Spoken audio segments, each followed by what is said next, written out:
Hello everybody and welcome back to another day of Counter-Strike here at the Betera Vibe City. Yesterday, a little bit of a rough day when we were going into the Twitch channel and such. Now, we're gonna be live on YouTube.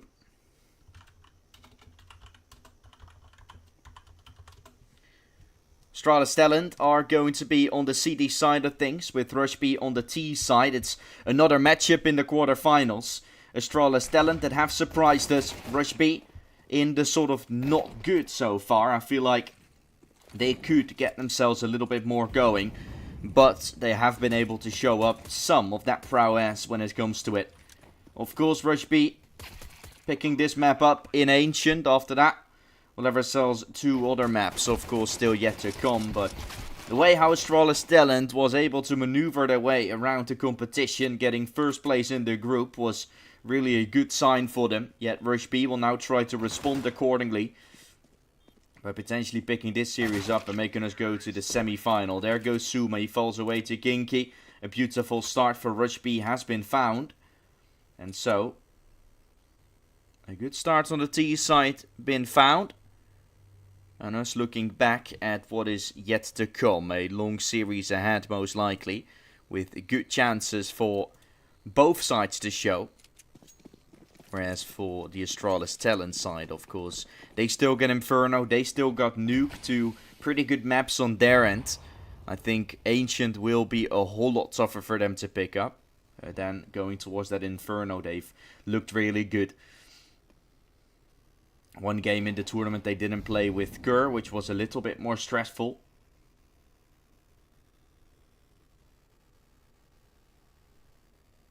And Rush B will have Executor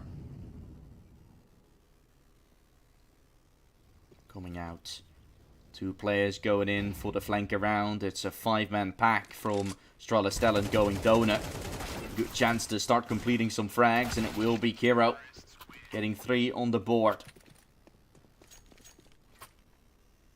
It's 2-0 found for Rush B. And so Strala Stelland will go for a buy and try and force things through.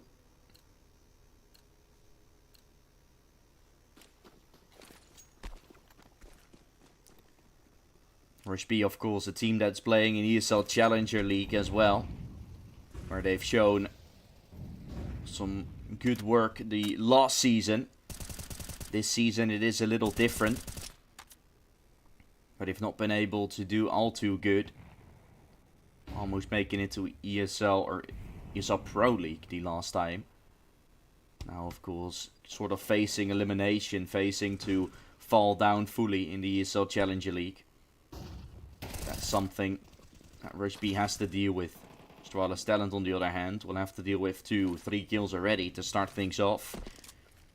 As an Execute will look to roll by. Kiro is the one on the bomb. Nota joining forces up close. As Rush B will try and see if they can move their way across and into the side.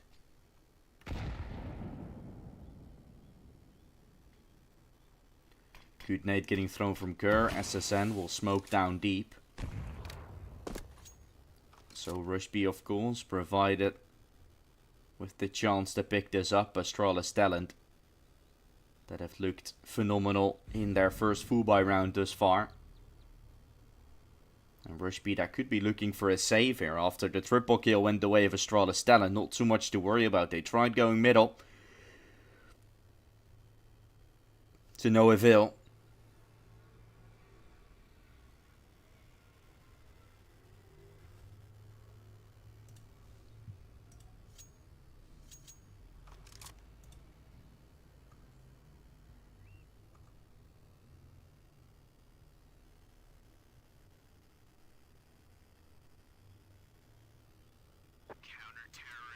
The round will go the way of Strala Stelland. Good finding has been taken. Can you guys tell me if it's laggy or not? Because I see that there's been some frames getting dropped here and there, but that might also have been the beginning. Don't see it going up now, dealt too often, so Don't think that is the issue, or there is an issue.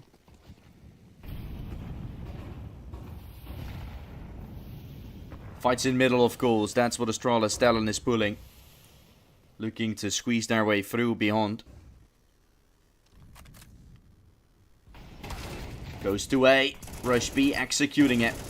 Kinky will find himself a 1-for-1 trade there coming out. So good start for Rush B as they're planting the bomb away on the A side. Must be able to achieve some greatness here. Anshi and Croc going aggressive through the donut side, while 1CT and SSN looking to fall away a little bit. Rotation from Astralis Talent coming out as they're trying to force their way around. Looking to push their way across. In the meantime, Kerr is going to go aggressive, tries to run through. Up close, fight won by Texty. 1-for-1 trade coming out, SSN. Allowed to do the work. The time is running out though. They got to get on the bomb. They got to go for the defuse. Anshi going to be there too late. The spray connecting. Nota with an absolute monstrous double. And he's really happy about that one. 2 kills found. And of course the smash of the desk after. Laughing really hard. He's having fun and that's a good sign. Of course Rush B is consistent of a bunch of youngsters with then a very experienced IGL in Kinky. As long as those youngsters in Texty, Nota and I think Executor are feeling no pressure. Just having and fooling around. That's what really makes this team strong. That's could really set them up successfully. And although Astralis Talent is considering that too, of course they also have some youngsters in there. They seem to be a lot more strict and that's been working for them. But of course, here in this tournament with the individual performance from Rush B against the more teamy-like in the terms of Astralis Talent, that is where they can make the difference. They've really looked strong in the strat department and such. But against Rush B, the raw aim skill is definitely showing. Nota trying to watch for the swing across, loses that fight. And I'm talking about raw performance and that's just a little bit of a whiff for Nota. They're coming out. Couldn't respond in time and accordingly. Execute towards A will come through as they've taken space over ramp. I think steps might be heard from Kiro.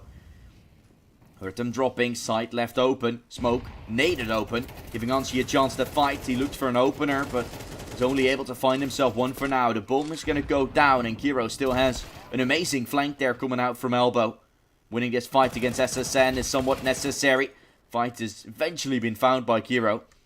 He's going to leave Texty in an awkward spot, knows his teammate comes out, but maybe a little bit too late to stop this from happening.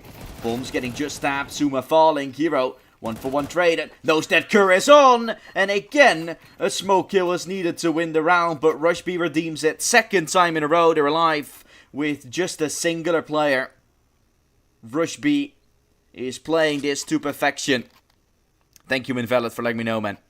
I see that there's no more frames getting dropped, so I think it's fine. My computer just needed to get prepared and get ready.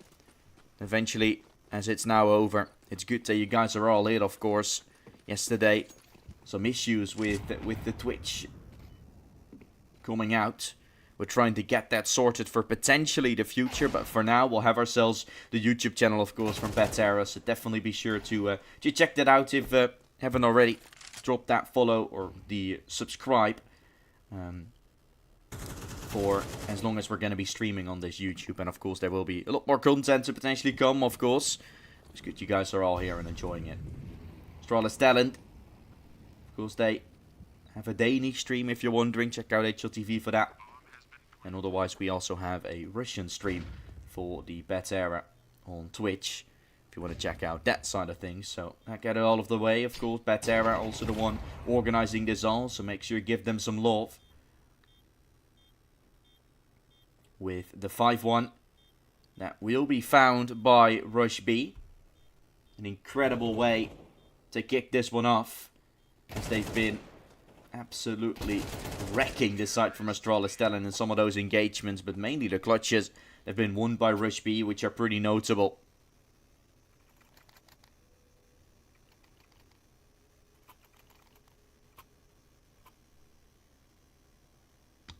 So far, so good for Rush B, and that is a good sign.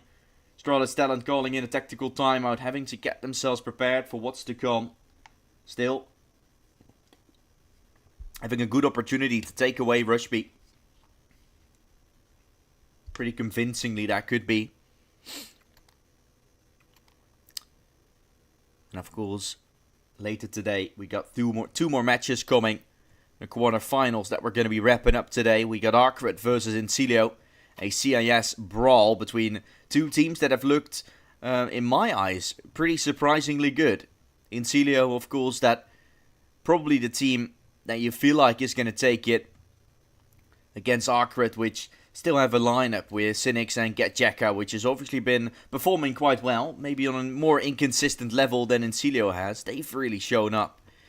Incilio always a team that can surprise, and this time they are the ones actually, in my eyes, in the favor in taking a game. So they've yet to show that against the other side, and then we got BC Game with their new lineup, obviously getting out of the groups in a little bit lesser of a convincing fashion than we expected against Team Space.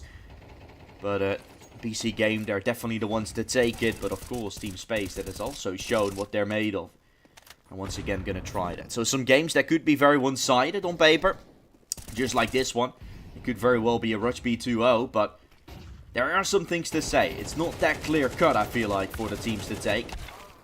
And of course, tomorrow, the semi-finals and the grand final on Sunday. So, good stuff still on the rise, and as Australis Talent has come out of that tactical break in a good fashion.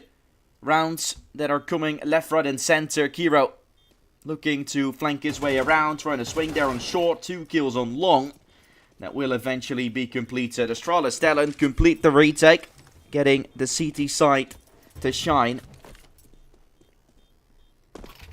And so, a second round that will be taken for Australis Talent, as they're putting themselves up 3 rounds down from Rush B. Their final bye will soon come. That is the problem Rush B has faced. So many rounds where they've had just a singular player alive has now caused them to be in a position where they're going to have to buy their final time before potentially getting ecoed. And that's the gateway Australis Talent has been given.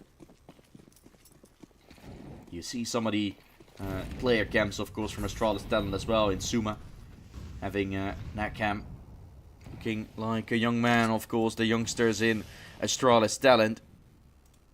Suma only 17 years old, right? And then having to play these amounts of matches, of course, is pretty exhausting. Also very fun to do so. And of course, talking about, for example, a player like Maxter. I heard some of the analysts and casters talk about him as well, right? In Tier 1, it's a whole lot different. In Tier 3, you just play 3 matches a day, and you go on with your life after. Tier 1, there goes a lot more thinking into those matches, a lot more prepping, a lot more anti-stratting. Cannot just simply focus on your own game and do what you can. There's a lot more into those matches. Rush B, having played a lot now ready, of course, to take on the advancements. Anshi was the one protecting A. He let it slip, collects a second and runs away. Up, obviously ready to be saved, but Rush B saves their own economy. That's the thing that works out the most. And now with a 6-2 scoreline, it's Australis Talent once again fighting back on the back foot. They've not been able to get too much economy going after this, and are now forced to play with some SMGs here and there as well. Really not the way you expected it to go. We're going to have to see. With the AKs and such around here for Rush B, they will try and go for an advancing play in towards the A side. Ooh, Anshi not looking towards the right side, getting help from Suma.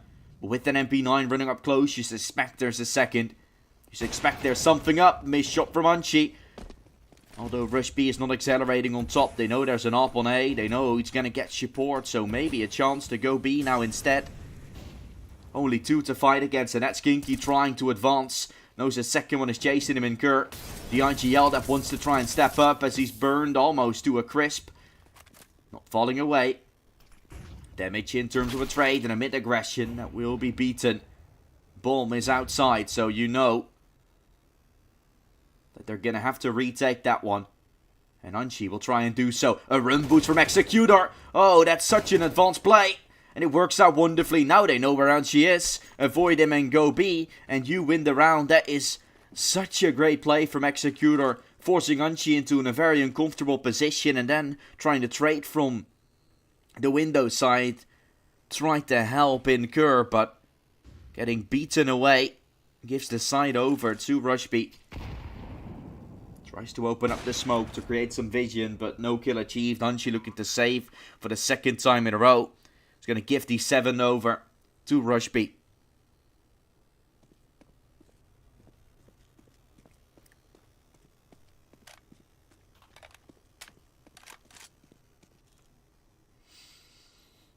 Anchi looking for Texty.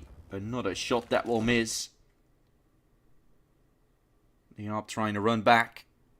And I was going to say the clean feed that just stopped for some reason. Now we're back in the action. Anchi. Can he go for the swing? It looks like he could. Doesn't get the frag, but that one will collect. 7-2 found for Rush B, as they're able to at least win the half here in the game. A good grip onto this game that's been taken. And now that they are just a few rounds away from getting this half in a very convincing fashion, you're kind of looking at Astralis talent either bringing it back now or just preparing themselves for that second map in Inferno.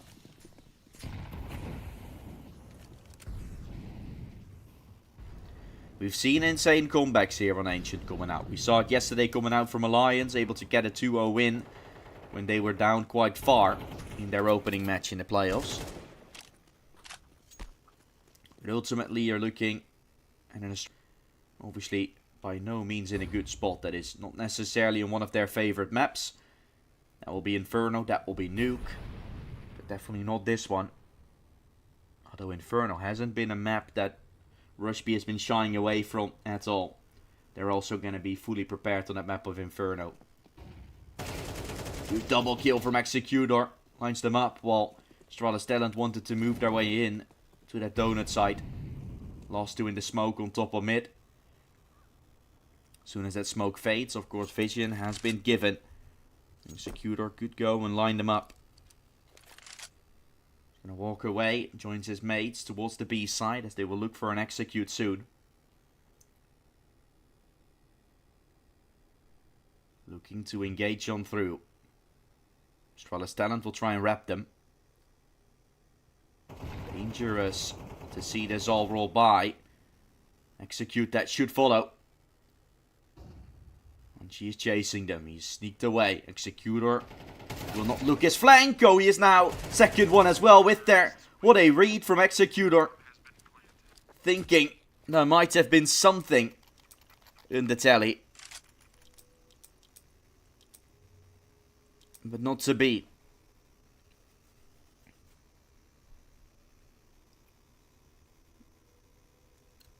Eight to 2. As Rush B will be in the advantage for sure. Double digits might very well be found here. In this first half. Anchi, of course, they're playing the trigger discipline, thinking he would be able to get away with 2. Executor starting to look his back as he realized the team had already taken the side, and he's so far 12 in 5, so he doesn't miss those shots.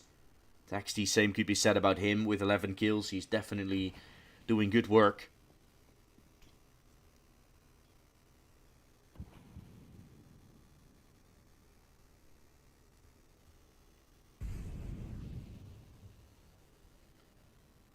What can Rush B do?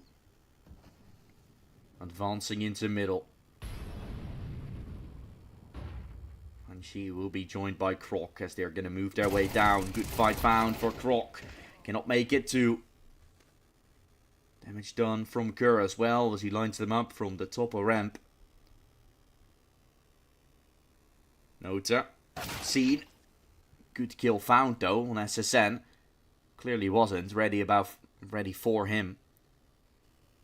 Ready about the player being in the corner. Rush B. Good molly on ENG that will be thrown, forcing him in the open, but the ARP is still standing tall. Help from Kerr as he wanted to swing.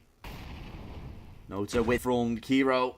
Going to be taken away by Suma soon. The anchor of A goes aggressive. Leaves just Nota left all alone. A 1 versus 3. He will in fact try to get this one still to his name, but the bomb is out of reach. Not going to be taken possession of, and he's going to save his AK for the final round and a half.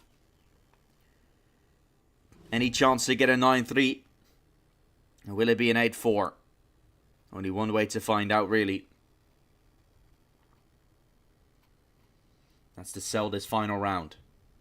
M4 picked up, only an MP9 on SSN, the rest rocking with the M4s.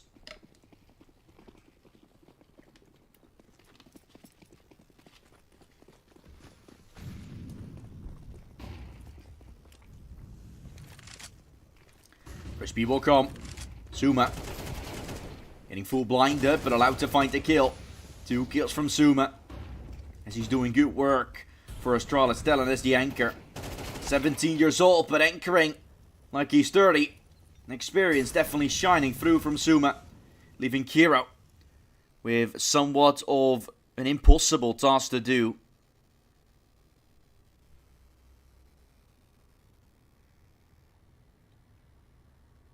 Kiro, what can he do? What can he bring to the table? It's going to have to be a lot. While he's walking away, rest of Astralis Stellan is going to start making their way over to the mid side. 2 of them included. Been able to look good so far.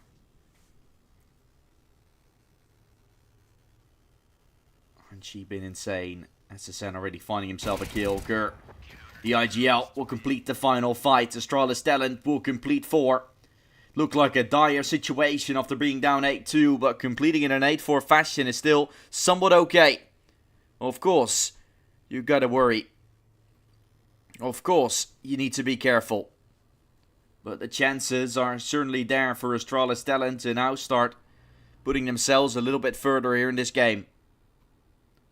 Will it be an easy run for Astralis Stellan? No, but have they given themselves a chance? Most certainly. Let's see if there's anything to offer going forward here, as the Rush B side will be rocking with the USBs and all. No kit yet here, and Kinky as well, that might still be forcing his way for a kit and a smoke or something. Otherwise just playing with all armors on the CT side, trying to pepper them down, thinking about what Astralis Stellan will do, and they've even bought a Tech 9, so I'm not too sure what sort of execute they will start putting up, but Anshi has bought a Tech 9 and a P250 to put that on Kerr, and he's going to be trying to overrun them. Then I would argue that A side is not going to be a plan. A side is not the side you want to go for with a Tech 9, and he's been going for util instead. Astralis Stellan chooses something else, switching it at the bare moment. Kiro will go aggressive. He might have seen nobody, or seen everyone. There comes the smoke, and I think the flash as well that's been given to Anshi. Now it will be chugged in. Nota will see it. Knows they're coming. 2 players towards the A side. A 3rd joining. A 4th right there with them in Texty. Oh, they're going to be advancing into a stack here for Rush B. They take too long. Rush B is aware. Rush B is ready. And they absolutely mow them down. Nota doing his work, putting himself up to double digits. And Rush B have completed an insane round. An insane call to make there from Nota. Seeing the smokes fly through, already a stack that was earlier provided. And then a lovely round found for Rush B and a technical break coming out from Astralis Stellan most likely. They're going to have to be a little bit more prepared as well for these type of things. Croc is calling in, as he is the one leaving the server. Having some issues potentially, but ultimately Astralis Stellan that will have those issues. They went on for an AXAC, but it was too predictable at times, giving Rush B their round pretty easily. And you can see Nota's cam is just full of experience, or full of emotions. They really like what they're doing. And that is, in my eyes, a very good sign. Because I really felt like Rush B, and you can know that as well. Rush B, they've been able to play some good matches. It's always been winning. And I felt like that team, eventually when they were starting to lose, it was starting to get to their head. They were starting to tilt a little bit.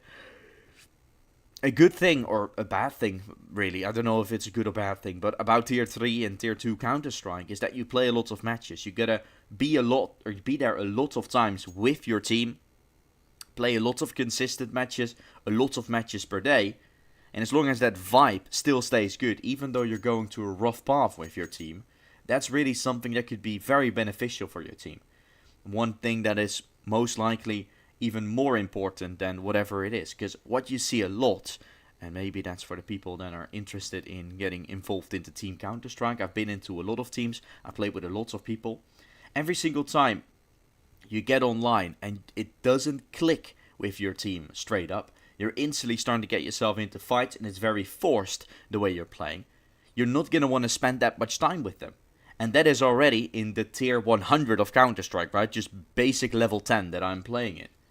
If that is in tier 3 where you're going to play and you're going to have to be paid, you're going to be working with them all day long, you better get that vibe up. Because if you're not, you're going to be spending every single day with them trying to get better, and it's not going to work. And also in tier 100 Counter-Strike, where I'm playing at, that is not going to make you go or want to go online every single day to play with them if the vibes aren't good. If you're constantly faced with problem after problem after problem, you're going to have to solve them together, but you're going to have to make sure that you're willing to improve with your team and that you're in a position where you're going to want to play with them as well. Nota, okay, that's a brilliant shot through the box, through the smoke rather, getting Kerr off guard. That was my little therapy session right there. Now we're back to the real game.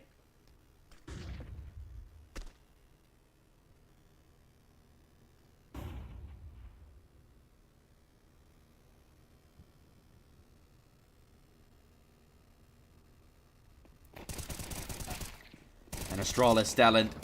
Well done, Texty. Oh my goodness. Triple kill right there. Found. Suma against the world, of course, knows his odds are not on his side, but that Peter Fitty is doing some work. Kinky. Oh, what a flash from Texty as well. It's just brilliance we're seeing for Rush B. Sure, that singular player dies in Kiro.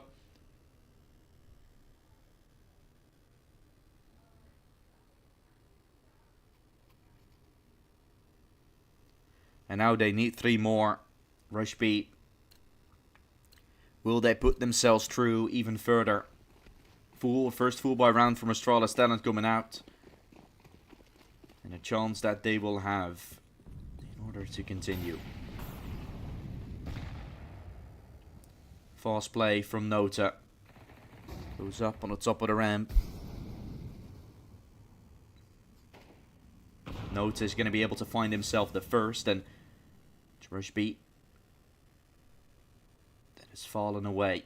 Out of the mid spot. Texty able to look for a frag. Suma will be allowed to find himself a frag coming out. Advantageous position has been found. About that whole rigging argument, I've costed a lot of matches, and I gotta say that.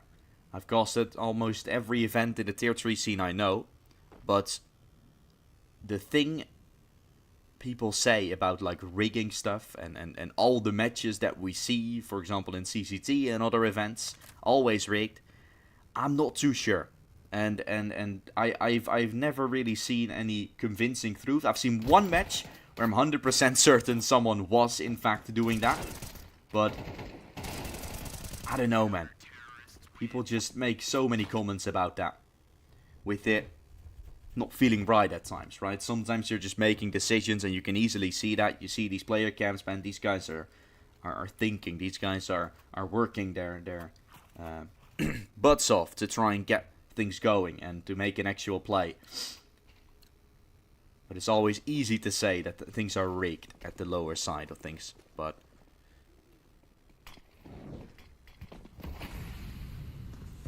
Rush B is just a very good team. They're just one level ahead of Astralis talent most of the times. They're playing in ESL Challenger League. That is a very good competition. And that's why they're seeming to win on their own map pick. Inferno might be a different story. Might be a turnaround from Astralis talent they're providing. But it could also be Rush B just mowing them down every single time. Suma's been allowed to get 1 kill. 2 kills are being taken by Astralis talent.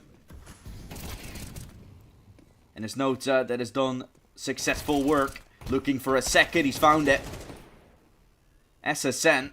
As they run them down with a Tech 9 coming through.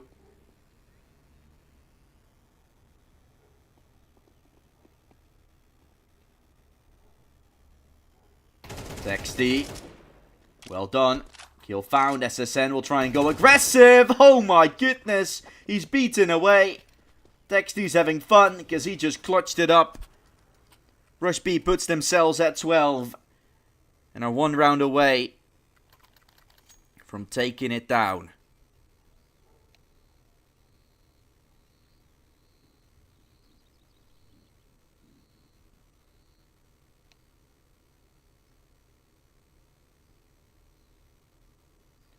Technical pause once more. Maybe a play from Astralis talent having issues again.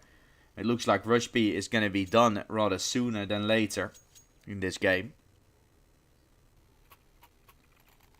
It might be done quickly.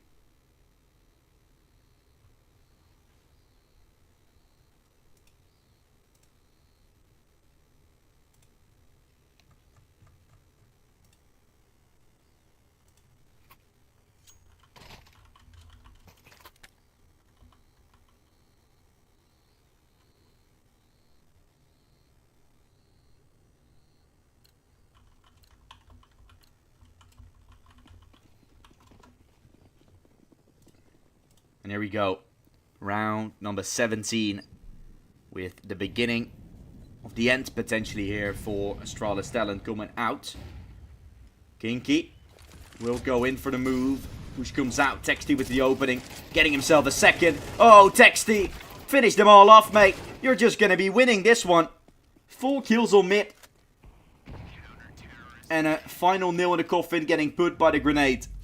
What a game for Rush B. This round says it all. This round really does. The absolute terror that Rush B is going on. They're tearing them apart. 22-7 for Texty. They've done good work. And we'll be sending it into a short break. When we return, it's going to be the second map of play. It's going to be the chance on Inferno to redeem themselves in Astralis talent. They most certainly have to. Because it's so far not been the most convincing game ever, of course. Texty has been playing very good. The final round. A round's getting himself a clutch. Then a 3k, and then a 4k to finish it all off. That's convincing if I've ever seen. Of course, we're going to be sending it into a break. When we return, it will be Inferno to try and see what Astralis talent still has to offer. Because they most certainly will have to try and redeem themselves here of this tough loss in the first.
Second map is about to start. Of course, we are already into the pistol round of play.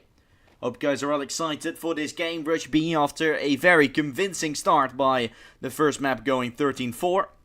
They're the ones trying heavily to try and complete this barrage and continue with that 2-0 here in the Betera Vibe City. CT side start for Rush B, that would be required, but Astralis that's pretty keen on playing this map of Inferno, so it's going to be a whole lot more tough than the previous one looks to be. Ancient was a very convincing win for Rush B without anything really as a response for Astralis talent. This flash is good to support. Second one will come. Now a swing. Oh my goodness, the damage will be done. Inflicted well. Rush B is allowed to hold on to the B side successfully by the looks of things.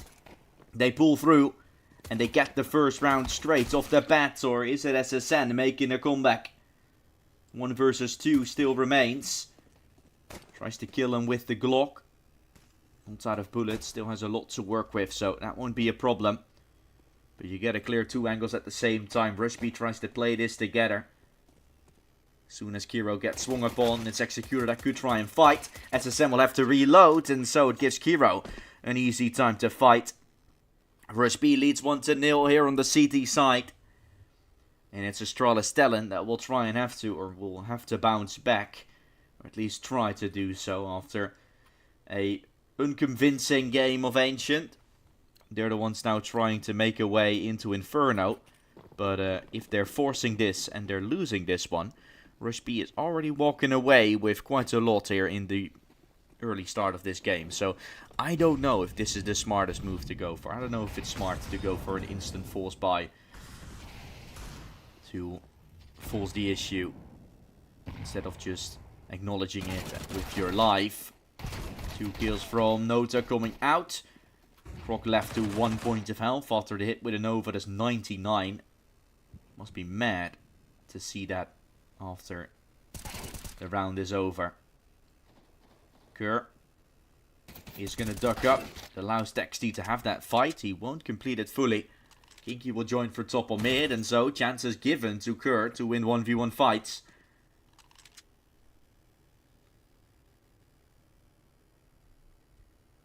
Chances for Kinky, and he will line him up. Kerr went long, trying to somewhat divide his chances. Could have still gone B, could have still repped A. Couldn't do neither. Because Kinky was waiting there all day long, and now is trying to set his team up against the Eco. Most experienced guy out there, of course, as he's trying to guide his team through into potential winning state of this tournament. Of course, winning that $7,000 would be very nice for the side of Rush B.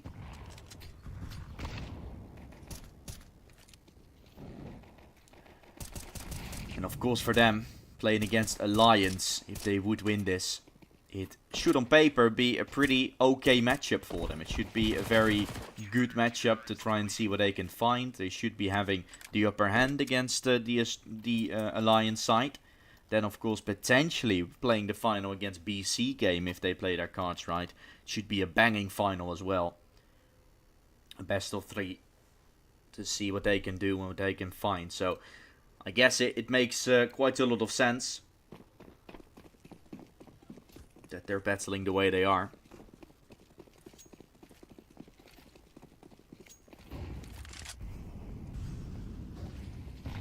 The question will be what Rush B is going to be able to do. Executor ready to push up close. Croc sitting duck, falling to the hands of Executor. He's going to try to molly and nade them down. Smoke will blow open, giving SSN a chance, but he is not going to be finding it. Rush B, again, such good openings towards the B side. Bananas fully taken possession of. Getting sprayed down through the smoke in Astralis Talon is definitely not the way they wanted to look. And now the 2-man advantage workable for Rush B.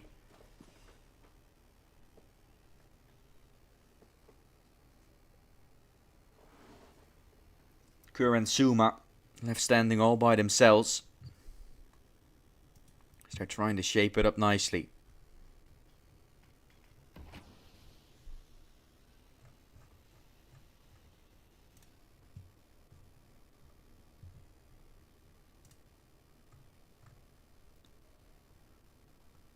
So with 30 seconds left, play should soon start to arise. It's Kerr boosted behind the smoke, trying to find a little opening. It's something they're needing to find. If they don't get a singular kill here without someone dying, you're looking at a round that isn't winnable. Nota is boosted, might not even be cleared, and so allowed to get a freebie. Kerr will get a trade, but it's instantly done with. What a good round again for Rush B. Early fights towards Banana, then Astralis Talon trying to force something. Nothing given by the side from Rush B. And so easily achieved the round for Rush B. 5-0 should be found as well with the pistols now for Astralis Talon. From that point onwards, it's already starting to get very hard for them. I don't necessarily think that this is going to be a too hard of a game for Rush B then if they're 5-0 up on the CT side as well. Good fight from Manchi. Of course, they're still wondering, of course, you're watching on the Betera channel. This tournament hosted, organized, provided by Betera. Make sure you check him out if you haven't already. The man advantage is found for Astralis Talon here in this round. SSN has picked up a scrambled M4.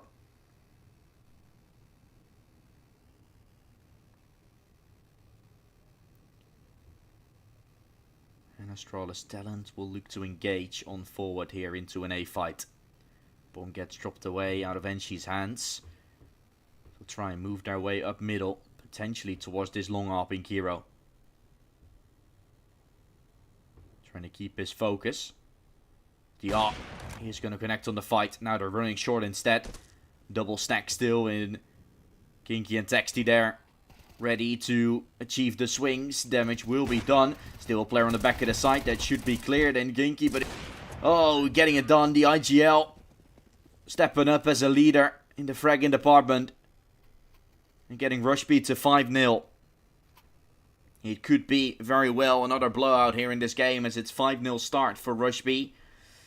Has really been a good one achieved. Astralis Talent that will definitely have to go back to the drawing board, otherwise look this game back and see where they can improve. They have not another game yet coming later today. Neither do the side of Rush B, I believe. So they got themselves time to get prepared for such.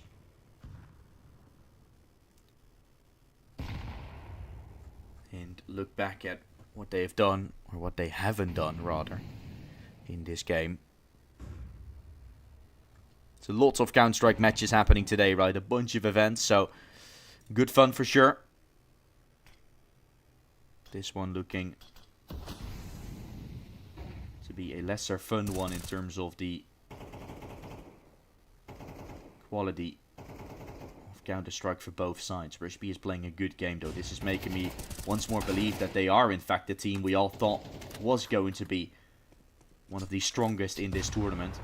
They really didn't show that in their first group stage match. That was also casting there. They looked very lost at times. Now they've finally been able to regain, and the advantage has been found for Astralis Talent. Good fight found, Suma. 4-on-2. Advantageous position for Astralis Talent as Rush B will start walking away. That is a brilliant round to be had.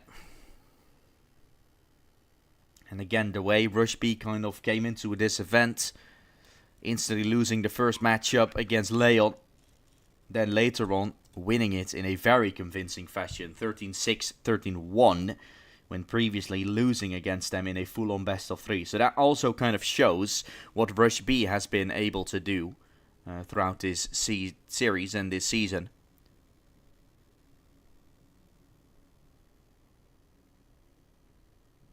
It's been a good game thus far, and a good tournament for them. Of course, the comeback that they made and all is pretty keen on that. Now, trying to get a convincing win against the first place of Group A. Group B, rather. And that is not an easy group for the side of Astralis Talent to be in. Able to win against Into the Breach. Then, they went on to win against Incilio 2-1. So, you would say Astralis Talent will come into this one also very convincing against Into the Breach. Convincing win, 2-1. After the Mirage that was lost. Of course, Mirage is a map that Into the Breach have played a lot. Then you're going against Incilio, and you're beating them on Anubis, one of the strongest maps out there from the side of Incilio. You lose your own map pick of Nuke. And Vertigo goes convincingly again, so showing that one off is pretty heartbreaking and convincing at the same time for Astralis Talent, but and this game is a whole lot different. Not the way you want to show things off. That smoke still going to be picked up. Rush B, of course, juggling with the util, making sure they can reuse it at all times. And now, going to leave Kinky there all alone. The sole survivor and defender of that A side or that B side. Soon get challenged. Anti-flash has been played. Kiro at the op ready. Missed a shot. Still one on the boost. In Texty, he needed to double. Couldn't do so. Now the 1-for-2 trade comes out, giving Rush B the man disadvantage in this round, what they're having to retake. Kinky still left on that B side, but it's going to come in. I feel like Rush B might want to try. Nota is calling it off. And so, losing another round in Rush B. Promising setup there on short. With no cigar, it's ultimately a round lost by you. And a second found for Astralis Talent.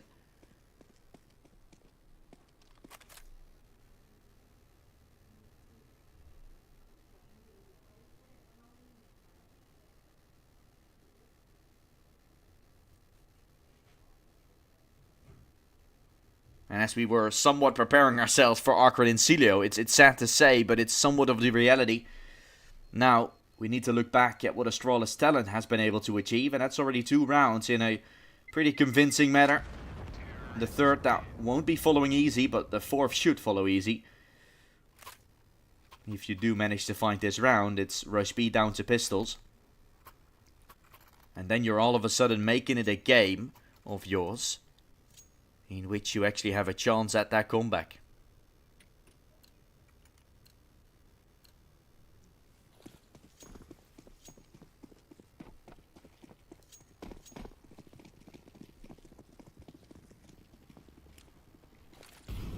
Util getting thrown. Nice flashes for Rush B as they're trying to run their way down in towards the B Banana. Good shot from Executor coming out. Kinky has fallen. But damage been done to SSN as well. Which way you're gonna go? It looks like you want to try and make your way across to the A site. Kinky calling from the ground, of course, here, as he's the one and forced to flush away. Gonna call them to take control over B, maybe leave Executor there, and that could provide Nota with a flank around. As soon as he doesn't go for that A play, retake is much more achievable through the mid side, but you gotta be careful about A. That's where the flashes are coming out. The Util getting deployed. And Kiro, that needs to be careful of his back soon. That smoke gonna be exploited. Kill. Not coming out, but careful of Long. Kira's already there. Texty will not be seen.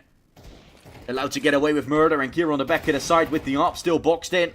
Can be taken away from Long, but has done his job. Now Texty knows that one is from Long as well. And that's the only one that's left now in Kur. Gone for the flank, couldn't do the work. And taken by Executor. Successfully done by Rush B. Of course, the timings are definitely working in their favor. Imagine if Kur went for the push just a little bit earlier. Wasn't the one that wanted to try and bait and play for the kill there. Thought he had to come after the Astralis Talent went for the short exact. But if he came up front and played as the entry in that round, maybe it would have worked out differently, but that's all a maybe. The round doesn't go your way.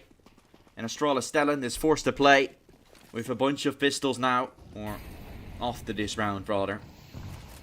Limited Util, and again trying to go for an early B exact that hasn't really gone their way so many times. Double nade will do the damage, will do the deed. This is Executor again, standing tall with the M4. Second one up close. Kerbal B is sitting duck, looking for a second. Oh, Executor, he mows down the B side. And a round where Astralis Talent once more tried it.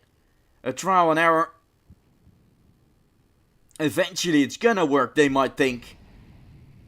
But Rush B is the one switching up as well. With double nade does good damage, makes them very soft.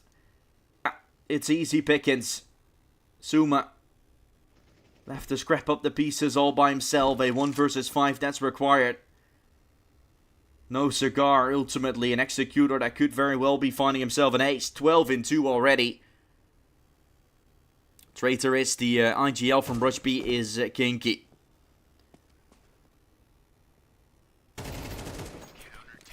He is, and that is pretty fun. You would be wondering, who are these Rush B guys? What are they? Kinky is a very experienced one. He used to play for Dream Eaters, used to play for Heart Legion, when they even made a little bit of a major run back in the day. In the when there was CIS, it was like the Star Ladder Major, I think. CIS Minor, where they made a good move. Together with Simon back in the day, the two sort of surprises. And now you're bringing in Kiro, which is still not the most young guy out there. But Texty, Executor, and Nota, which are all very young prospects in the CIS scene. Executor, I think that's 18. Texty and Nota, both either 18 or 17 years old. And it's been a phenomenal move to bring those players on. Get them to the position where they are at the moment. And that's how Rush B is still not just a bunch of guys that are finally making a name out of themselves. No, it's still youngsters that are being taught by the master in Kinky, who is training his forces to get to a position where they are right now. ESL Challenger League, and one of the first times they compete. Quarterfinals, potentially semi-finals of the Betera, Vibe City, and some other CCT events where they're doing incredibly well. So this team is definitely a force to be reckoned with.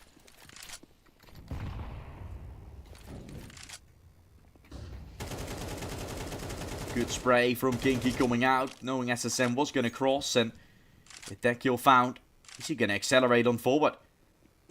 A flash will be supported himself in, but allowed to get nothing done. Croc was there to be ready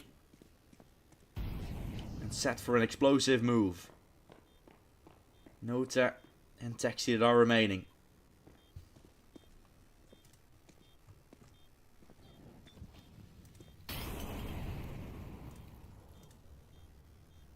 And it's actually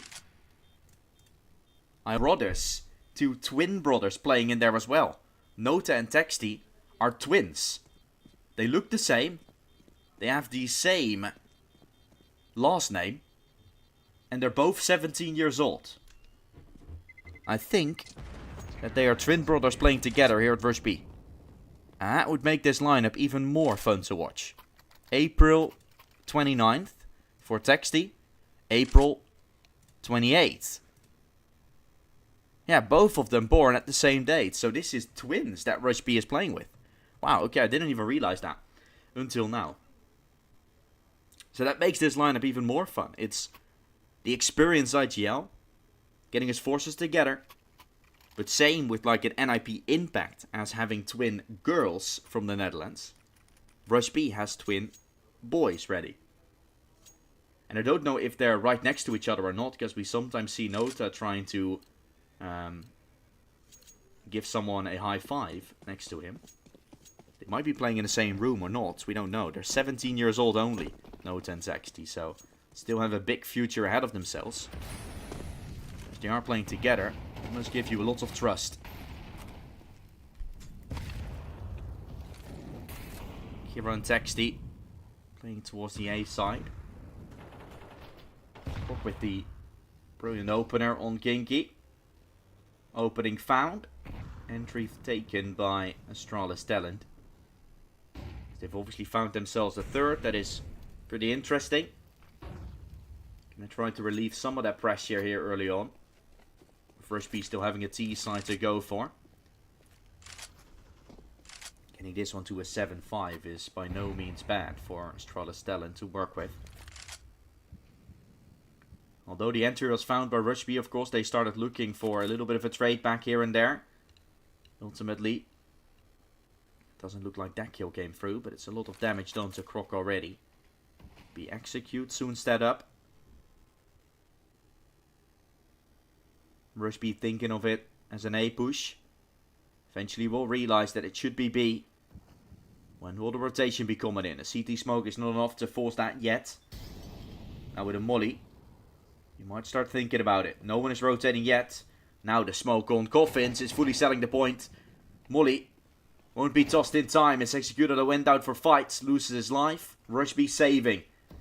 Is this that smart of a move? I don't know. Are you forced to play like this? You probably are after that entry found on Kinky again. He died early there in B. As Astralis Talent have been able to catch up with them in the B fights.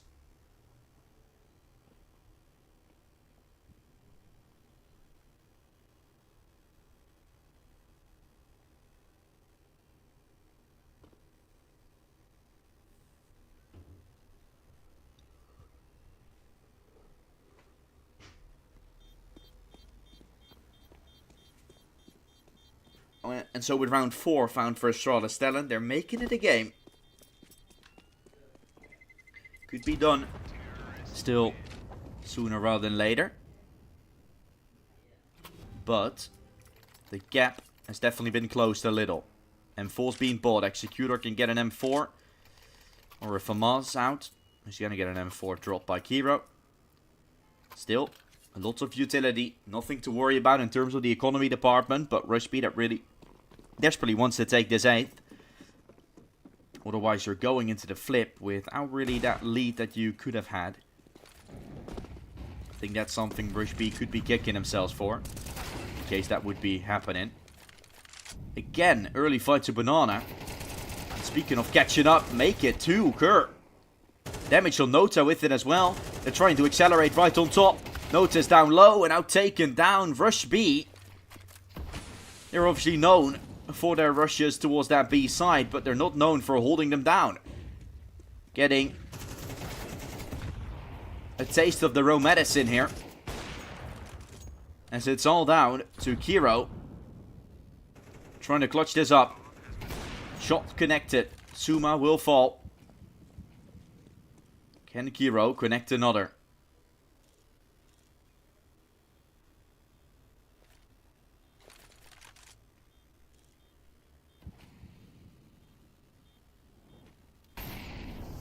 Smoke will get tossed. Kiro looking for SSN.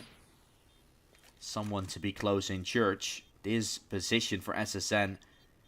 It's not known. It's not noted. In CSGO, that wasn't even a thing. The time is already running out. Kiro knows it. You're switching the sides with a 7-5. We're switching the sides with a 7-5 advantage for Rush B. They started off looking absolutely unbeatable. 5-0 turned into a 7-2. You thought it was done already right there. But Astralis Talent again make a little bit of a comeback right when it's needed to. And now forced to play the second half good in case they want to make this comeback. In case they want to complete it. Put themselves on the board. But CT pistol is definitely something you're looking to get with it. It's definitely something you're needing to get if you are Astralis Talent. If Rush B start things off strong, that is obviously beginning of a dangerous affair. The chicken is chilling on the spawn as well. Sort of spying on what Rush B is telling them. And this is a bug on Inferno. Chickens are inside of the ground, but he's chilling, you know. He's boxed in. He's ready. Trying to cheer them up. We're all waiting for Croc to return. He's back in the server. Has had some issues here and there with leaving and then connecting back. Ultimately,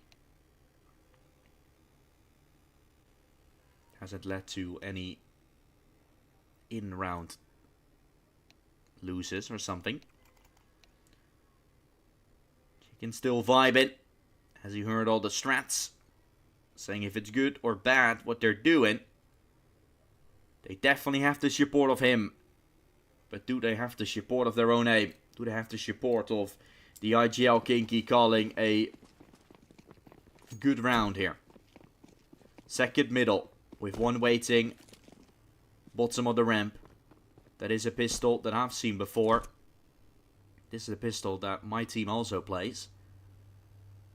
Pretty promising one. And going into apps. Of course, after the apps play has come through. Usually, a CT site will try and seek for info. Will try and seek for intel. This is a pretty good play. Forces out a smoke. Giving no intel to Astralis Talent with it. Although they're stacking 3 towards the A side, no one will start rotating B. No one suspects anything. Only SSN. That's ready enough with the USB. Anshi connecting a bullet on the head of Texty at least. The round won't be going their way. Rush B loses it once more. Astralis Talent is still in this one. 7-2 at some point now. 4 straight already. Is making the Rush B side weakened. Good shot from Executor. Still making this one somewhat competitive for his team.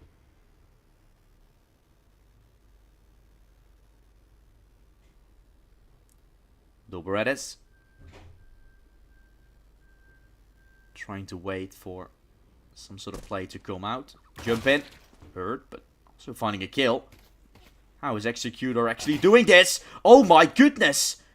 Run it back from a 1v4 to a 1-on-1. This round still doable. Executor needing 2 shots on the head though. If Sumo walks closer, maybe it's just one. Jiggling, playing. Executor has played a stellar game. Yet this could be the cherry on top. Will he complete the pistol just a singular shot away from dealing with Suma? He gets it done!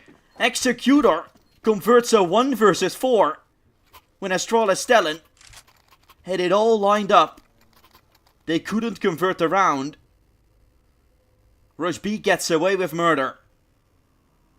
But they're allowed to do it. And here we see it, Texty right next to Nota. The brothers playing together. And that is really something that should unite you. And that is uniting Rush B. That clutch is going to give them some prowess, some power. And not one thing that is usually happening. Executor has played a really good game, 18-5. That's no doubt about that, but that was not a round Astralis Talent should have ever lost, and they are obviously feeling that one. Losing this, and you're down to a 10-5 scoreline. And then the beginning of the end of this game should start to reveal itself. All because of a round that should have never, that round should never go the way of Rush B. There's no way that one goes their way.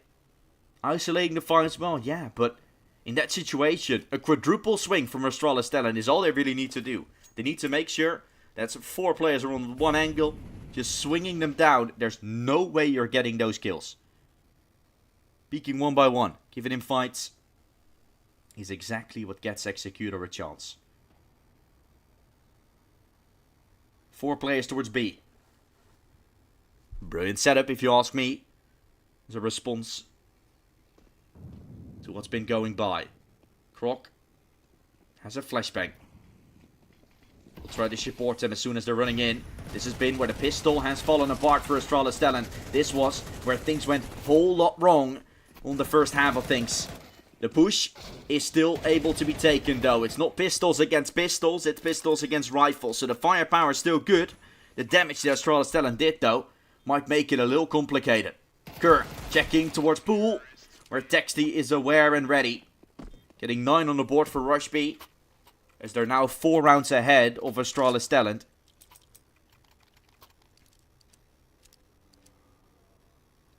Double digit should very well be found.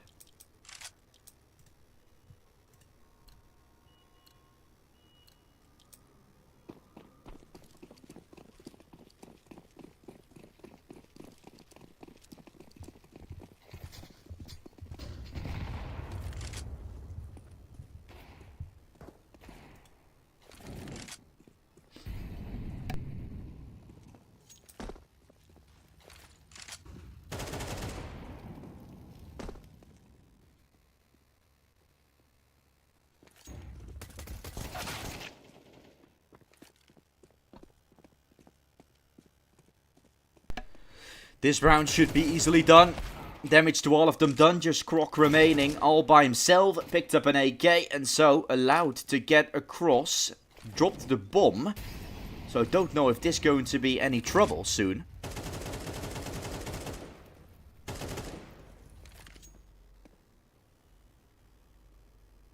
It's not going to be. Bomb is going to go down. And so post blend played soon, giving Croc a chance to just save.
Double digits on the board for Rush B.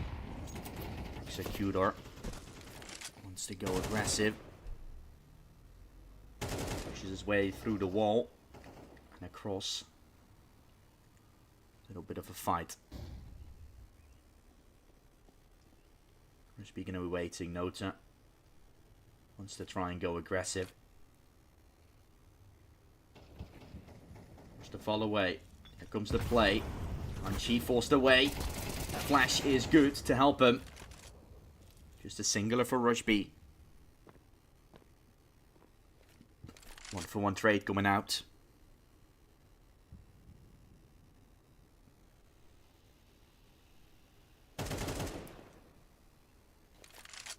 Croc is going to be falling away. Aggression for Rush B. Towards Banana. Stralis is close. Executor just waiting. Chucks in a flash. That smoke will soon fade. Will he check his back? Yes, he is. That could be a double. That will be a double. Executor is just too good. Can't believe it. How easy he makes it seem. And Rush B will walk away with another round. 11 has been taken. Rush B is going to be close to take this series in their pockets.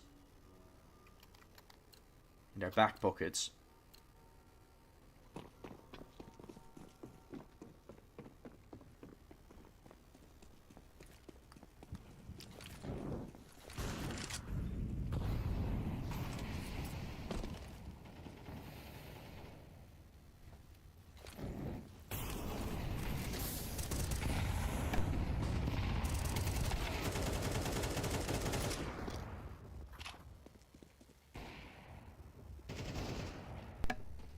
An advantage for Rush B.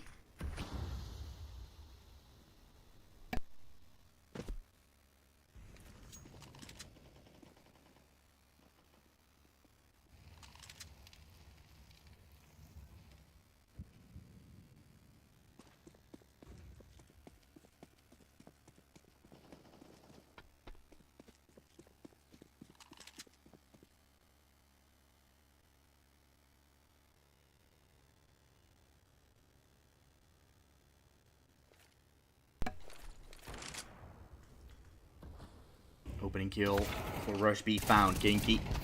He's going to get himself one. Traded away. Nota accelerates on forward. With the 4-on-2. Advantage is looking to work wonderfully. And she has taken towards triple.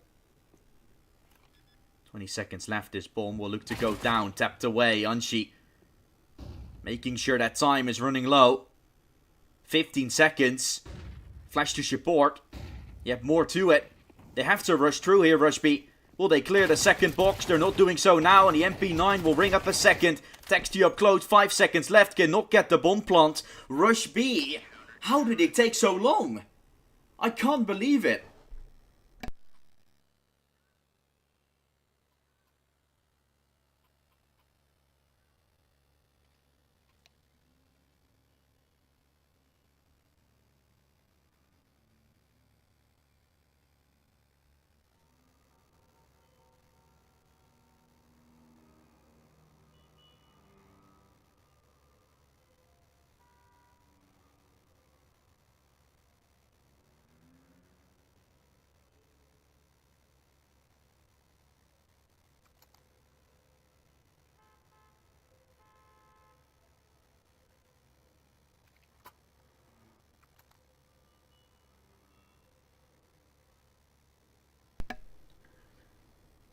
Four AKs, 1 Galil. Rush B has still gotten a pretty good buy. Although they took very long. Lost themselves that round. It's still going to be up to them to show what they're made of here. Still a decent buy coming out. Made on top. Damage done. Kill not found. And a rep downwards. Entry towards apartments that could be made. Good nade damage to start things off. Definitely beginning of something pretty amazing.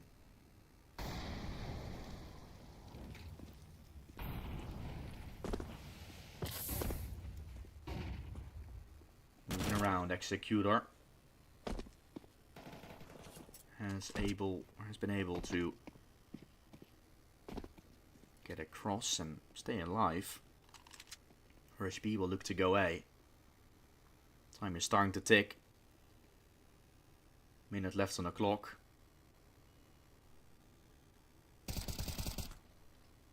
SSN has been able to find himself an opener. With that, 5 versus 4 is going to be found. Astralis Talent will look to push his way through. Kinky allowed to find one. Nota trade it down. Bomb is picked up. 30 seconds. As Kerr will try to accelerate. Moving his way through and across. Kerr is aware. Kerr is ready. And he lines up just a singular. Traded successfully here. The bomb goes down. It gives Rush B a chance to complete this in a 2 versus 2. Croc and Suma against the world as it looks to be 12. Found and taken. Can they complete this post plant? Kiro is going to be ready. Swing coming through. Damage done. Having to reload. Help arrives from Nota. He's tucked into the box. Gets the frag and puts Rush B up to map and Siri point. Nota. Gem gets put out of position. Screams it out. He's happy about it. But he's going to be close to being in a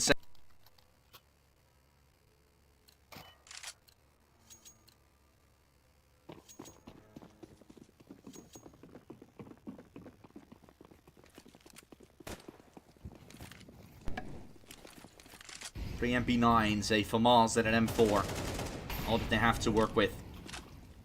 Everything they do. Up close, Croc. Ooh, he's going to be flashed in. Chances for Kinky though to flank them blind. Does it need vision? Why do you need vision in that round? There's no way. But Kinky's still able to read it through.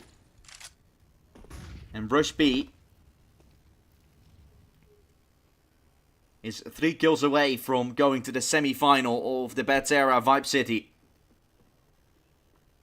They've almost certainly done so now.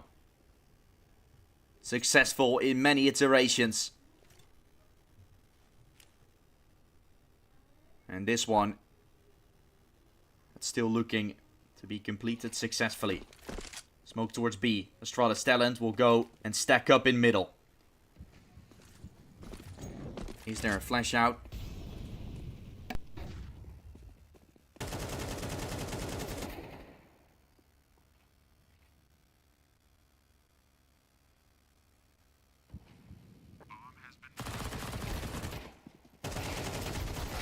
Texty completing 2, leaving just Anshi remaining.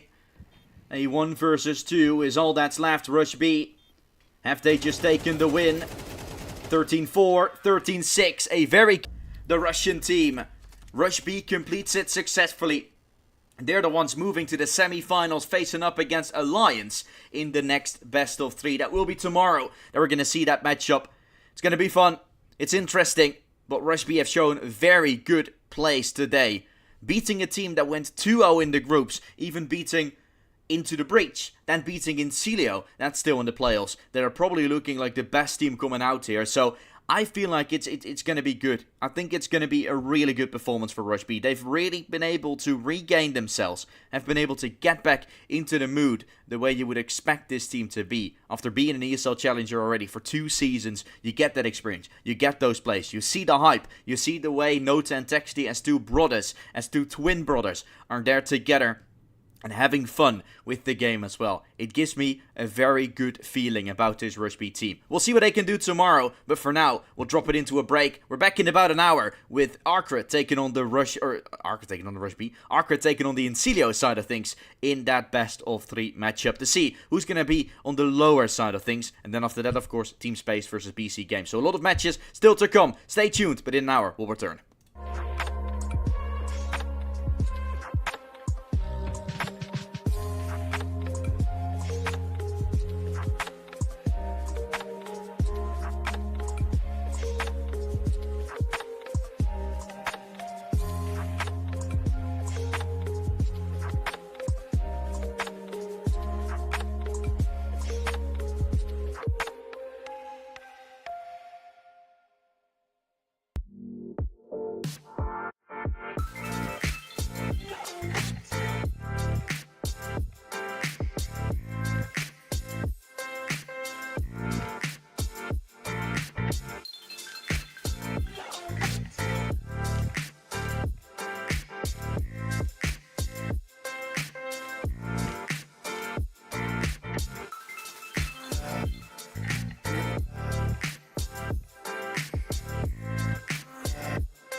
The second game of today is about to start as we are in the pistol. Arcred versus Incilio in this best of 3. We're starting off with Incilio's pick in Nuke, as both teams are trying to punch their ticket through into the semi-finals now.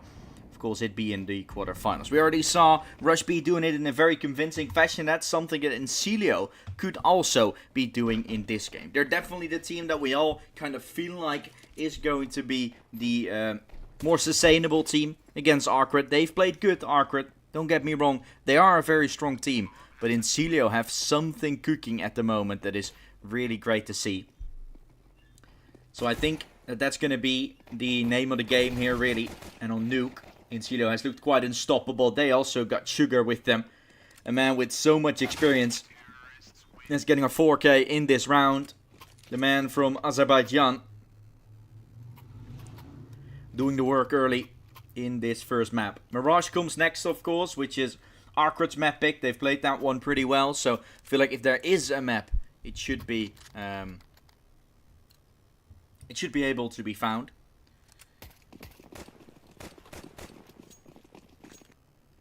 So we're going to be looking at the next round in play being Incilio's side having little bit of work with 3 Galils, an AK and a Mac-10. So the work is most certainly in their back pockets. Like I said, Mirage is probably the map that I'm feeling like Arcred is going to have the chance at winning at. Nuke really seems to be a struggle. And so trading maps would be, I feel like, the most likely outcome. That Arcred is going to try everything in their abilities to get things going ASAP in this game. Faded. Comes out with the Mac-10 looking for Invisibly. Taken him down is FPS. Of course, it's just pistols that they're fighting with, so not too much to offer. 3 players seen. Pushing up in main, and unless you go for like a triple boost, that Galil is irrecoverable. Given the circumstances, Cynics is going to try and go all the way towards Silo, but he makes steps on doing so. Gets across. He's actually going to be able to find that Galil. So a little parkour play that works out wonderfully. With SAG, I was going to say still trying to look for a little opening. He wasn't able to find that. Sugar was good to get the frag, and so round will go to Incilio. Only the Galil will be saved as a notable weapon. Now he knows where Cynics threw that nade from, so chance could be for Fader to still push him down. I don't know if they realize that he has a Galil though. That's something that could still go unknown, but a 2-0 is found nevertheless for Incilio. And that Galil is not going to make the difference when you're playing against, for example, M4s. Having a Galil is not going to be something you're then going to be too careful of.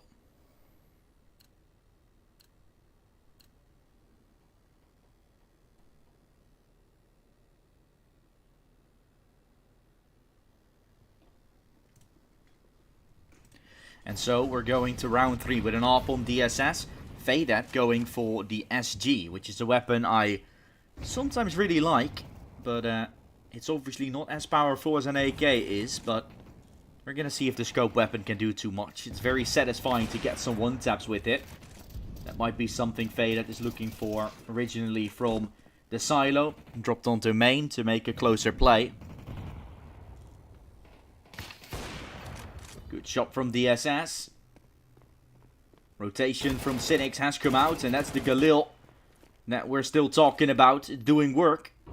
Yemfer would have done the same, but ready enough is Arkward to stop the push from Incilio downstairs. Feydat still looking to call the shots here towards outside with the SG.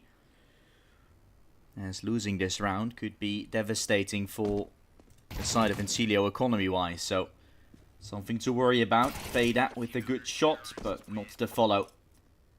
First round found for Arkward, of course, as they put themselves on the board. Incilio is going to have a response and going to have to respond accordingly, as they are going to be most likely buying up. Take 9 armor on some of them, others with the Deagle. But ultimately Incilio, that is not going to have the best of weaponry to work with here. AWP and such out for Arkward. They're the ones trying their utmost to make a play. Here the AWP, double scoped. DSS is trying to find Sugar. Shot won't connect. Kill doesn't come out. Aggressive will be Arkward. And it's Sugar to fall. Well done to get the opener here, Arkward. Really going to help them. Well, they spot multiple players already crossing down. That information will be relayed over. Giving DSSJ with the Arkward cap a chance to fight. Good shot on DSSJ. More to be had. And a complete and utter spray down to follow. This was a buy for Arkward. They went for AKs. And it's an absolute mowdown Arkward has been able to achieve. So, all in all, I think Arkward, I was already kind of counting them out in this map. They're fighting here. And although Incilio, obviously a team that has been able to upset some, shouldn't be too full of themselves in this game as well. Might be 2-0. It might be the advantage that Incilio has in a little bit of world ranking. Maybe some opponents that they've beaten, whereas Arkward hasn't, of course. I mean, they've beaten Betera. Lost versus both Ruby and Nemiga. Also, Bait lost 2-0, but Incilio, of course, getting a map off of Sashi, winning twice against Metaspore. And just in general, played a lot more matches. It's really something that you can sort of blame Arkward for doing, or you can recognize. Whereas Arkward have very little to worry about. Other than to just play this map to the best of their abilities. For now, that is what they're doing. Missed shot from DSS, looking for another. He doesn't find it, but Cynics is still here. And of course, with an AK at hand, he can start to mow him down. 3 kills right there. It's all down to Paul, left in a 1 versus 5. And no pistol kills for Incilio. That's money Arkward is going to start racking up. And as soon as that will get out of hand, chances are that Arkward is going to be able to take control very much, at least. A lot of control that will have to be taken, obtained and kept. Well, Incilio will call a tactical timeout. Things aren't going the way they want to. Things aren't going as easy as they originally suspected. And so questions whether or not they can continue with the current form they were bringing. And as soon as things are going to start falling apart for more, of course, figuring out how things are going to be going from this point onwards. A lot of things to be said, a lot of things to be done. Ultimately, Arkward that is going to try to continue that form where they left off with in this game. Make sure from DSS. It's going to have to come from the youngster here with the AWP. Obviously, He's done some good work already.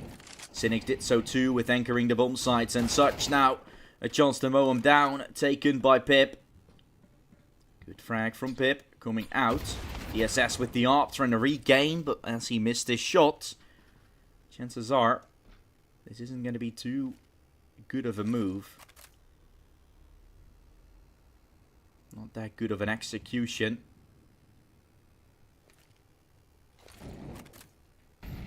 Three on 5 is going to be found invisibly. It's a lovely shot on. Getting the advantageous position for Encilio to work, and FPS will fall. Faded. Gonna drop second. And so Encilio have been able to get themselves across into the B side, converting a bomb plant. And a retake that will then be necessary for Arcred, but without the advantageous position, without the hold on the B side, it looks like an impossible task.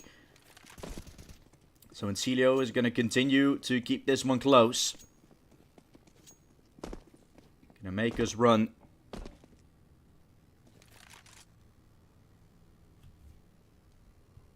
A little bit longer of a map. Not as one-sided as the previous one was. That's something we somewhat already expected. We're still fully level here on Nuke.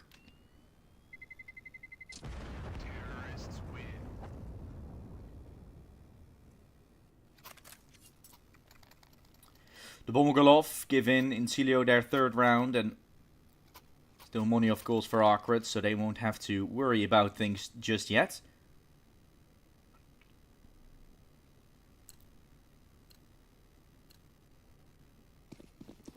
Things could definitely start loosening a little if Arcred start giving them those chances, so that's something you gotta be a little fearful of if you're Arcred here, but invisibly does well, taking 1v1 duels, making sure he isolates them.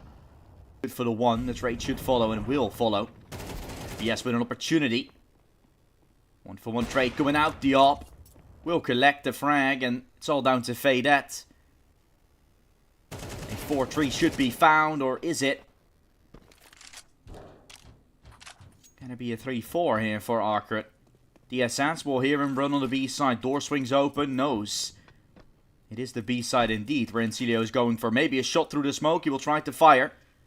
Won't dare to do so. Not giving away his position. The glass is not broken though. Has to make some noise. Smoke on the bomb will come out. Swinging back to double. Tap on the bomb. DSS waiting for Fader to make a move. Thinks it's a fake. Thinks it's a play. Here comes the Pico! DSS!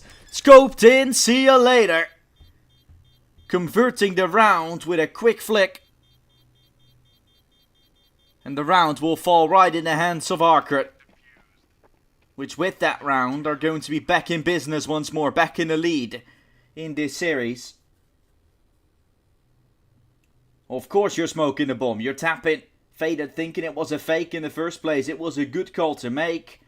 Still, not fully sure. Still, not the balls of steel that you wish him to have. And ultimately, that one will fall apart.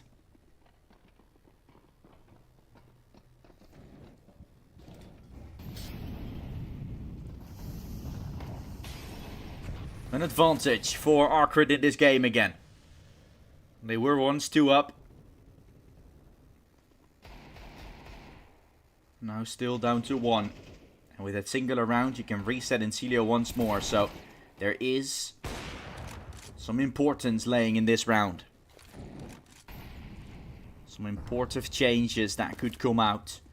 In case this one goes side of Arcred. Doesn't seem like it though. Entries are found. FPS puts us in a man up.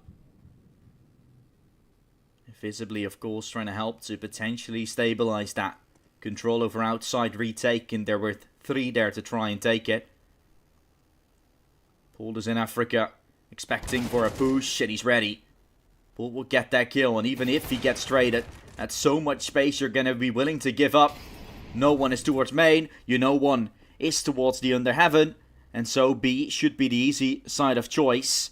Getjeka is going to rotate around, but it's too late to stop this plant from going down. And so, given that the bomb has now also been planted, Arcred might be better off saving in this 2 versus 3 than to force things out that aren't forceable. There's no way you're going to win this one, so you better just run away and go towards that T-spawn.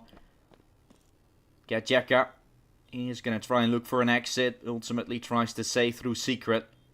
And so Incilio put themselves at a tight spot once more. The game is keeps on going back and forth just because of the economy for Arcred still being in a stable position. Every time they win a round, it is a pretty convincing win. Whereas kind of after that, usually starts falling apart. Very tough. Now they're going to have that buy again. Situation that they've been able to get out of quite often. I'm going to see if that change is still up.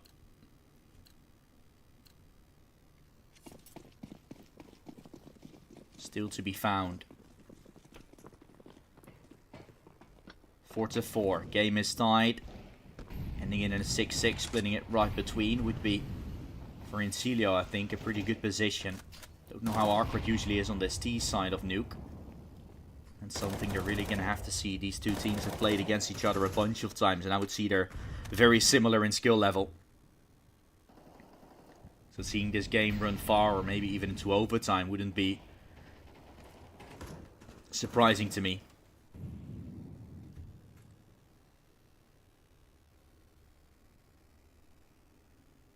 One team just needs to break the economy of the others.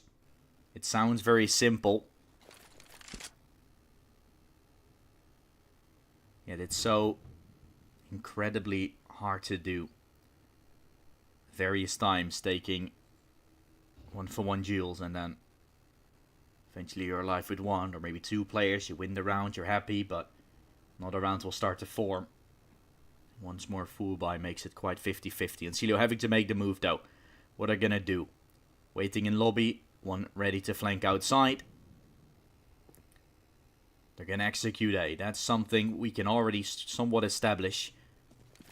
That outside player in bold isn't gonna go towards secret, so that doesn't achieve you any space towards the ramp side. Means that A is the point of contention. 25 seconds. DSS on the AWP. Chances to get a kill. That's faded falling. More to it, of course, as Pip will try to accelerate, but through the hut he was the only man standing. SHG will come into the rescue. And so it's all down to Bold.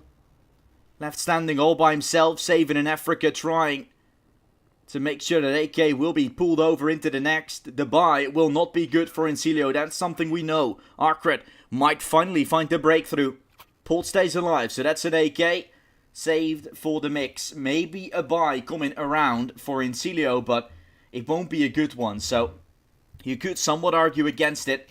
They're going for Tech 9 armor, making sure they have money into the next round of play. But this really is a situation to which Incilio not going to be too happy about it. Faded even buys armor and a Pizza 50, making him have no cash remaining whatsoever. Same could be said about Sugar, so I'm honestly not sure what Incilio tries to achieve with this. This is like a semi-eco, semi-full buy. Not really decisions that I like, but decision that is made and that we're going to have to work with. Losing this, so you're probably going to be in trouble, but you might as well win it. Taken 2 down into the B side already. Of course, aggression from SHG from Secret. As he tries to fall back, the side from Incilio is already taken over. You get a bomb plant, so there is your cash situation restored. But you could still win this round. SHG still curious about Africa. No one playing there. So Incilio is going to be looking to hold them down in a 3 versus 5. It is possible that they're going to be able to do so, because halfway done, the bomb is already ticked. The only one with a kit is Cynics. But they're sticking together. Going as a 5-man. Triple push through the door. 2 kills found. Makes it equal. Cynics still standing though. Should be going for the defuse. 5-second one. Faded. Will try to help, but he gets the kill on the diffuser. Oh, they actually won this round. Incilio gets away with a mysterious round. No smoke on the bomb. Or too late. Couldn't get it done. And so the game is tied. Incilio, they went for a semi-full buy. I was somewhat arguing that that wasn't a smart move, but winning, and the curse is still not broken. Constantly rounds going back and forth because Arcred had a certain balance going for them. And to continue the curse, they need to win this round. And then, of course, Incilio is going to win it. So we're ending the half on a 6-6. That's how the script has so far been. Can we continue having that showing? Having as close game as possible. Really something these two teams seem to be good at. Beautiful fight from Sugar. Start to finish. An awesome game for him, and he makes it to the Flames. Faded away, get Jekka behind, but eventually he's able to find the kill. Going for a third, he's found it. 2-on-2. Player from heaven coming out in Cynics. As he tries to get across, waiting in the smoke. Ready to go for the FAMAS, and that smoke will soon start looming. Another will be thrown. He's going to accelerate. Going to try to get the frag, and he will do so. Acceleration surprises the opponent. And now, it's Pip to be standing! Never mind! We're continuing with the curse. Cynics gets a 1 versus 2. A smoke on heaven isn't enough. You can just simply walk through. Arcred gave no signs of letting that one go. A grip that was and so effective. Puts Incilio back to the drawing board with the pistols. But the streak, the curse, whatever you want to call it, might still continue. This round is still one that Incilio usually won. We've gone back and forth so many times that I kind of feel like that's going to happen this time too. I might be a little spiritual, but since the 3-2 scoreline for Arcred, we've gone back and forth, and that's been 6 rounds consecutively. So why wouldn't it now? Maybe because Incilio has just pistols to work with.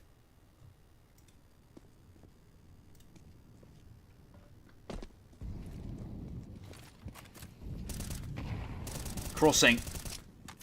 Incilio has 2 players going down. Cynics is going to rotate. Has been needing to anchor multiple times.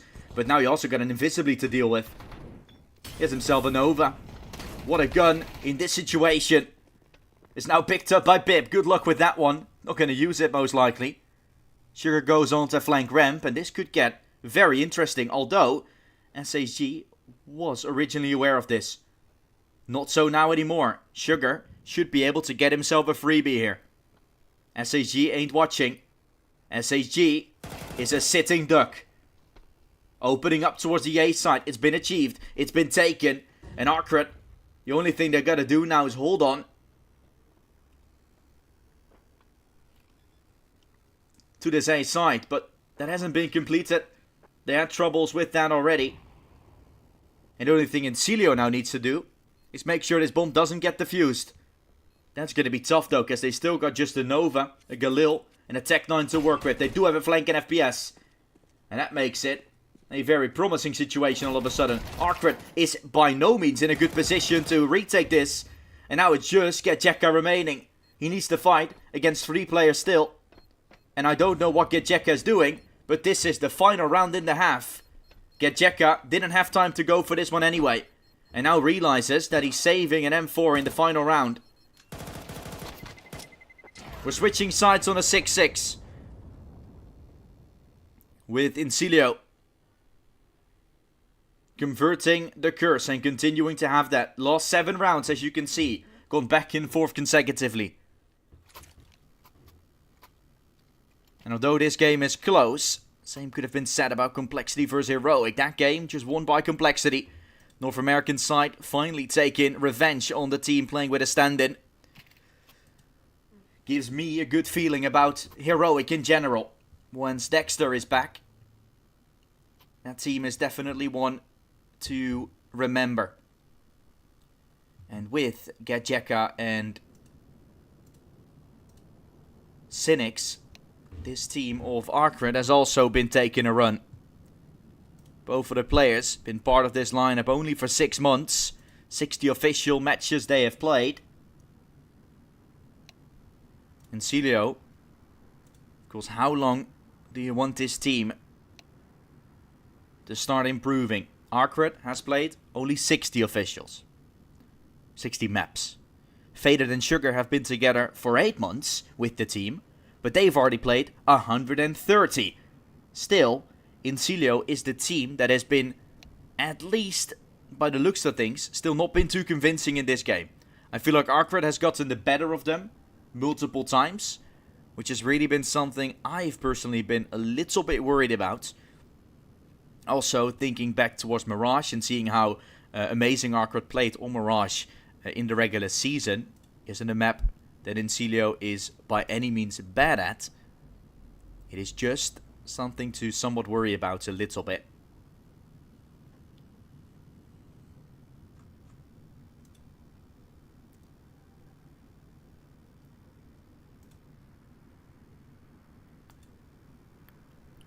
While playing so much, improving somewhat so little.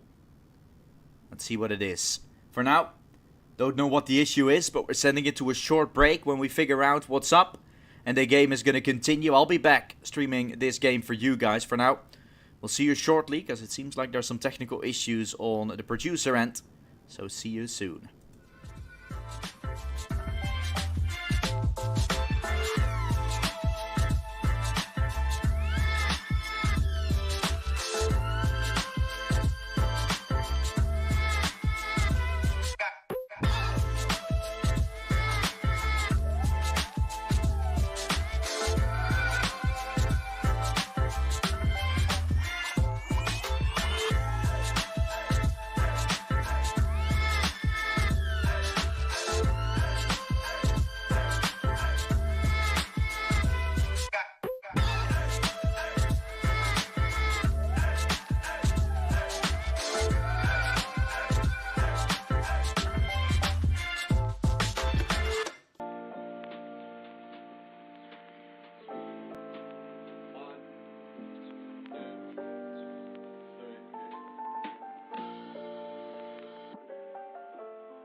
And so we return. The game is back on. Incilio is now on the CT side of their own map pick to try and get Arcred to lose after a tough battle here on Nuke.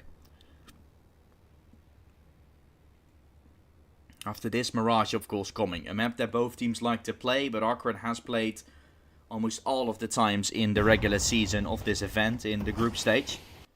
And so I feel like them picking it all the time has made them so incredibly confident. They're going to have a very good chance at showing. Puts even more pressure to Incilio this map. Good find from Sugar. Entry's been found, ball taken away. They overstep, they overrun. The retake is needed. Fight from FPS, doing little. Gets a kill through the smoke in the end, giving a chance for the retake from Heaven to pursue. SHG! Oh my goodness, Cynics! Gets the clutch. 4 kills for him. Out of nowhere. It's Arcred getting away with it. I thought this one was over. A few body shots was all that was needed. But Incilio, they get it done. Over the line. And in the mix. I can't believe it. What a round that was. Now we're looking at a confidence boost maybe on the side from Arcred that has come out. 2 players on ramp. They won't be overrun because it's the 8 side that's getting challenged. Incilio tries an alternative setup thinking the Mach-10s would be able to overrun them. This force buy is saving. They didn't suspect an A push, or not so fast at least. Giving them chances now to go for the save. Ultimately, round 8 should be found. Arcred has it lined up and ready. And we're gonna be able to take the 8th round in the hands of Arcred. Ooh, FPS. Good shot still. Not really the damage that, or the kill rather, that it was looking for. Just the tag and SHG. I mean, the fact that he still goes for the fight after getting tagged is miraculous to me. 6 damage, by the way, when you're in the back of Garage. That is crazy here on Nuke. Damage is not, hasn't been natural, but it is a nuclear power plant after all, right? So an explosion should be doing way more than 6 damage. technically speaking. But I mean, as long if we're talking about that, then it's weird that everyone keeps on respawning at the same spot and has the same money where they left off with, right? That makes no sense. But hey, doesn't need to necessarily make sense. We just continue with our game, focus on that for the majority of time.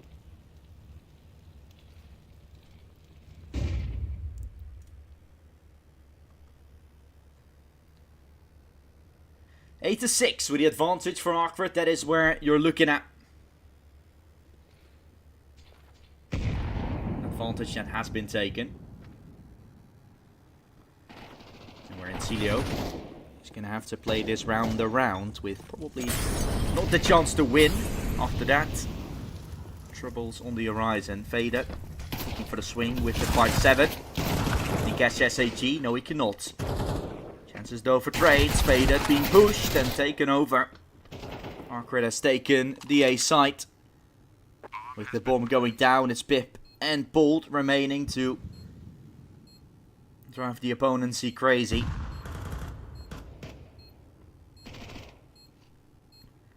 Round 9 ultimately taken successfully. A brilliant round that's found.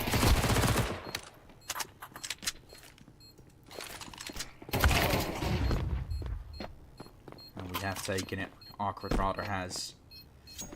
I'm starting to get a little worried for Incilio. As I said, so many officials they play together. And if things like this, if games like this aren't being won, somewhat asking what is, right? Awkward, of course, a team, as I said, both teams quite 50-50, I feel like. Awkward also, that have played a lot of times together. That are also on a good level while playing together. But Incilio, Nuke is your map. Nuke is your playground. You've played so many good matches. There's also some bad ones out there, of course. There's also going to be ones you somewhat lose, but this one kind of seems like the one that should be achievable for you. Like I said, it looks on paper like a map trading. And where you're not able to go to any kind of. It was a promising T-half on the CT side. It doesn't seem like that just yet. They're still getting choked a little. No players trading each other out. Now luckily the op from FPS that's finally saying, hey, we might not be able to win this one. So please, make sure we do. Visibly seen on top of the box. Taken by FPS. 4 kills already. And are being found. And get Jekka left in a 1 versus 4 is going to be all that's left of this round. A minute or so left on the clock, giving away the opportunity. Jekka will go out and push.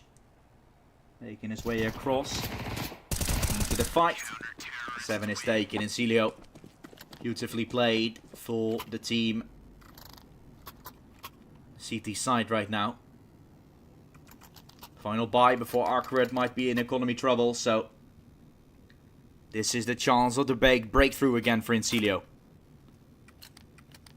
This game can be tied in no time again, guys. Don't I mean, like I said, I'm starting to get a little bit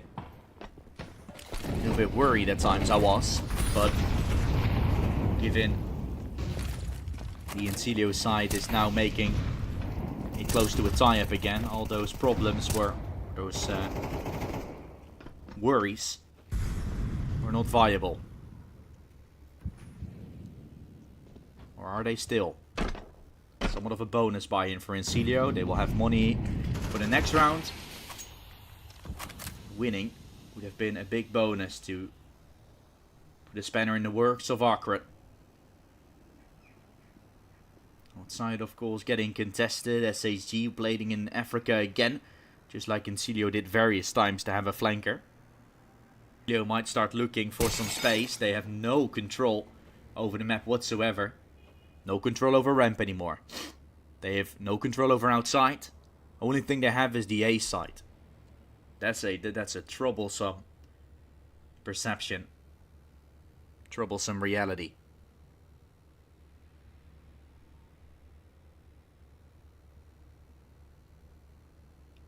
35 seconds left.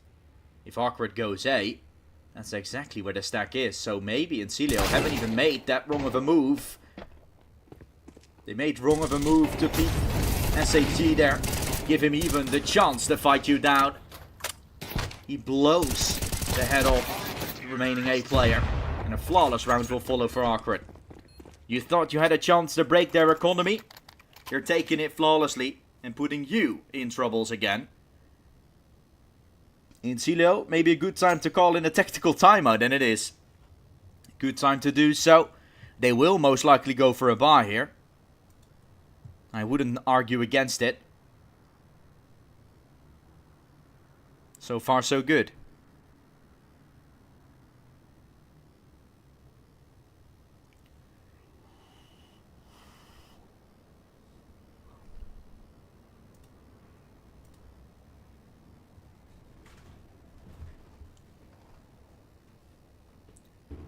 Invisibly, just had to get his vape out.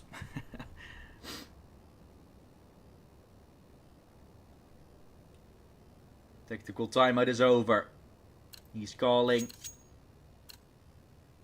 to his team what to do this next round.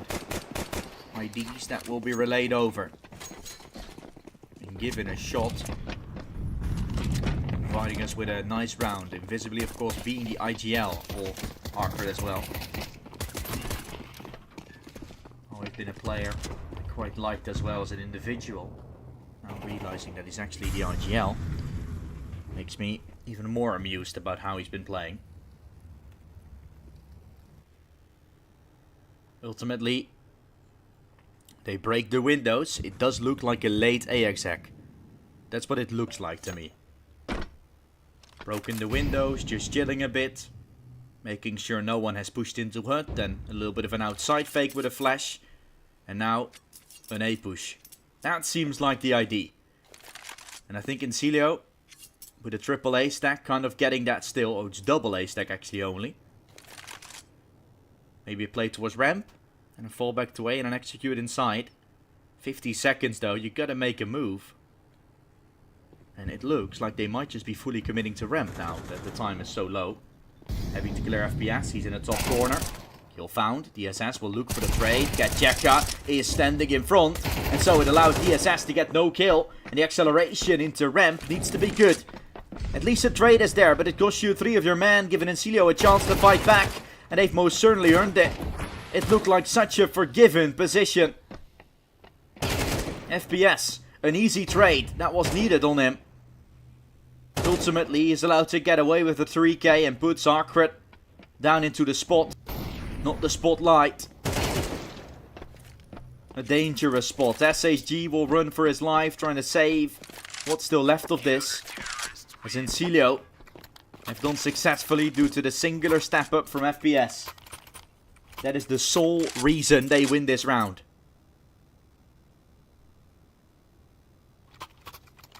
And with that one, Incilio is still in. It looked so good for Awkward. 2 players on A. You break the windows. Put a flash outside. You're gonna go for an A push. That seems like a 1-2-3, but a single on ramp. And then trying to exploit it a little bit. Usually a single on ramp is also not enough to stop a push from 5, but getting away with 3 kills there, FPS, is just a little bit too much. And they know it. They know that Awkward, and now they're needing to be careful, going outside, getting chipped away one by one. Doesn't seem to be that ideal either. Pushing through from the garage. The wraparound should be coming through. Sugar is aware. Cynic's now been seen. Allowed to get into an heroic spot again. Found that third on FPS. The round is fully turned around, but now still the advantage to some extent for Incilio. FPS. What a good position. Getjeka doesn't know. An absolute sitting duck coming out. Cynics, what can he do? Tries to get a second, but the spray won't continue. The third is found for Incilio. They're the ones putting themselves one step closer to the win as they're tying up the game with a singular round left to play.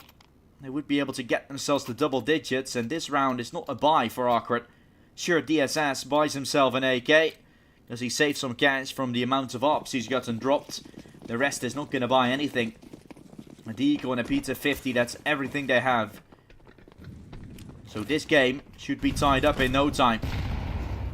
And then, at 10 apiece, it's starting to get dangerous territory for both teams.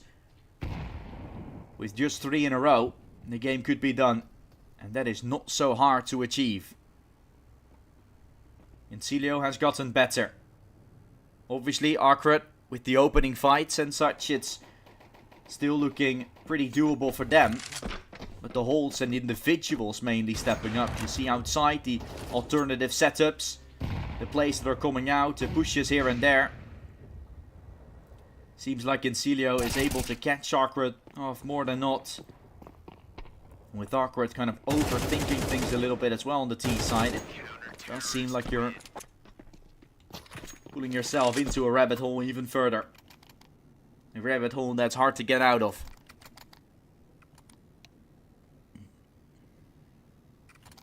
And now double digits is found.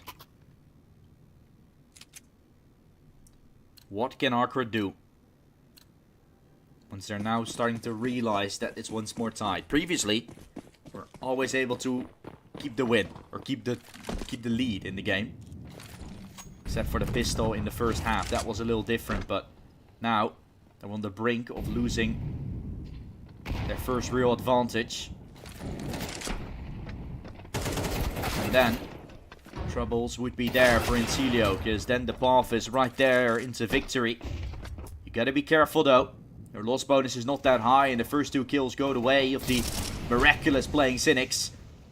Door on double is opened. Invisibly didn't know with it. And they still don't really know where it was coming from.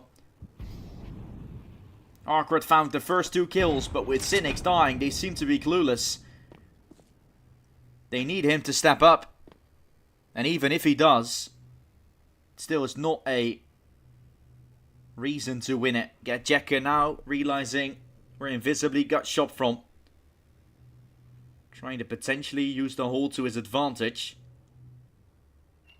Door on single will close. Bolt tries to get some vision through the double door. Planted the bomb. Molly flushes him out and gets Bolt to peek.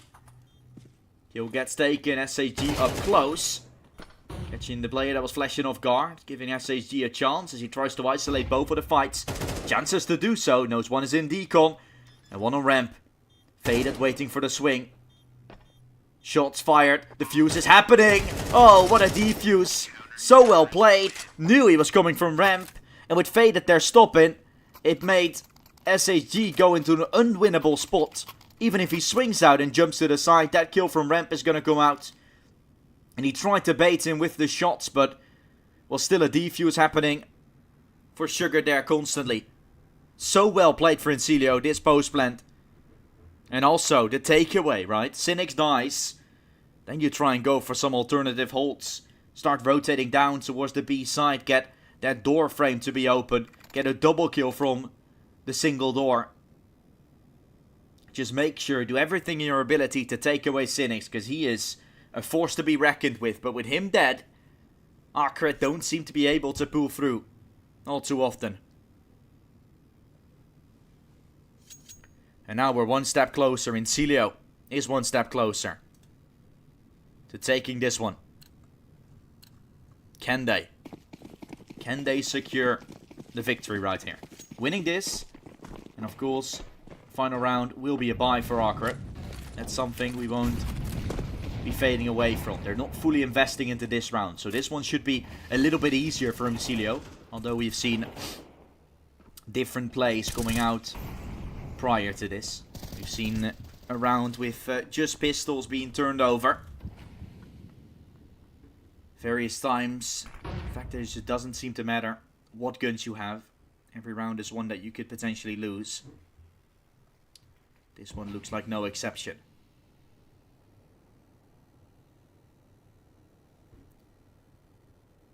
4v4 still up.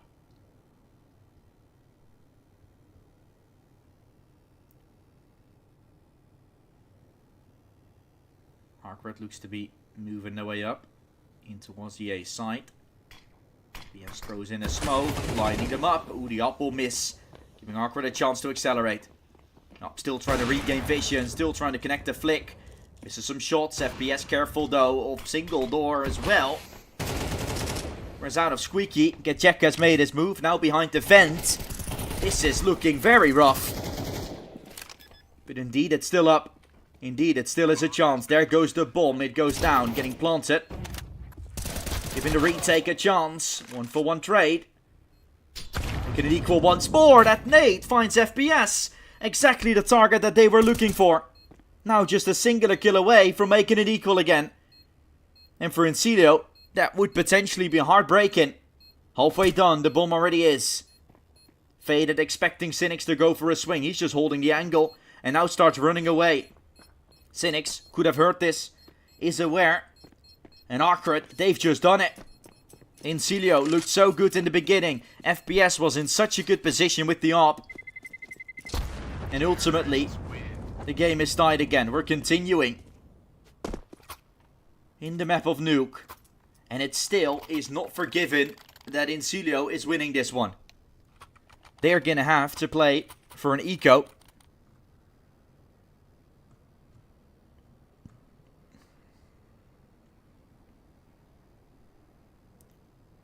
With an AWP that was saved.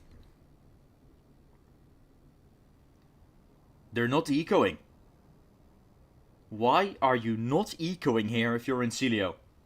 The reason might be that Awkward would be in a weaker buy if they lose this one. That is the only reason. So, you're fully selling it on this round. You're not going to go for the more safer round, I think. Which would be to play for overtime here. If you win this round, you're probably winning the game. Because Awkward's money is in the bin then. If you lose it though, your remaining round, the one that you have to win, is going to be with a weaker buy yourself. While the round that you have to win is going to be played with 2 FAMASs and 2 MP9s. I don't think this is the smartest move, but Incilio sells it. Awkward still has to overstep, still has to overcome. And the AWP goes aggressive towards outside. That fight is not taken. The kill from SHG will come out through the smoke, though a Glock tapping away. Can't believe it. A loose bullet catching Bolt. And an entry for Awkward in a round that's somewhat of a must-win for Incilio is not a good sign, not a good beginning.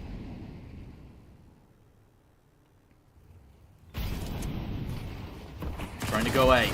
MP9 out, 1 kill found, faded, still standing. Sugar tries to help, but to no avail. Oh, the USP! The flick from Faded! It's absolutely amazing. And maybe, with that kill, Incilio saves themselves. Faded hits the shot of his career. FPS is completing the round. This is a win for Awkward, or a win for Incilio. I can't believe it. What a shot from Faded with the USP. And with that kill, you are saving Incilio from falling down on their own epic. This game has turned into a very crazy one.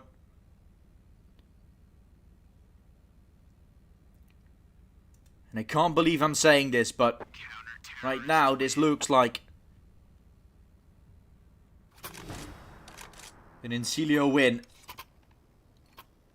As I always thought that this game was in the bag for Awkward. A false buy. At a moment it was needed to. Brings Awkward what they were looking for. Thereby, is it going to be good? No. Is it decent? Yeah, still. 2 AKs. SHG, Galil, Mac 10. I don't know. You're at least going to have SMGs and a baby rifle. No, a Tech 9 even.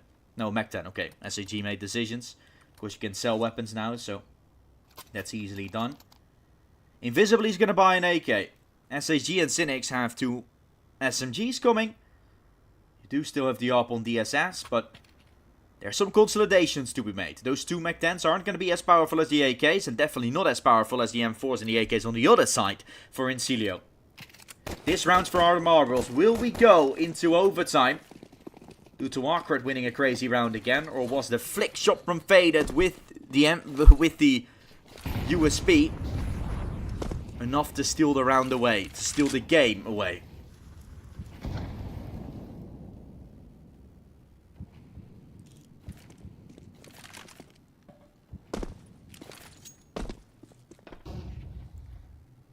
Faded has only 9 kills, but 3 of them are the most important of this game.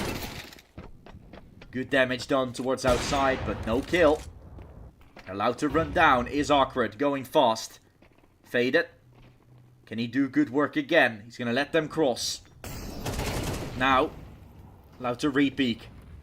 Invisibly will fall. Pip is already on the B side waiting for the execute from Awkward to roll by. Pip is needed to step up. He will get it done! Incilio are gonna win this game. And let's get Jekka gets a 1v4. Good rotations. Instantly responding accordingly. Knowing Awkward were gonna try something sweet. That was an outside take. That's worked. They ran to B various times, which was catching Incilio off guard. This time, they're on the B side. And you can see what comes from it. A win. Not necessarily deserved at times, but Incilio, they've taken it nevertheless. We'll send it into a short break. When we return, it's going to be the second map of play, being Mirage. The map pick from Awkward to try and see if they're able to get this comeback in the game going. If Incilio has done enough and enough mental damage to keep the Awkward side at bay. It's going to be an exciting match, just like this one was. Incilio walking away with the first map. Some luck on their side, but that's what you need as well. See you soon with the second map of Mirage.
Mirage.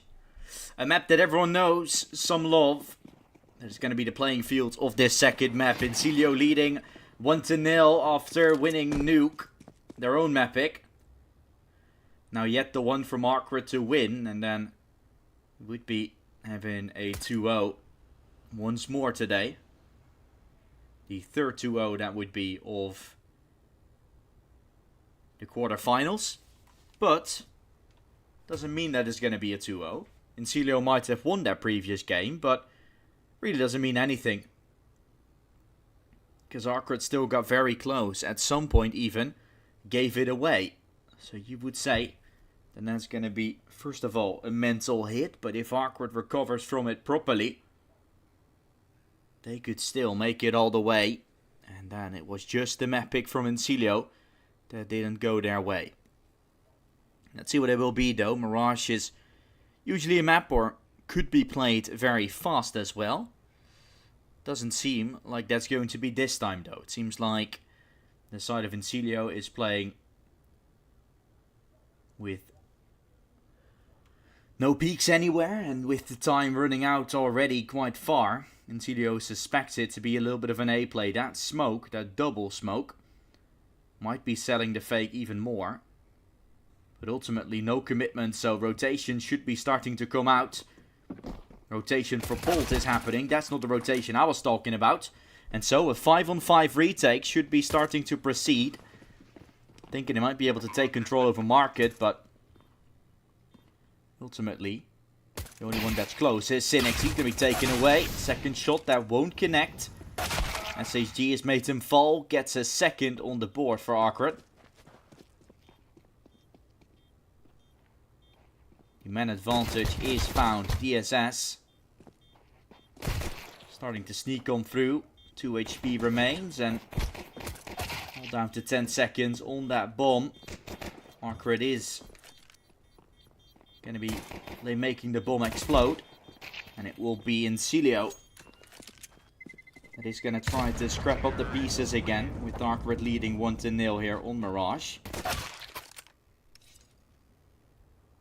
Pistol is always so important to find. You can see that with this one found. Incilio is not in that good of a spot once more. Incilio was able to find the first 2 rounds in the previous game as well, which later on got overturned. Here it seems to be a little different because Incilio is going for the force buy.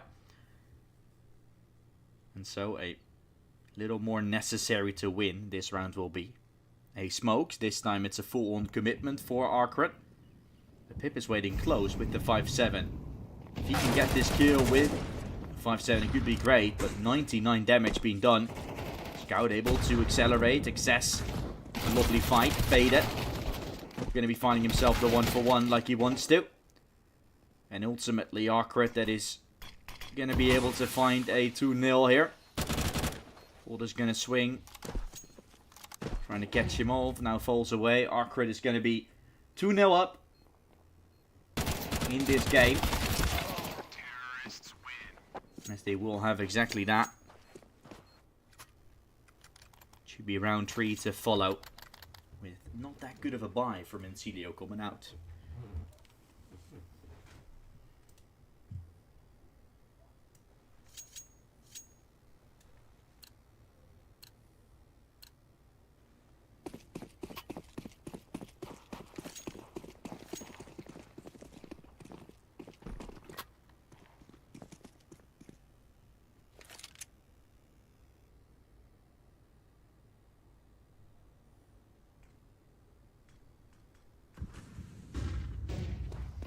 Here comes EA execute once more. Arcrid. They're looking team. I was also anticipating on doing good on Mirage, and this is the reason why.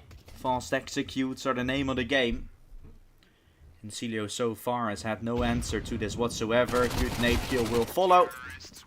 And a 3-0 start for Awkward. They're also going to find themselves some money. Now finally a buy for Concilio, so we're going to see an answer coming soon. I'm almost sure of that.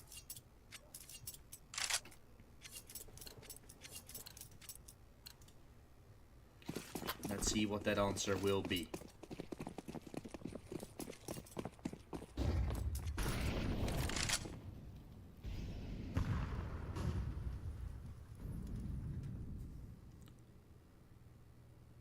Cynics trying to move his way through from Palace, joined by Getjeka. Starting to move out, Faded. He's ready, the off as well on FPS, and so damage being done to the side of Awkward. Sido has found themselves a man advantage to work with and should be 3-1 soon. Good shot from DSS. And for a second, FPS. 2 bullets, 2 kills. The magic of the AWP continuing to shine.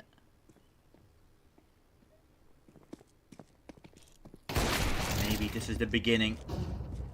Something nice for Incilio.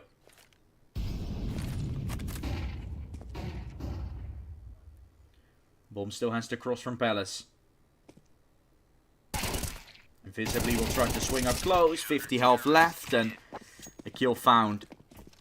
2 kills for Faded. And Incilio brings it down to an advantage of just 2 for Awkward.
Faded. Got the smoke going through.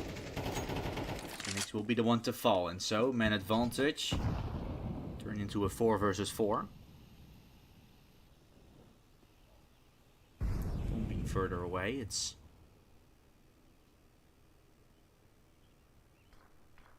Cilio.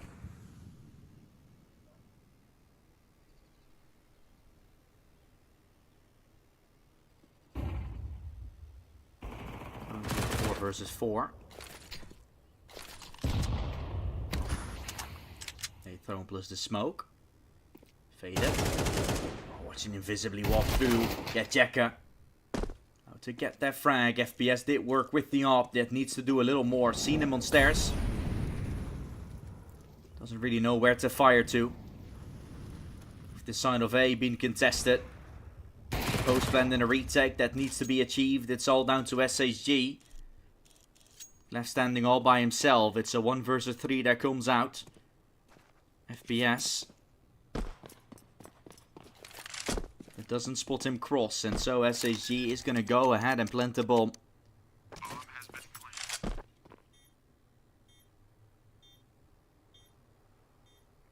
The retake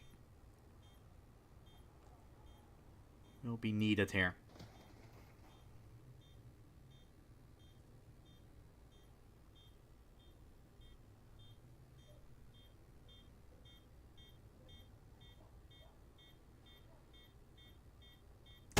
ENG. Ooh, we see now. Spray will connect. Incilio. Good stuff as they put themselves up to a 2-3 scoreline now. Completing the retake on the B side. With the bomb plant and all. It's converted and well played. Incilio is allowed to make a chase for it.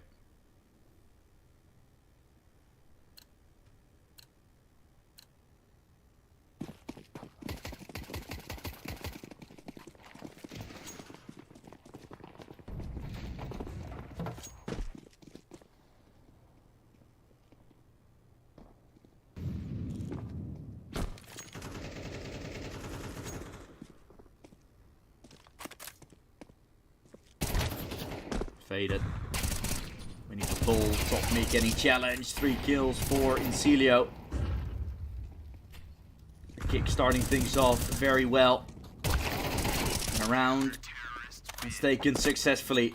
Was this a buy? I'm not too sure. Some of them have still money, others don't.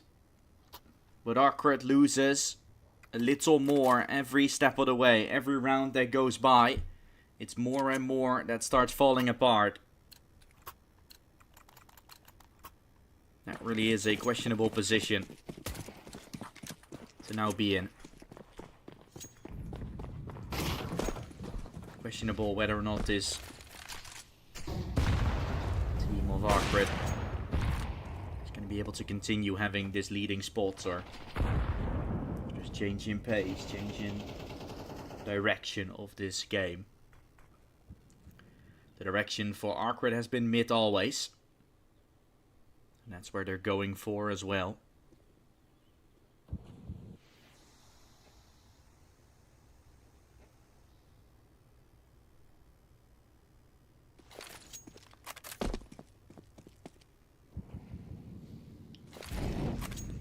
Through into window towards jungle. SAG gonna move out. He's taking space towards the jungle side. It's SAG that will walk away with a fight. Making 2 come out. With the man advantage for Arcred taken. It does look like they will have themselves a 4-3 coming out.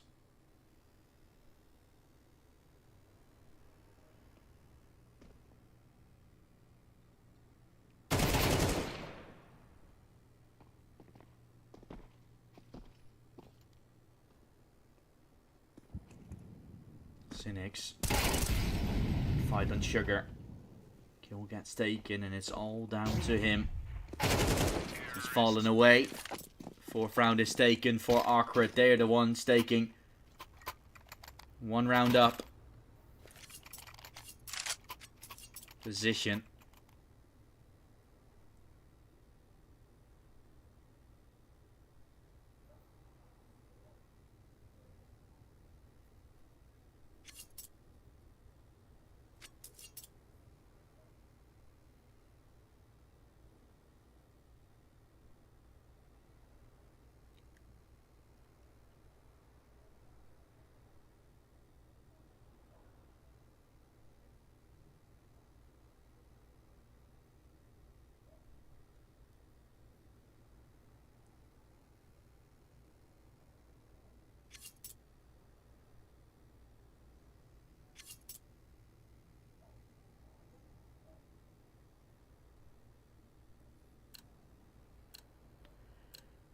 Arcred have won it, now playing up against a full buy. That could be the beginning of danger again for Incilio.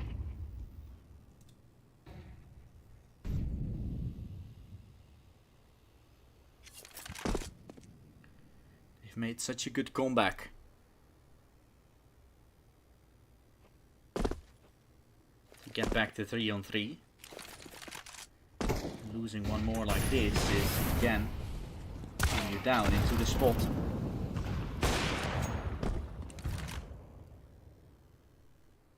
Putting you up into a questionable position. FPS is watching Palace, has seen them cross back. Knows there might be some more to come.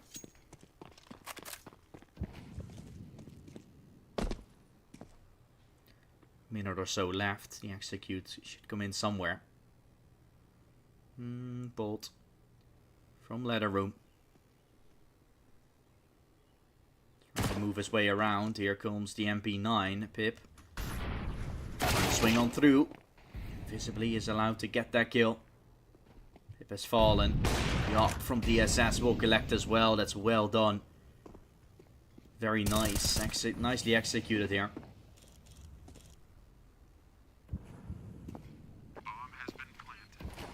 Zarkred is looking to take their 5th. Good fight over middle. Kill found in con. Kill found in mid. And also one towards short. So all the mid players aren't able to do anything. And a 5th round that with that should be found with ease by Arcred. Is Sugar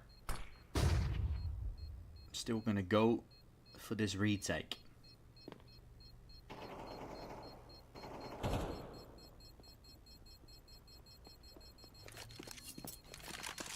He wanted to, but got taken away. DSS will die with the AWP. That becomes a irrecoverable weapon. A lot of cash that's been taken out of the pockets of Arcred here. With that AWP not being saved. Ultimately, in Celio, that won't have a buy going next. So, you're probably just going to save some cash for that big green coming next. But, again, it's just crucial to lose those weapons. And most likely, we'll start to see a 6-3 coming soon. And then, Awkward that have already taken the hold and just sail through to a minimum of a 6-6. With then a CT side to clean it all up on. So for them, they're still chilling every step of the way by the looks of things. Don't know how good Insidio will be on the T side. Has to be figuring that one out. But ultimately 6 should be on the board as the bomb should go down. Bolt. He's going to collect himself a 2nd. So 6-3 is found. Arcred will be having that half tie-ins at least secured. That's something that was the first step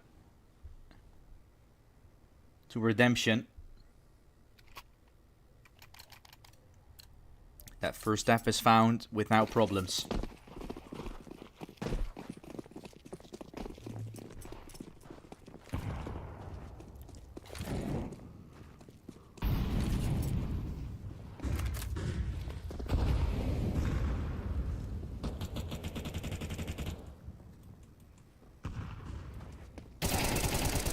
Shot with the M4 connecting on the first damage.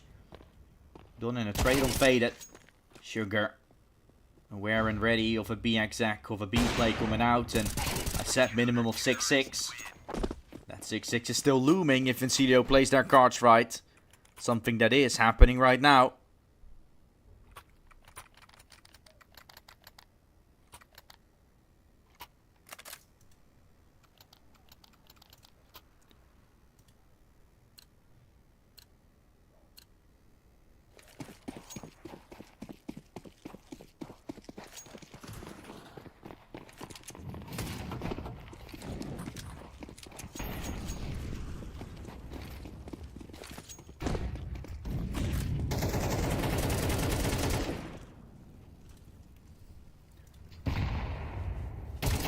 Little fight on middle. Arcred looks for the opening. Real spray pulled. Such a ambitious spray there through the smoke. Definitely not what I saw coming.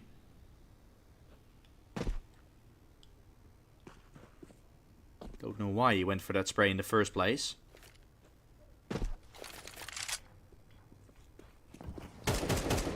Has to be said. Celio making plays that don't always make him seem like it's their own play style or it's their own play. It's really,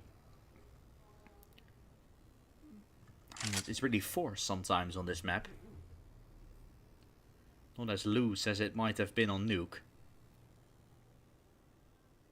On a map that is Mirage, loose playstyle is like one of the key details to what makes Mirage such a special map. Such a bugger map to go for. A lot of swinging, a lot of brainless moves that you can go for. And of course there's slow methodical play in clearing these sites, for example, and playing those executes, trying to fake things out. But when you're fighting on Mirage, the only thing that you need to be careful of is your crosshair to be at the height of. It always is. Good fight from Cynics, taking away the Opper, who was still checking ramp. As soon as he heard the bomb going down, he tried to move, but FPS was still a sitting duck all day long. Invisibly walks across, catches Sugar off, and he must be hitting himself, must be kicking himself as Invisibly continues to find success. Round 7 found, and Celio not on the best of buys to end this half. The difference between a 7-4 and an, or a 7-5 and an 8-4 is pretty big. So the fact that we usually say you don't have to worry about this round just so much, I feel like this is definitely an important one coming. Of course, it's not that good of a buy for Incilio, but even better if they would be able to pick it up. Thinking about that T-half still to come, where economy needs to be found and lots of other factors come into play. FPS has gone into Palace. Here's one of them flashing. DSS running away. Still 2 positioned on the B side. Oh no. Rotation from Faded. As soon as that happens, Sugar left all alone in the B place coming out. Sugar is aware, sprays him down. MP9 good for 1. Imagine if Faded was still there. Not to be. Left his side, left his friend, and now a chance for a very doable retake. Unless FPS falls there, and that's exactly what happens. Invisibly lurks his way through. And Faded is somewhere in the kitchen. Pulled right there with him. That's Pulled falling, that's Faded. Invisibly cleans it up. And we're switching sides with an 8-4. Arcrat might have lost the first map. Might have lost the opposing pick. But they're the ones shining through on their own. And are 5 rounds away from taking it already, while still having the CT side of Mirage to come.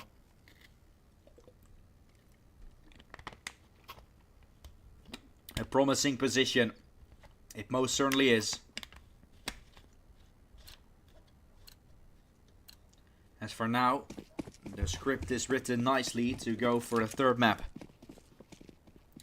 I said map trading's gonna be something I was thinking about. Not in a way that Incilio won their own map pick though. On Nuke, they had to battle their way through, had to go through insanity in order to pick it up. Here on Mirage, the same thing is required.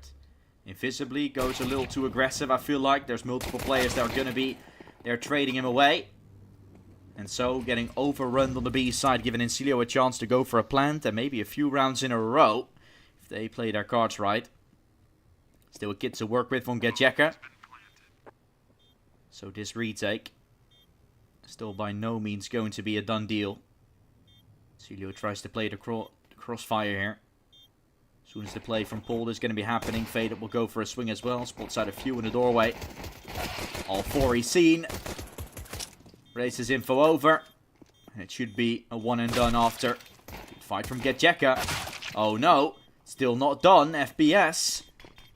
Waiting for Gajeka to get on the bomb. The fight from SHG is taken. And they will complete the retake. Arcrat. What an amazing one to pick up. SHG and Gajeka trading each other out so marvelously. And no one from Incilio to get a response in time. Loses themselves. Round 13. And puts themselves in a very awkward spot now themselves. If Arcrat wins the first full bar round of this game, which might be now or later, could already be a done deal. Before we know.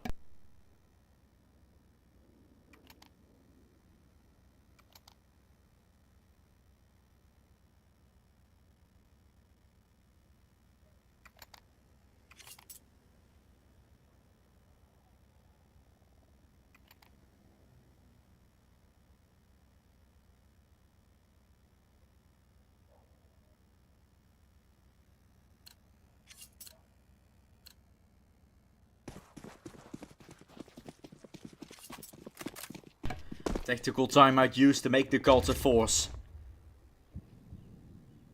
Anything that is required.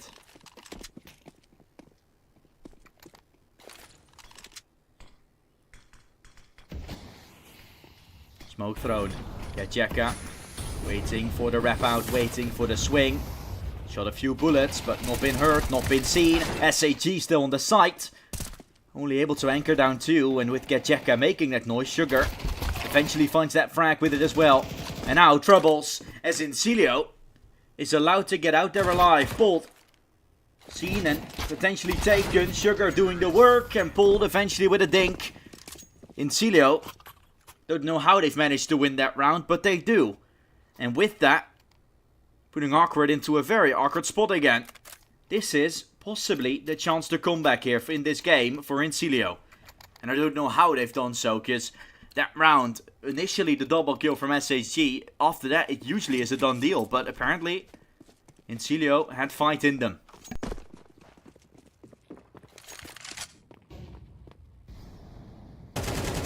And again, they choose violence. Bolt with an opener on Invisibly. Man advantage will be taken. And so, with the man advantage and all,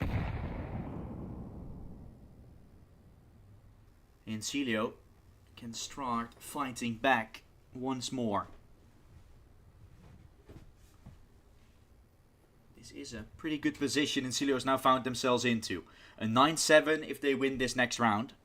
And then there's just full buy still from Awkward, and money is starting to get good in a good spot for Incilio if they win these rounds convincingly. So, all in all, very promising position for the youngsters.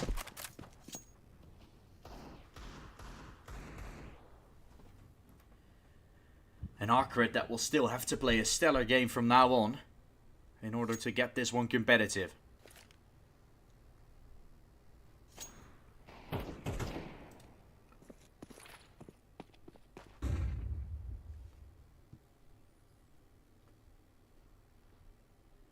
Incilio has themselves a man advantage to work with. DSS, of course, with the Deagle. Trying to swing, second joining him in SAG to Peter Fitty. Doing the work, bit of flank from Faded. Well done, well played. 2 kills makes them very paranoid. Gajeka still holding on, and Cynics goes for the flank. The Deagle, oh, it's going to connect a body shot, leaving just Bolt remaining. This bomb's been picked up. And the round, oh no, I think Paul didn't realize this. The time is running out, they didn't even pay attention to the clock. And Awkward has just won the round. Incilio calling in a tactical timeout. This could have been the turnaround point. This should have been the turnaround point. But instead of it being a round for Incilio and an eco after a 9-7, it's now a 10-5 and Incilio fighting with their backs against the wall, having to double eco to potentially face the point of 12 on your side. Winning this, and you still get yourself back into that position of making it to 10-8 with a force buy and an eco coming, but you gotta win this round for it. And that is with an AK Galil and a Mac 10 against a full buy for Awkward. I mean, full buy, huh?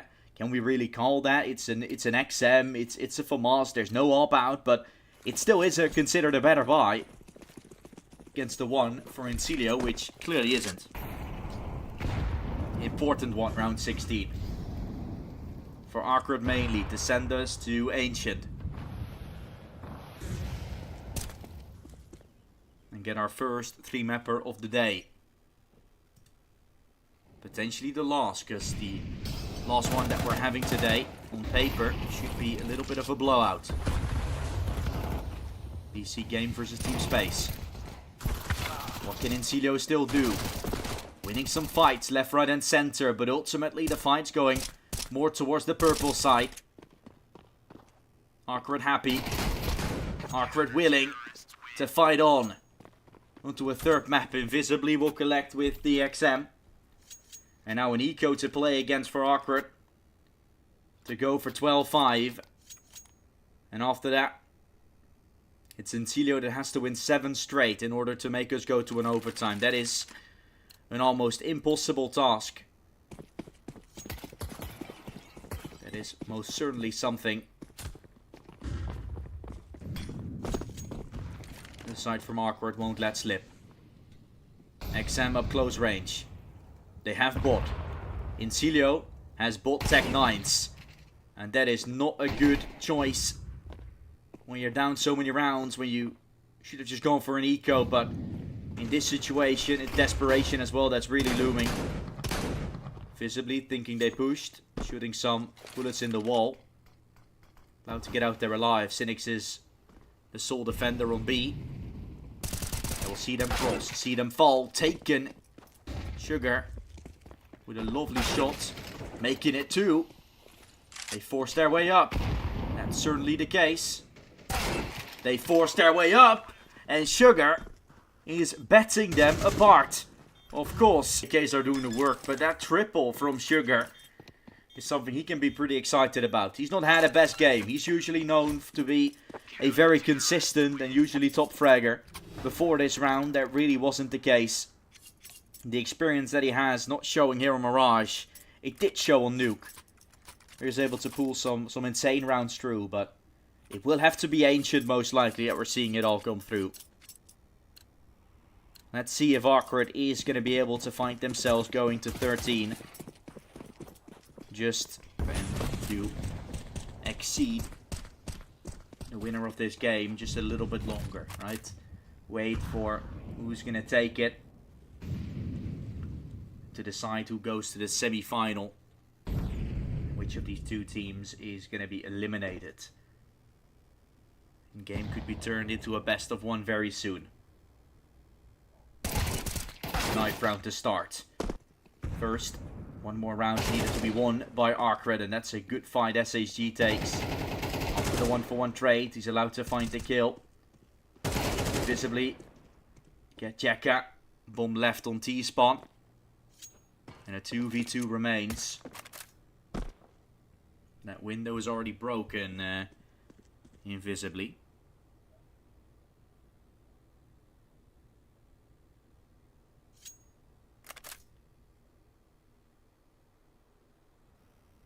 FPS has taken all the way CT control. Is going to start moving B. Invisibly soon, achieving in a fight. Wow, what a kill. What a kill from Invisibly. And with that kill and the player that was originally moving towards the B side, you would think it's going to be a B play. Sugar has obviously left and is now going to start crossing from ramp as the bomb was left on T-spawn. Sugar is going to try to plant on the A side. Smoke is now heard. Invisibly has a nade. Good damage done. The IGL team of Awkward doing some good work right now. It's going to be needed to get the final kill as well. Sugar. Can he step up one more time? Can he put his score up just a little bit? Dink right on top of him. 2 bullets away from taking away while he needs only 1. A headshot. For God's sake. Sugar wins it. Puts Incilio just a little bit closer. Still far from over. If Incilio continues to get rounds like these, but the brink of losing still. Having a weaker buy still coming out. Not the best. So does Awkward. They might be better off just saving once than playing for the 12-7 after that. Really to be discussed. I'm not too sure what to expect.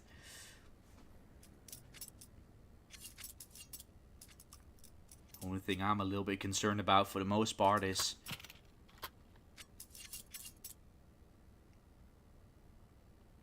the fact that there's eventually going to be like that fake comeback once more. A little bit of Cloud9 phase style. Or eventually you get back to a 12-11. No, it wasn't phase 12. It wasn't phase Cloud9. It was NIP Cloud9. Getting all the way back to a 12-11. Then to lose and make them go to a third map. That is exactly what is happening right now. Okay, we could start seeing that with 4 more for Incilio.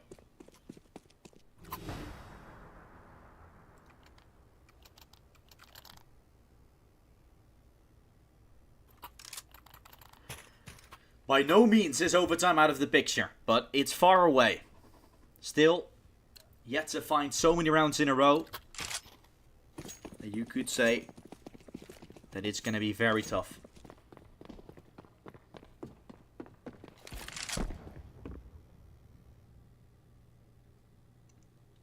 Good kill from DSS. Entry found with the AWPer. Doing good work. It's Fader to fall. He could save his team previously. Now he cannot. Pip had one of his worst games. 5 kills only, but we'll keep it at that. As this looks like the final round, we'll play a Mirage. Another kill from DSS. The AWP is doing so much work. Now been seen, taken away, pulled for a 1-for-1. That won't make the cut. Simply it doesn't. And Arcred Luke to have a 13-7 on the board. We expected map trades. We get map trades while we're moving into the third map. Ancient is our final decider for this best of 3 as the victory comes out in a 13-7 fashion for Arcred. Of course, we're ending it on either Ancient or Anubis. 2 of the most notorious maps, I feel like, for the CIS region. I've casted a lot of CIS events, and they're always in Celio and Arcred were. The most maps that were played were Anubis and Ancient. Now we're leaving ourselves towards an Ancient map. The 2As that are usually known to be played by the CIS teams quite a lot. So a banger of a match that will follow. One of the most pugger maps out there, of course, in the way you can play. Very aggressive style into middle, or very passive style in case the CT start going aggressive or chugging in lots of util early in the round. We'll have to figure out how it's all going to be for now. We'll see you shortly. When we return, it's going to be the third map to decide which way this is going to go. Is Arcred going to continue with the momentum they bring for that second map, or is Incilio going to take us through and make themselves go into the semifinals? See you soon.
for the late entrance into the third round, guys. We're gonna get ourselves underway after the 2-0 start for Incilio here on the map of Ancient. Brilliant beginning. With a, so far, pretty cool game. Third map that's needed makes it always a very interesting one. With Incilio, of course, on that CD side starting off. Now close at 5, faded, looking for 1. A little bit of a trade coming out from Invisibly. On top of Invisibly. Successfully coming out. Good frag from Paul, MP9. Gonna start looming in for more, as he doesn't find it. No trade, no play. And a chance to redeem themselves. Incilio have played some good Counter-Strike on that map of Nuke. They were driven far, still able to take it. Their resilience has really been something I've been amazed about. For Awkward, their class and the way they've, at every single time, even up or even down, just found the composure to play some strategic and good looking Counter-Strike. Where Incilio it's sometimes been a little rough. Okay, now it's Sugar going for a weird swing. Now it's Paul gonna go for a little bit of a peek. But that rough Counter-Strike has brought them to this point as well. No structure needed when you're hitting your shots. And a 3-0 is found already by Incilio.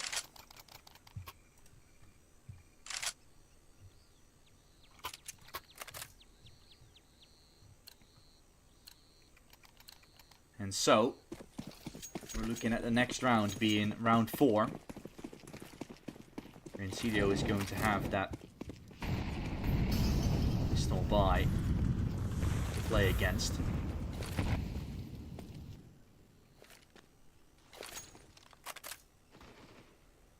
Sugar, looking up the position, the swing from the M4 will come out. There will in fact be a play coming out. It's a 4-on-4 that is left. Almost looking to go down. The retake is needed and very well taken. All down to Paul, left in a 1 versus 3. Tries to go for a retake with the M4. He found a kill, but a dink will come on top. Maybe he's going to save. Paul is 10-0. Wants to keep that score, but Awkward, this round should have never been one that goes their way, but they've taken it. This is the rough Counter-Strike that we're talking about. Incilio thinking they are free to take another round, thinking they're free to go up 4-0. Then Awkward finding a way around in towards the A side. A very fast execute that's been won successfully. Terrorists win. And now I'm feeling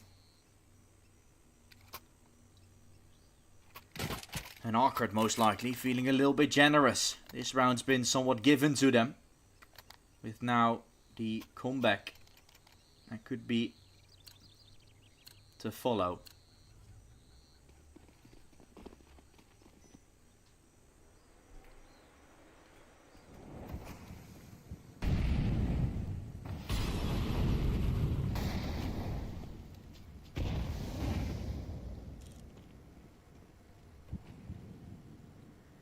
Invisibly and Cynics that will go for a little bit of a move towards that B ramp.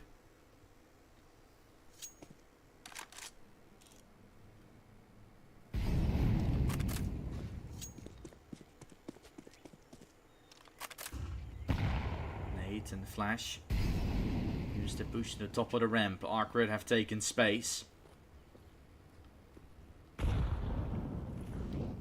Now that they do have that control, flank from SHG coming out, it will be faded, moving up closer. Faded up close, MP9.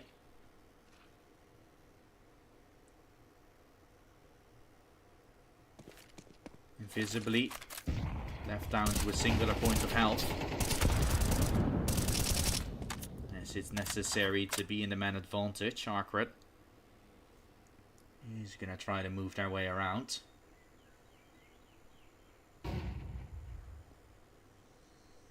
Walking. Down in Donut, now into window. Push that comes out, get Jekka. Needs himself too, he's managed to find it. Aggression as well from SAG as he comes out from the B side. This kill is necessary and will be found. Bomb has to be transferred over. Cynics is gonna run. With 10 seconds left, he might as well get to the side in time. He wouldn't have gotten it. So SHG happy to find that kill. There wasn't time for Cynics to do it originally. But he's given the round by Encilio. Something they might not even realize themselves right now. Beautiful one being won by Arcret. And now up against Pistols, which should provide them a chance to stabilize this game and put them in a tight spot. They can most certainly continue this streak. Here comes the M4. First 2 kills are lined up, and an absolute spray down after. Getting them to a tight spot once more. Now, full buy against full buy. So, the third map of play, and the game still tied at 3 apiece. It's not as if these teams leave any room for the others to check on. All these games are going to be close. 13-7, I still feel like is arguably a whole lot closer than the score might suggest. Thinking back to that armor pistol buy that was won by Arcret, which gave them a gateway into a win. A flash that will look to come out. Faded has back fallen away. Pip. Readied up and closer. Cynics will be falling away. And Arcret has a 4-on-2 found. And Arcret has the play to their name of goals. They were down 3-0 at some point. Aggression into B once more. Able to take 1 kill each. Sugar and FPS. That are the 2 remaining pieces.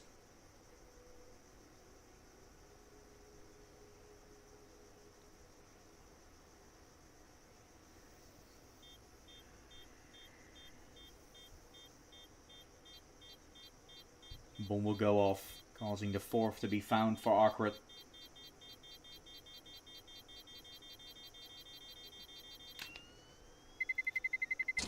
Terrorists win.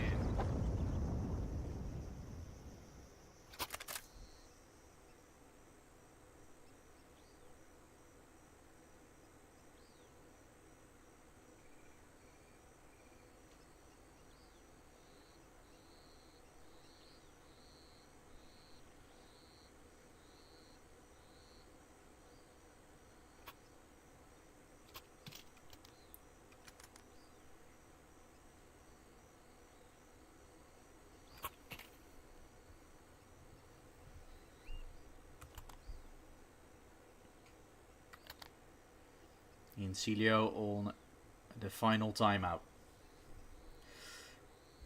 Before the full buy is gonna start to loom from Arcret again. Not their final full buy, or not their final timeout as of a whole, of course, but tactical timeout that's gonna have to bring them a turnaround. Otherwise, Arcret is gonna start walking away with this one fairly quickly. A 4-3 already. And soon 5, maybe 6-3, if you're not careful enough. Then danger that is most certainly going to be around the corner.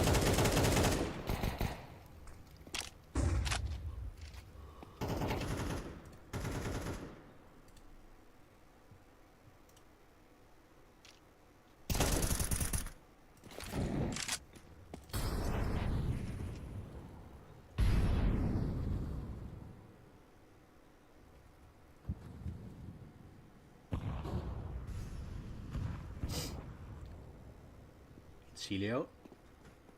Which direction are they going? Invisibly is trying to cut off the mid rotation. One is still in cave, which he hasn't fully paid attention to. This kill would be interesting then to find, and it's going to be a frag. Taken for Invisibly. Celio on the other hand, that will look to save their weapons. The M4 for Faded, that will be, or FPS rather, will be brought into the next round. with a 5th on the board and a 5th in a row for Awkward already. Incilio that has so far made nothing through just yet. And then these kills from FPS that are pretty good. 3 kills found. Pulls out the knife. Starts falling. Here comes the 5-7 and it actually manages to pick up the AWP. That's well played for Bolt. Although it's 1 kill and a round off of many that are played well. Giving Arcret a good opportunity to go for 6 or maybe 7. If they play their cards right. A lot of money in the bank for FPS.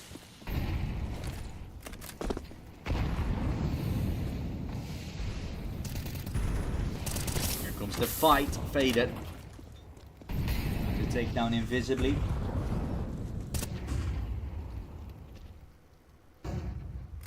So the man advantage for Incilio.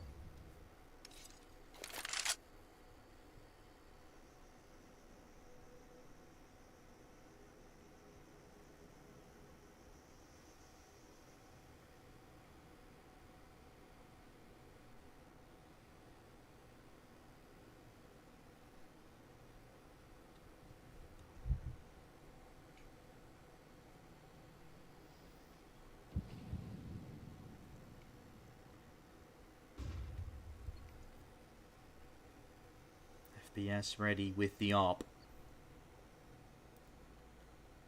Lining up, get Jekka.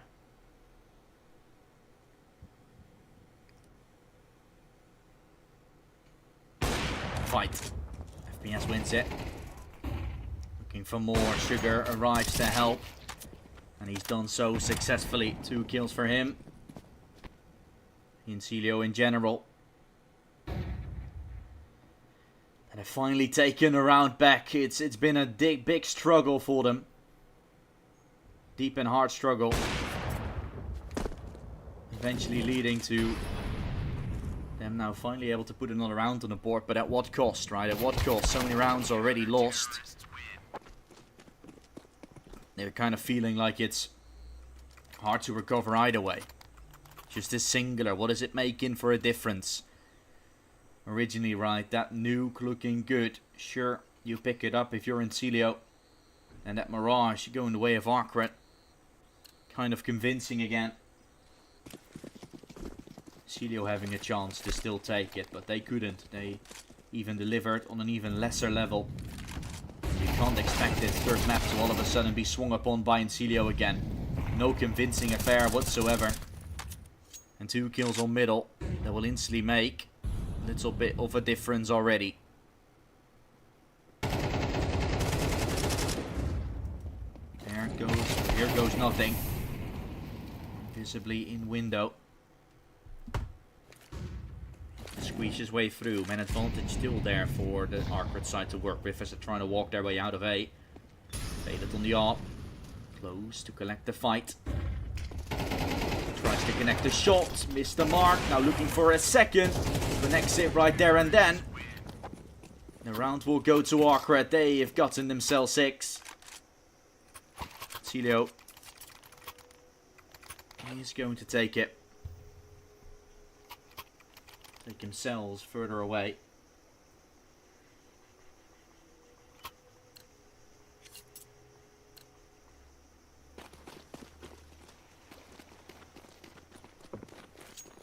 The 6-4 scoreline being found. It's looking promising affair between these two teams. Like a promising play for Arcret. As I said, they were going to accelerate again. Wasn't like that one round was going to make too much of a difference. And so they overrun again. A-side getting challenged. Bolt completing the spray. So he's allowed to find SAG there on the cross. Arcret will try and cross themselves into the side. Is it necessary to win this one out? No bomb plant yet. They want potentially for Incilio to think they're going somewhere else, or there's still a mid flank they gotta wait for. None of that is true. Gives opportunity for fight. DSS baits him into a fight. The Upper in FPS loses that fight out. DSS still has a shot to advance. Won't connect. One plant will come out. And Molly will stop the players in the donut side from being too close to each other. It will collect a fight. Tries to hold it down. Smoke is making things awkward again. The defuse looks to come out. It's a nade on top of the smoke that will open it up. Getjeka is looking for the kills, but he won't be able to complete them. Round 5 goes the way of Incilio. A hard-fought battle. Whereas the beginning looked absolutely horrible. Eventually, they started to catch up to a point where they're even close to tying up the game now.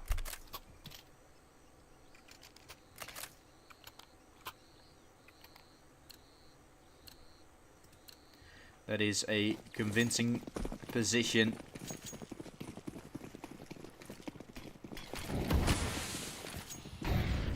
Very convincing position to be in for the Arcret side. Although Incilio can still tie up the half. He has been seen through on the molly and falls flat. Sugar down low. Able to get a trade. Does it mean you're going to be able to win this round, of course?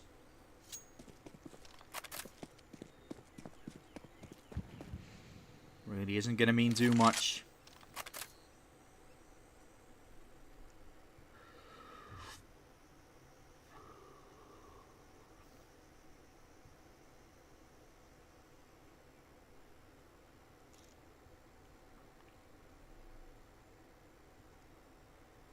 So 7-5 looking likely to be achieved there on the map of Ancient.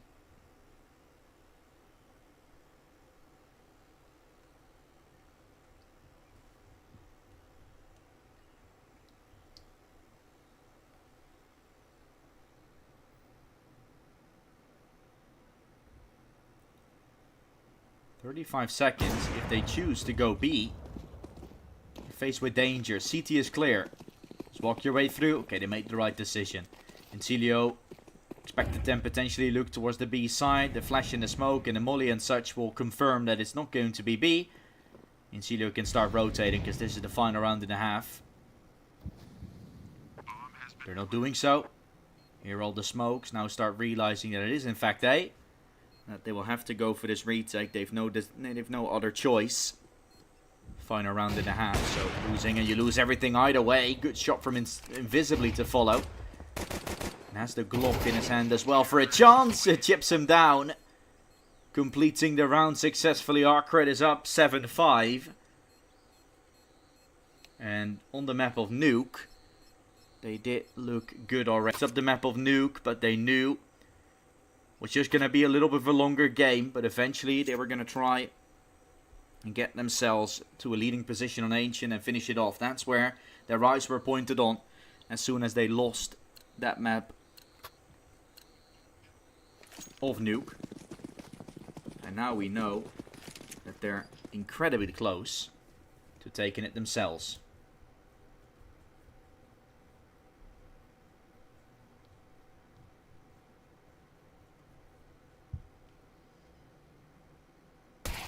Good shot from Invisibly. FPS has fallen. Fada. And seems across to the big box on middle. Mid boxes where he's playing around. Flash towards the window. Visibly is going to run away. Forced to fall out. The USP is going to run back. Invisibly is the only one playing A. Might bait him into an A stack. And he wants to bait him into a B stack. And that's where Incilio is heading. Oh boy. Oh boy, Incilio. Poor Incilio. They're running right into the stack. 4 players to fight against, but 3 of them have already fallen. Cynics might not be paid attention to. Fate is gonna plan, tapped away. Cynics tries to convert the final kill. The final 2, did I say so? As Sugar made a play towards the cave side for a player rotating. It's eventually the round still picked up by Encilio. A 4-man haystack for Arcret. But Pold said no.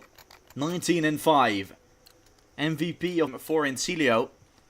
And I haven't spoke about this yet, but what I really saw from both on the sides really is that every single game that they're winning, there's one sole player stepping up in every sort of engagement, right? That first map, it was Cynics doing so for Arcret. In the second map, it was SHG doing so. They really need a singular player to step up in order to get this game to a victory or to make it close.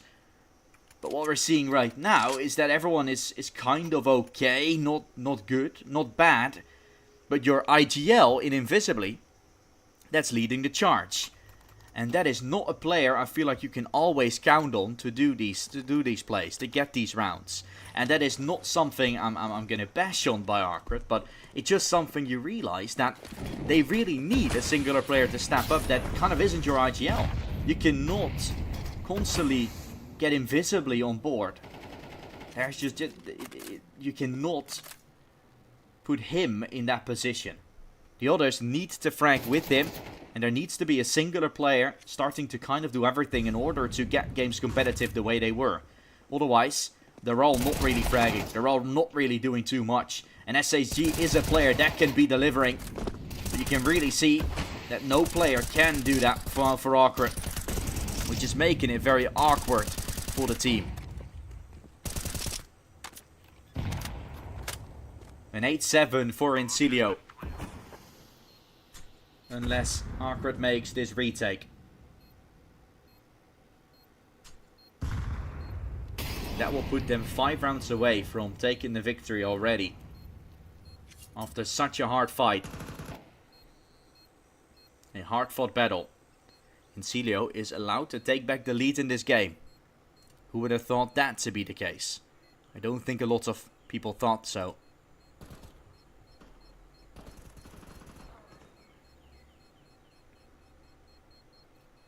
But it doesn't matter. The bomb is going to go off. It's well played nevertheless. For the side of Encilio.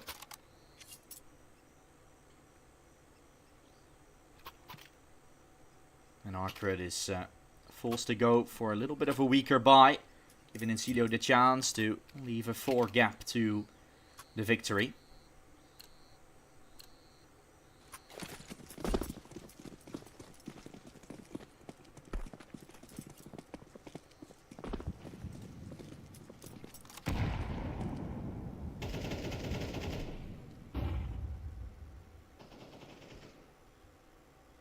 Pip is fallen.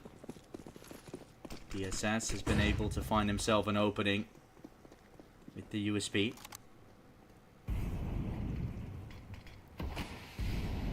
Five 7 in hand, smoke towards CT spawn.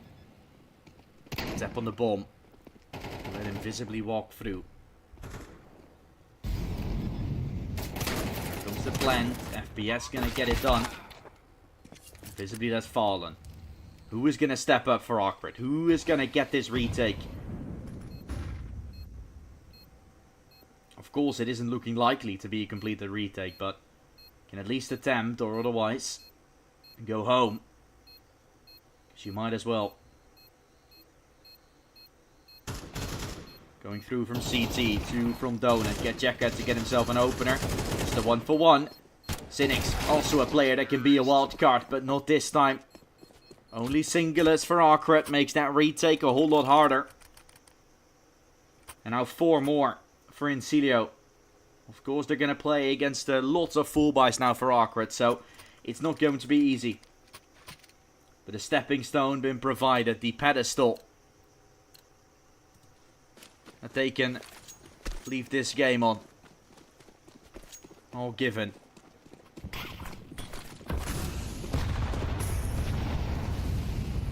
All in all, a promising game.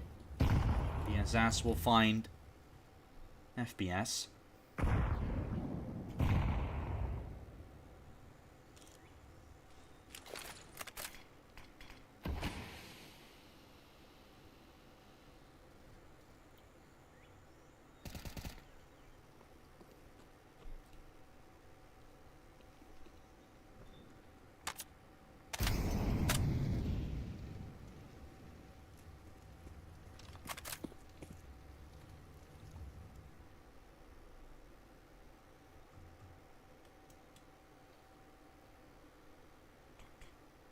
Looks like we're gonna have ourselves another round here.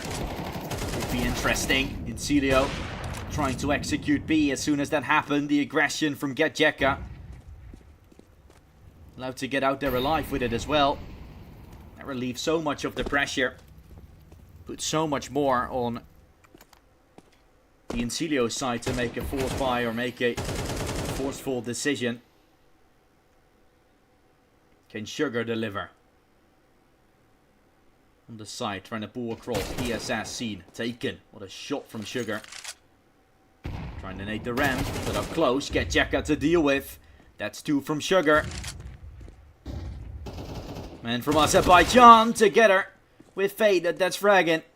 Sugar will have to get this kill. Can pick up the bomb, but doesn't find the kill. SHG with an amazing final kill. Almost. The round becoming a possibility. The realm of possibilities. That round was definitely close to being taken. But it's not. And Arcret will seem to lead on through from that. Of course, wasn't that convincing of a round, but it still is a round. Now the build-up can once more happen, right? How many rounds are they going to win in a row? 5 lucky rounds is still a game. Nuke, of course, as convincing as it was originally for Arcret, and the fact that they can just pull through is also something that is to be faced for Incilio. Choking on the matchup of Mirage is also in the back of their minds. There's something to say about both of them. Arcret just doesn't want to relieve the pressure this time. Can they keep the tides to this game? Keep this game firm in their hands. It's exactly what they're trying. FPS can fall away. Mid-aggression from Pold. Eventually looking to complete this fight. Although he's not really able to do so.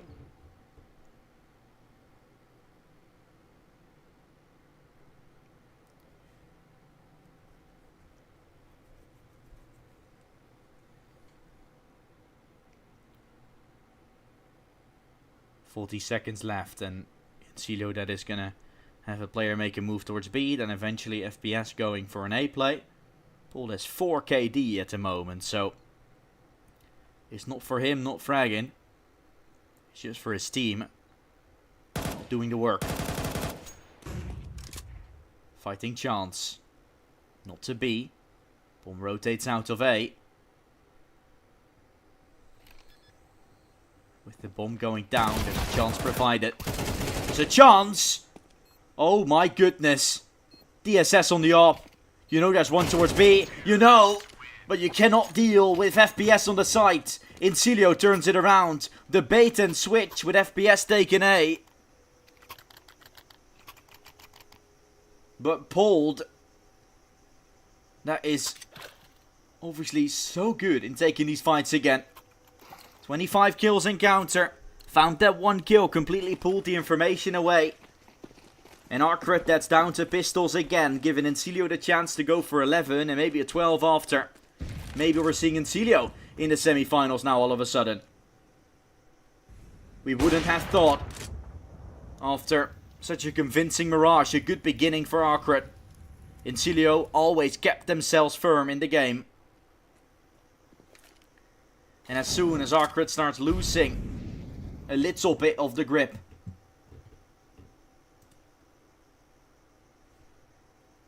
that's when the strike can come out. That's when the danger is looming. And Arcret is going to go aggressive towards T-spawn. Pold, originally seen, not fighting over them. A check from the flank is Sugar now. Hearing all the stabs. Pold is a dab man. Sugar will help, but he has the bomb. Sugar, be careful. Of course, you're careful enough, because you have an AK, and they don't. SHG still had a Galil.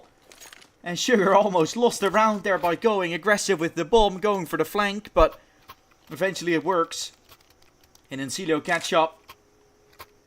Now a full bar round, that's all that really remains. That's all that really stands in the way of Incilio and winning this game.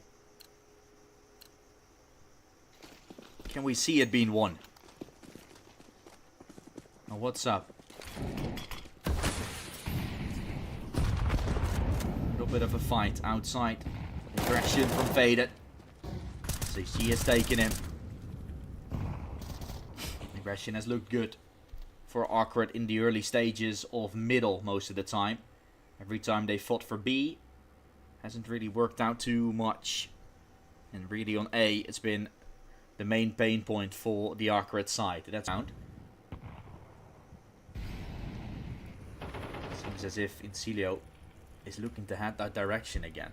So you've made the right call in Awkward. Just need to be careful of going over aggressive now, for example, through Donut. What they're doing now at the moment. Pip doesn't care about his teammate being in the way. Takes him down anyway. Being careful is your number one task.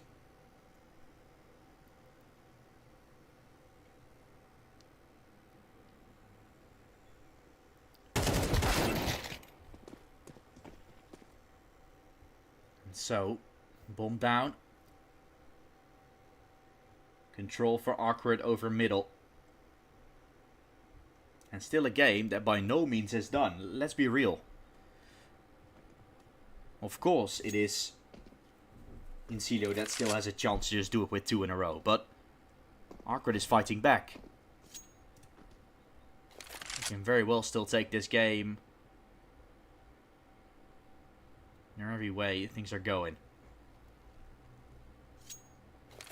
In every circumstance. Counter-terrorists win. Awkward has taken it. The round winner comes out. And do we get an Incilio Force as a response, or do we get an eco? They are gonna buy. All the axe put into one basket now at the moment. If you lose this, you're dead. Do you want that? I guess Incilio feels like going for it. Feels like playing this aggressive. I can't say I don't like it. Can just say it's a little risky.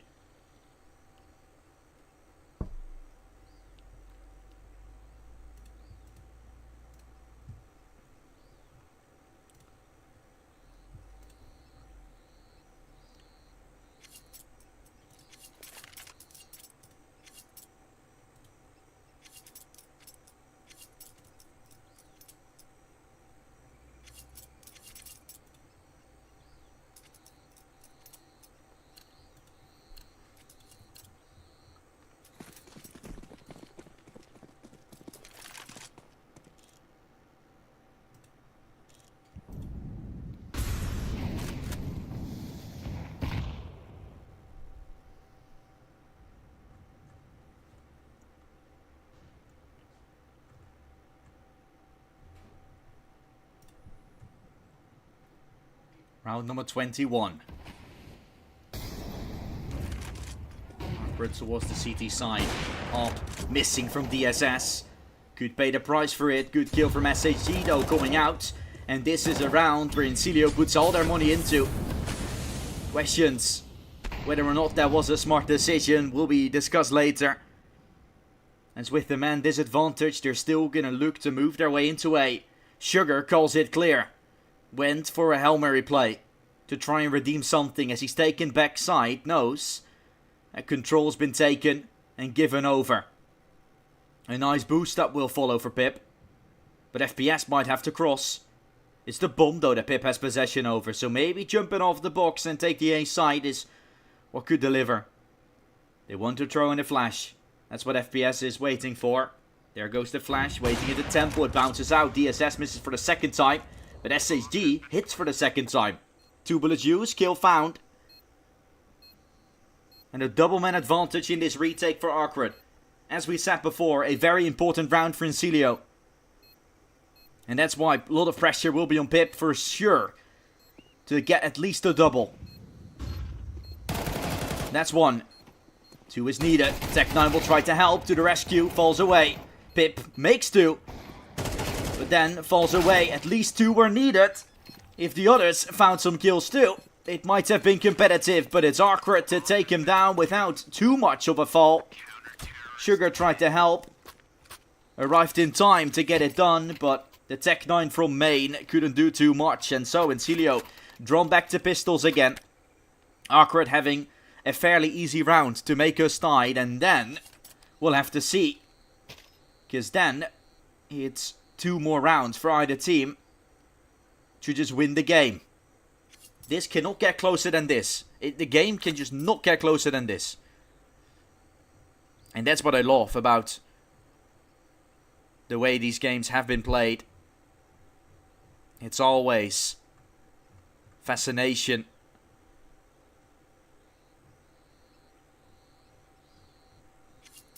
The way things have gone.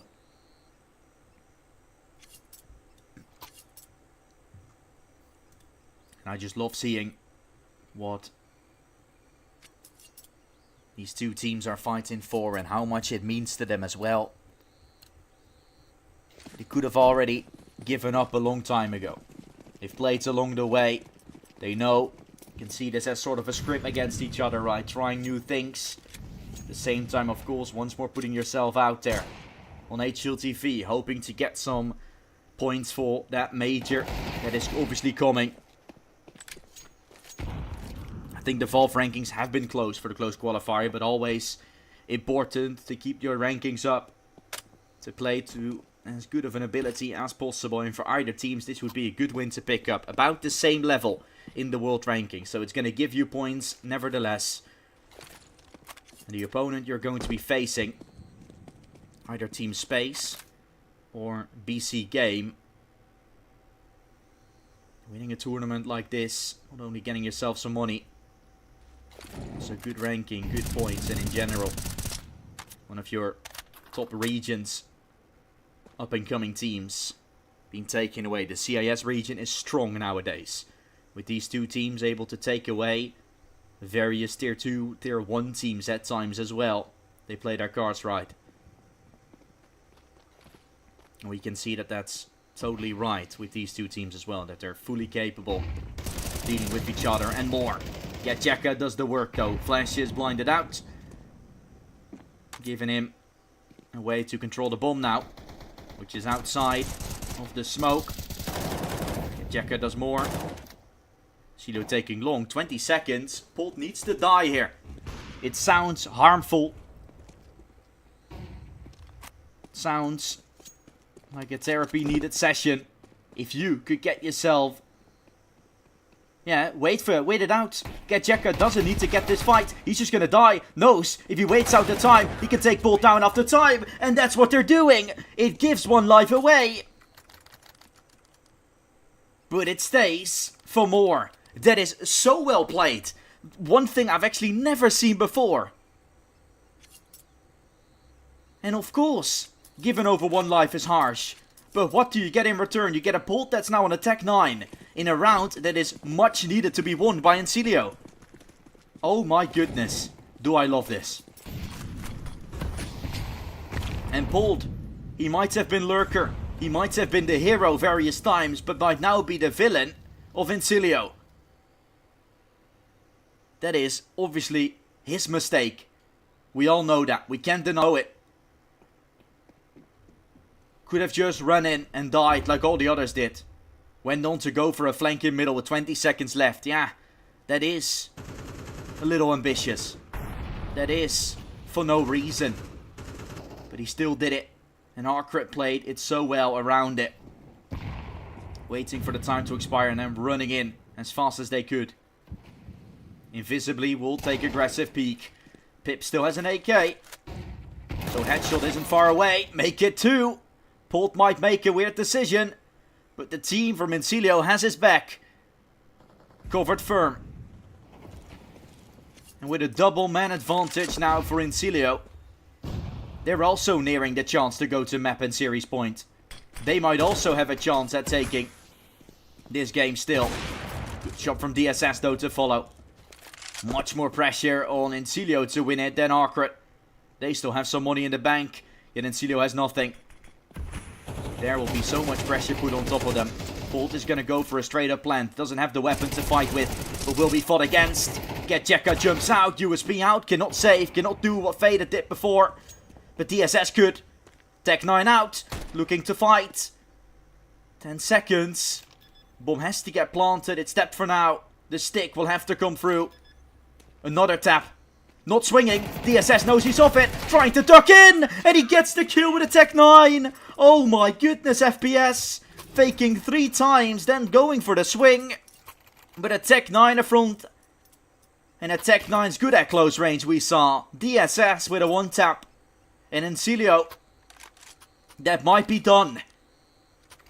Unless they pull a miracle out of the hat in the final round of the game, most likely. What will they buy? A 5.7 or 5.7, a Tech 9 armor, maybe a Mech 10, a Galil without any util.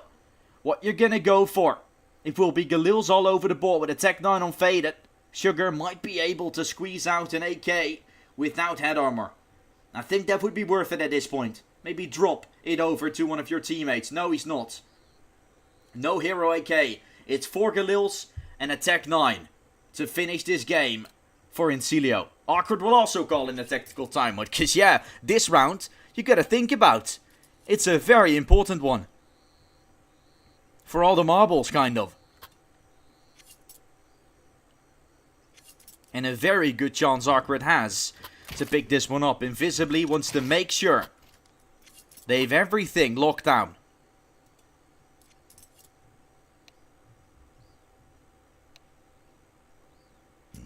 Makes total sense, of course. You don't want to be faced with unknown danger.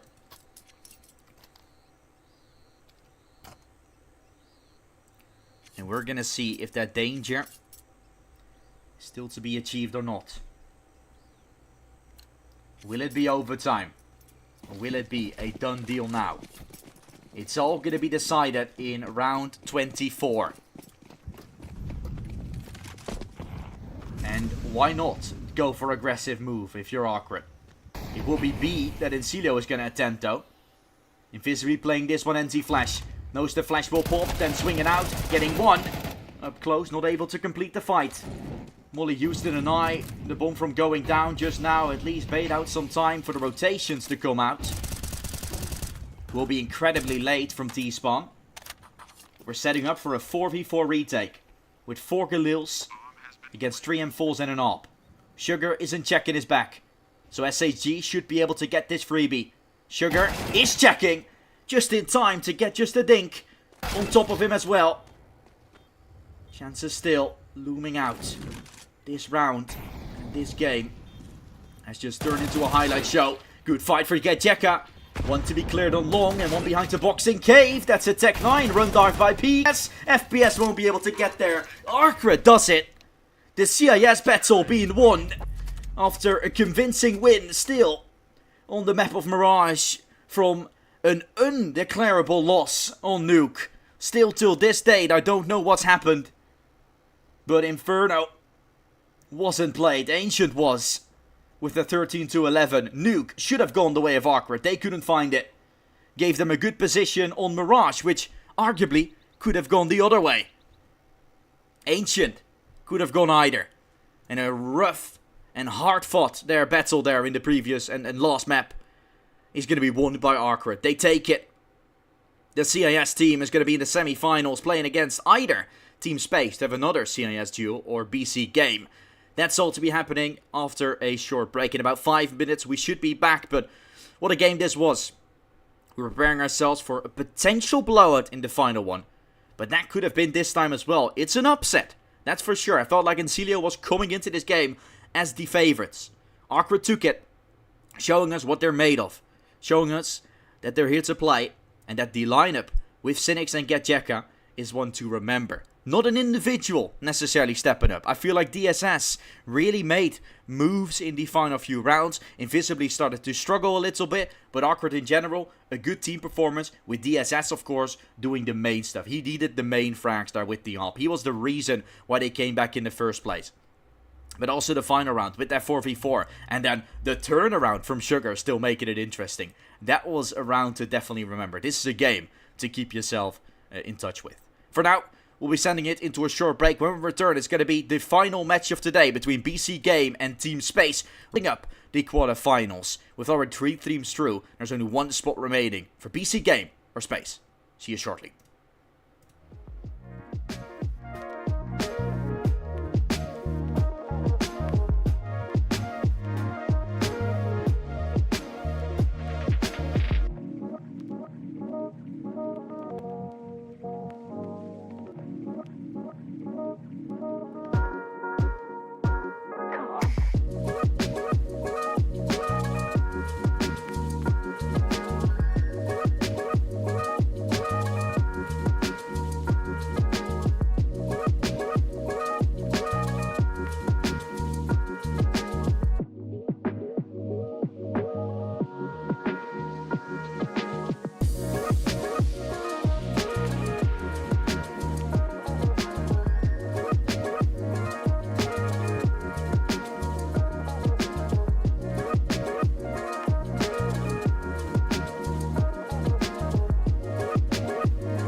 As we could see in the tournament schedule, or the match schedule of today, there's only one match remaining, and that is this one. BC Game versus Team Space. Team Space, definitely not the favorites to take this game. BC Game, the ultimate superstar team that's now been given a shot at an organization. Joel given a shot at the organization. The future of Counter-Strike, the future is here. A super team that's playing against Team Space, the little bit more inconsistent one, bringing in Hagef as their recent addition. That's already been quite some time ago, but haven't shown that same prowess as it did before. Let's see if there's any difference to come now, as this is a new day, a new game. Trunic taken away eventually. Sasanito and Anarchus on the side holding tight. Mad pick from Team Space, so BC Game at the CT side, and instantly it looks like the first round will go their way.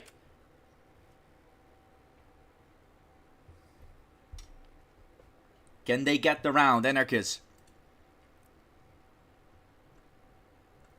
Waiting about, hanging about. Looking for the frag. It is going to be the kill from Anarchus to come out. Beautifully done. Well played. And a round found eventually here by team of BC Game. Gets me a little bit excited already for what's coming.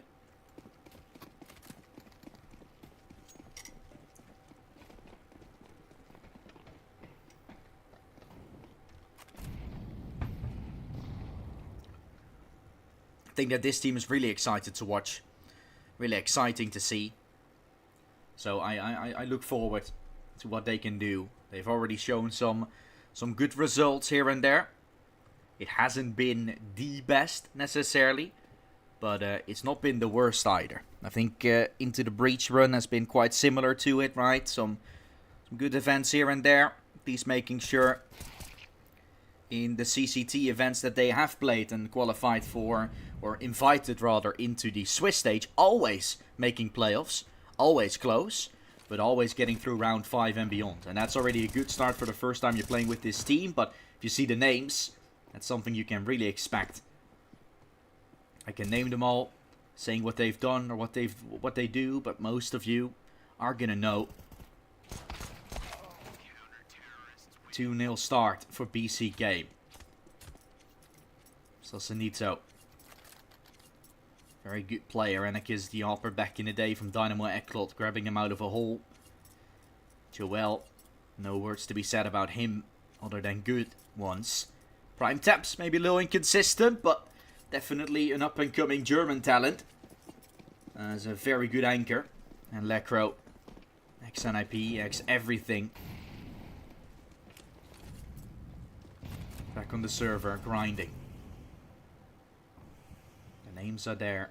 The game so far is 2. And in this tournament, redeeming it with a victory would be good. They and Into the Breach were 2 of the teams I was looking at the most to do it. Into the Breach, of course, losing out. BC Game still in. So they have to put their prowess on there. So as much as possible.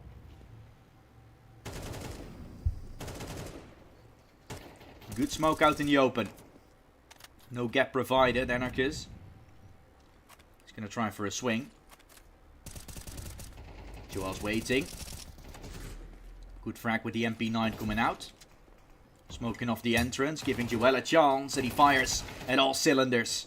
Good shots from Joel coming out. Of course, he gets traded, but Anarchist has helped, has arrived with it as well. Making it be a very rough situation. Prime Taps anchoring on ramp. Knows he has to win out this fight. Now boxed in is Trunic. He baited a lot of time. It gave Trunic a chance to file back. And run back out. Not going to go into lobby. Because he knows up there. One of the players waiting. Good fight from Anarchist. Been found. And so. A 2-0. Should be turned into a 3-0 with the first full buy round going the way of BC Game. Prime Taps already, right?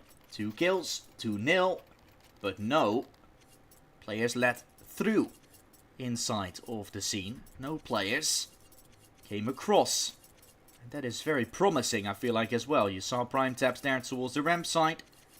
Instantly getting himself that nicely double kill. And you are up 3-0 now for the BC Game side. Trunic finished.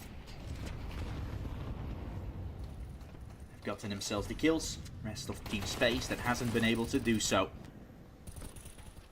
While trying their utmost to get it done at times, so. See what it is, Anarchist.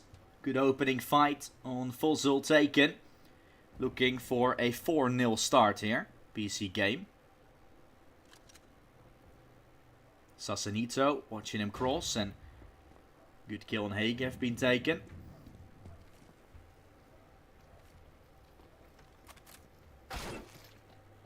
That is a lovely flank from Trunic. Came out of hut or somewhere. Was on the A side, eventually falling to the hands of Anarchist, and he's the upper, but with the AK, sometimes he's just even better. So it's always weird seeing him have the op instead of like someone like Joel, who used to be the upper. Anarchist is such a good rifler as well, but so is Joel, so luxury problems really for the side of BC Game in that regard. Having too much chances to put players into various roles. And like I said before this game, this one could be a little bit of a blowout. And I did say for which team I thought it was going to be, and so far so good. And I don't want to bring it up in this game, because first of all, BC Game is definitely gonna be a little bit of joking at times, so I don't want to speak like too soon. Don't want to jinx it for them. At the same time, Team Space feeling like they could be a very good spot as well. They played their cards right. Triple kill out of nowhere. They ran ramp. They die. It was a full buy. Oh my goodness. This was a buy coming in for Team Space. And it's just nothing. Nothing they're getting done. Wow. That is amazing. Calling in a tactical timeout. BC Game is absolutely popping their heads away. The BC Game side, or vice versa.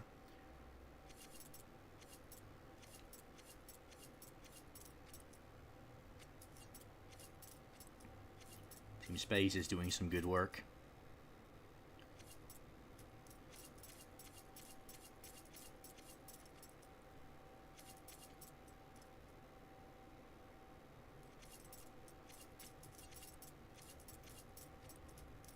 Seconds left before we're continuing. The technical timeout's been used.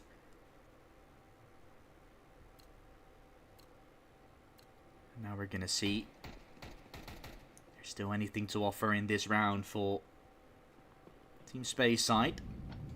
We've talked about it. Have the pistols to work with now.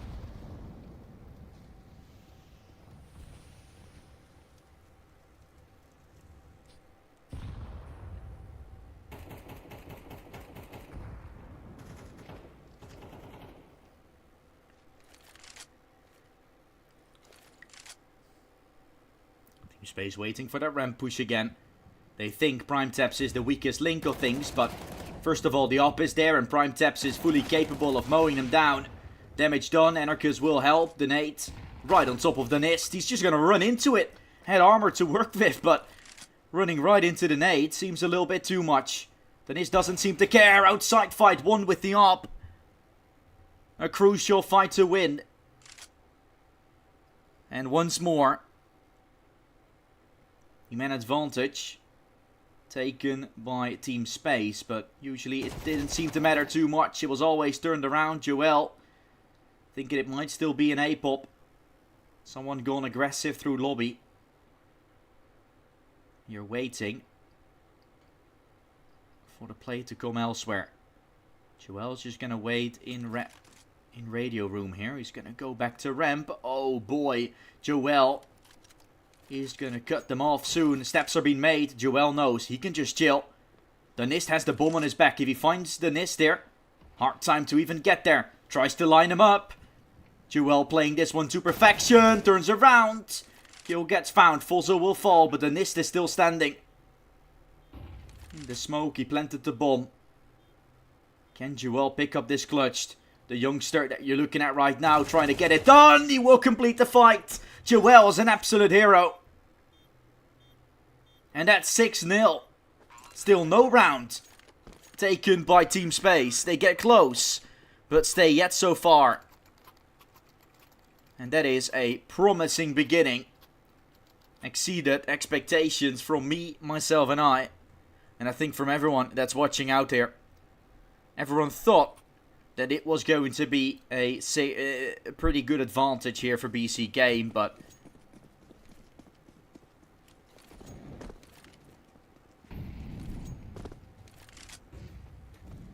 yeah, Anarchist, guys, is inconsistent. That is unfortunately his sort of trademark. Sometimes you don't know what he's doing, and now he is absolutely fragging everybody he can. Mowing everybody down. For Team Space, where have we seen this before? It always went south after. That's still danger to be looming, obviously. Prime Taps collecting a kill with the M4. Taking it back to a little bit of a better position. Now not anymore. Sasanito might have found one, but that's all she wrote. Prime Taps thinking he's better off going B. Don't know if this is so smart of a move though. Looks like Team Space is going A. Prime Taps just made the decision, but ultimately forced the save here soon. And here's the molly on secret.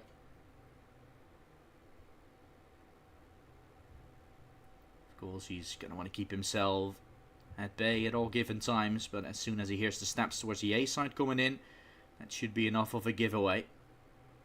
As soon as he hears the plant, it's confirmed, but you can obviously still save if you're Prime Taps.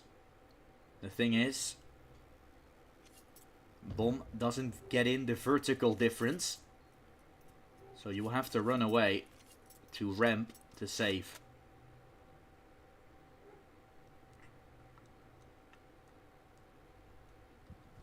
although that isn't necessarily bad by any means, it's still going to be a little bit of a give-in.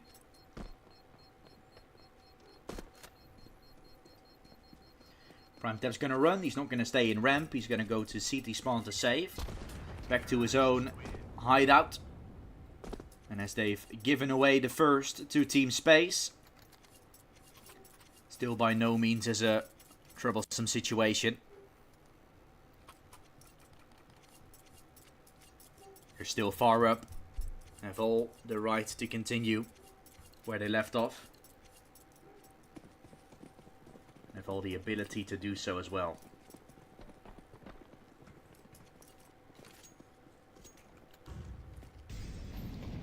Joel. Flash towards outside, nade in hand. Gonna look to chug it in. Kronik finds an opening. That's Ramp taking possession over, and now we're starting to get into BC game. He's flaws a lot here on Nuke, right? It's the anchor position. PrimeTap was holding his ground before quite a lot of times. But because they're constantly starting to contest him and he's left alone quite a few times, Team Space thinks they can abuse it, and Trunic has already taken full control over it. There are double have rotated down. Both Lekro and Joel are down into the B side. But where do you go still? Joel is trying to move his way out. Getting into an advanced position. Ooh, here goes nothing. 2 in window. Joel with Lekro next to him. Double kill could be found. Lekro won't be cleared. He is now. Trunic will find him. The Nist on the op, missing shots, giving Joel chances to go for even more. Bomb is not going to be planted yet. The Nist now dropping in. Having to plant, yet under so much pressure.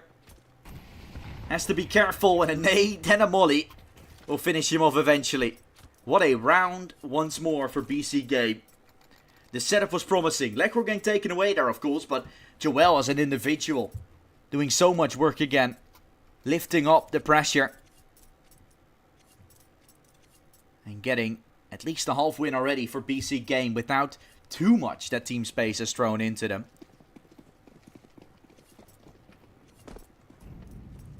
A very convincing position for BC game. Previous match, of course, being a full CIS one. Team Space might not be the next CIS team joining. We have Alliance. We have Rush B. Or we have Incilio. No, we have Arcret. We have Rush B. And then Alliance. And looking at it now, BC game joining them, of course. So 2 interesting semis. 2 circuit. Or the Swedish circuit against the CIS one. Team Space. That's one of those that's looking to be taken away. And 8-1 is so convincing for BC game. There's little to nothing Team Space seems to be capable of doing. And I guess that BC game has just found a way to play this game. I mean, it really is just that. They had to get ready to play with each other. Had to get prepared in doing so. And ever since, it's been looking good. Ever since, it's been looking phenomenal for the team. And of course, you play some events that are ups and downs all over the board. The CCT circuit, where you're going to have to play various times against teams that you feel like are going to be easily achievable. You go to the playoffs, then you lose the first match right there. But that's already like tier 2 worthy opponents you're then playing against. And it's only a step from then to start beating them and eventually move your way up towards the potential tier 2, tier 1 type of tournaments. There's definitely the capability of these players to bring that on. Joel 12-3, by the way. Casually top fragging once more. Just unbelievable the way he's playing around. And I get that you are looking at him with everything that has happened, the whole allegations and such, might be thinking that this is not gonna be the smartest to come, but still, individually speaking, he is such a good player. And of course, he's gonna be faced with temptations. BC Game believes in him. It's gonna give him the chance to play once more. Bomb will go down on the B side soon.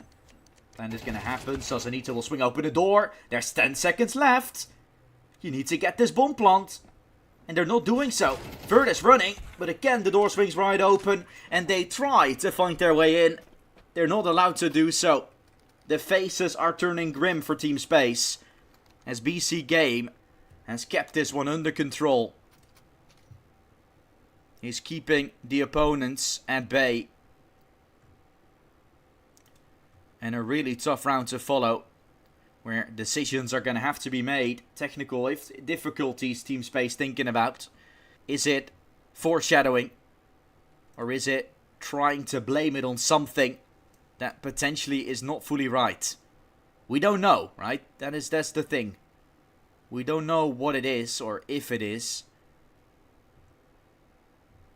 But BC Game seems to be outclassing them at this point. And it's not something that is fixable with some connections back to the game, but maybe it is something that could put them back in that headspace. Because right now, going into every fight, thinking you're going to lose it, is not going to help as well.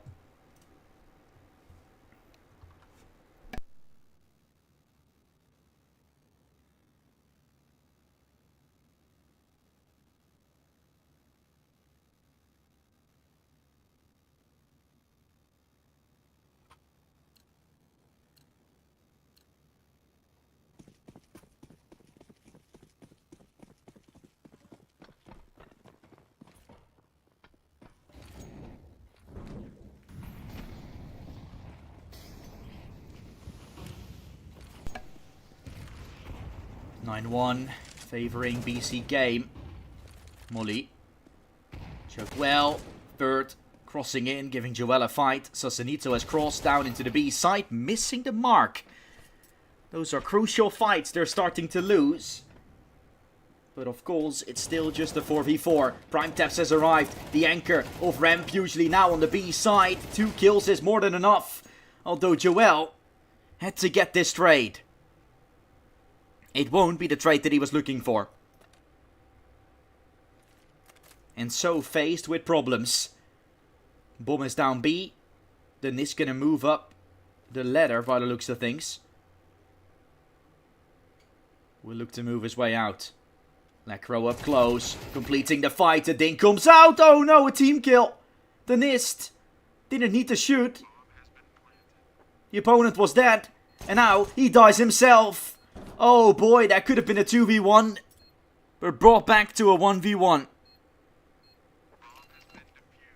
And so, double digits found for BC Game already.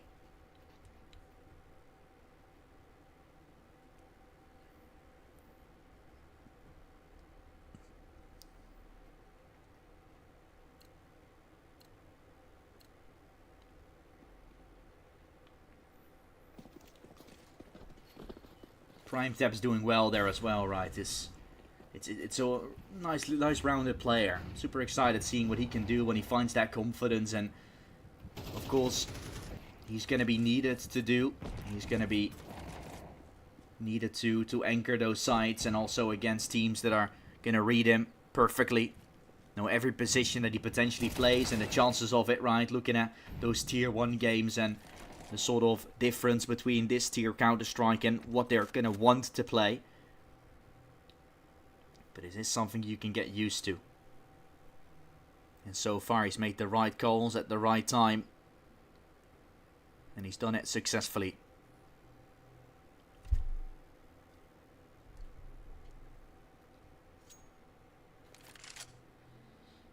So 11-1 might as well be found. The B anchor has rotated. Anarchist has arrived with the AWP.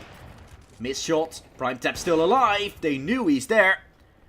That's your rotator towards B. And your AWPer that's been isolated. Fight on the upper, not won or taken. Up close, Nuke tries to get up close with the fight at Fonzo, I think. No, never mind, Vert. Name really looks similar to the one from Nuke. Yeah, he has a Q behind it, so that makes total sense, but not something you like to see. Vert makes it too. Single-handedly gets BC Game off the angles. Lecro is not going to clear the back of the side, and so second one found. 10-2 is found for BC Game. Of course, they're convincing. Of course, it's one-sided. It's still 2 from Team Space, which have been found after BC Game started to be lesser confident.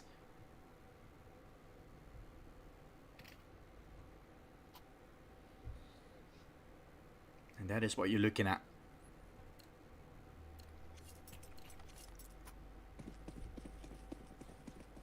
To be more forceful. They pick up the pistol.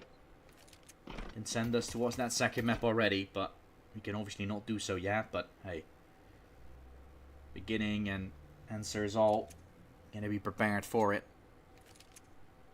Then we kind of know enough. That's enough of a given. But that is gonna have to be one still. The Nist is close. Fulzo will join him, making noise. Up close, tries to help. Fulzo with one. The clearance to the right will now come out. A little too late to avoid Fulzo from doing anything and the Nist from finding one. But Joel again with 2 amazing kills. He's going to make a chance and make a play come out. This dual Berettas won't do the work. Primetap still going to try flanking Nuke. They can go up the vent and he will find it. What a beautiful play for Primetaps to set it up. Dear God, is he important again? The young German.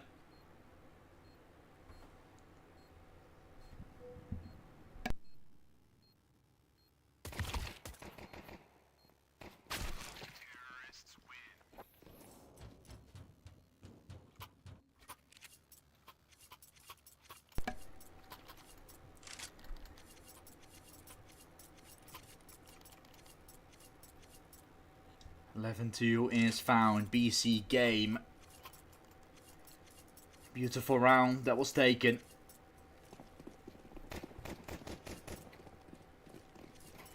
Can get themselves the victory if they play their cards right now.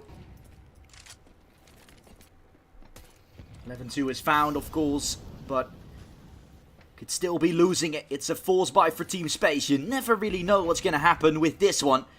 If you lose this, I mean, it's fully over. But winning BC Game on a double eco, you pick up some AKs, depending on how many kills are actually found, or if you're alive with anybody.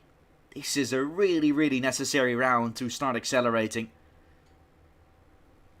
I mean, it's far. It's really far the way they have to move their way around, and it's 99.9% of the time it's not going to happen, this comeback. By no means is it impossible, but losing this and it starts becoming that 0. It really is. Joel. Is he going to be aware of this push? They went up. Joel. He's checking the minimap from time to time as well. Will he get timing? He doesn't. Don't know if he's making steps necessarily. Waited so long. And now the players are making their way up. Waited so long for the secret stack. Now the flank towards outside coming out. Joel looking back. Kills are made. Also in heaven. That's your UMP falling. The Nist. It's going to have to be called upon. There goes Nuke. Here comes the fight. And P9 on close range is a forgiven round. It's a forgiven play. The Nist is the hero for Team Space for just a little bit longer. As he puts them up to a 3rd. Try to alleviate some of that pressure. And that is certainly what has happened. A really important fight being won by BC Game here. Would be this round, but otherwise nothing to worry about. Team Space does what's needed. Although they're still in an incredibly tough spot for sure. Not going to be easy to control this game by any means, but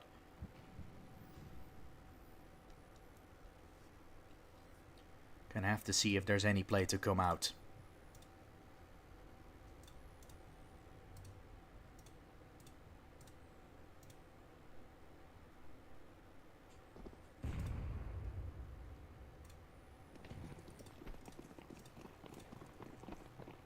BC game running their way down. The Eagles and such in the play. The MP9 bulldozer from Vert letting them cross. All going out of double. All going onto the side. Fuzzle, careful of not being overrun. Tries to get help from his teammate. Although swings are coming out for the back of the side. Good frag from Anarchus coming out. The M4. Looking to lead on through. He's managed to do so. Trunic having to reload. Sasanito will try to peek on through. Good kill from Prime Taps coming out on the ramp. Flank as well from Sasanito. Oh boy. He had to get that kill. Leaves Trunic down to 8 points of health. And with 30 seconds remaining, this round is definitely still in the hands of Team Space. Prime Taps making noise. Maybe a double swing. That could come out for Team Space. Calling it out, needing the bomb. He's picked it up, 10 seconds, clearing decon, knows it's clear. Both in double.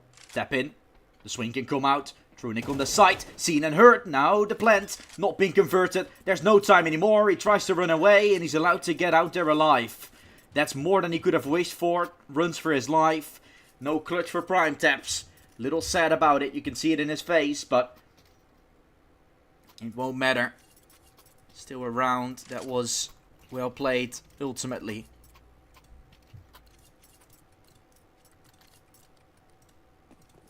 It's taken successfully.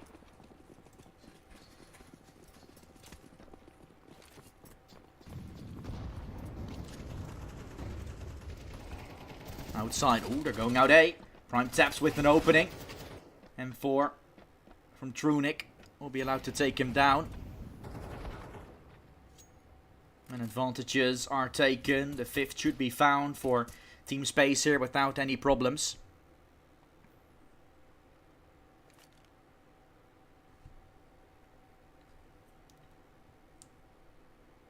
Can Team Space get themselves anything going? Anything cooking here in this game?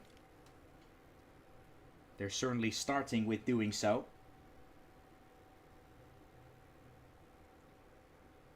But, ooh. This bomb is going to get planted for Sasanito. Gonna get the stick in. So that will give them a bye into the next round, I feel like. And that's good for BC game. The fact that the bomb has been able to sneak all the way through is a little bit worrying for the Team Space side. That setup clearly wasn't meant to be. Ultimately, the round will go the way of Team Space. They've looked convincingly. And we are looking at the remainder of this game being one where Team Space is going to be having to find every round with just somewhat of a turnaround that could be found here and there on the team of BC game.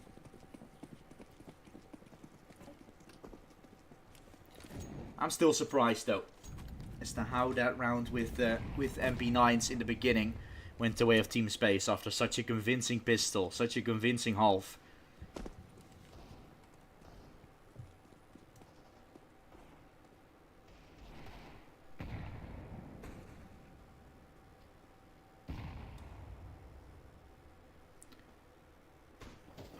The Nist opening. 2 kills taken.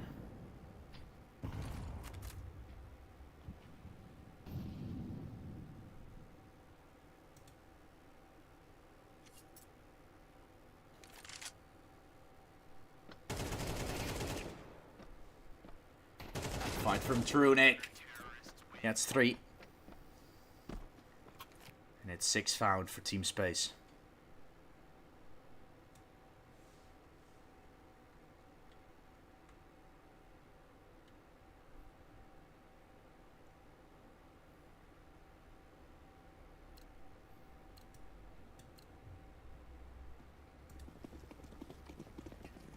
Is there any way to get themselves back underway. Can BC Game find that momentum back? With the limited util that they have, you would argue that Team Space has a little bit of a leading position. Economy also starting to get better. Then it's not on an op. Team Space trying to fade away from it. But you can really see by teams that do so are not able to make such great plays happen. See some teams desperately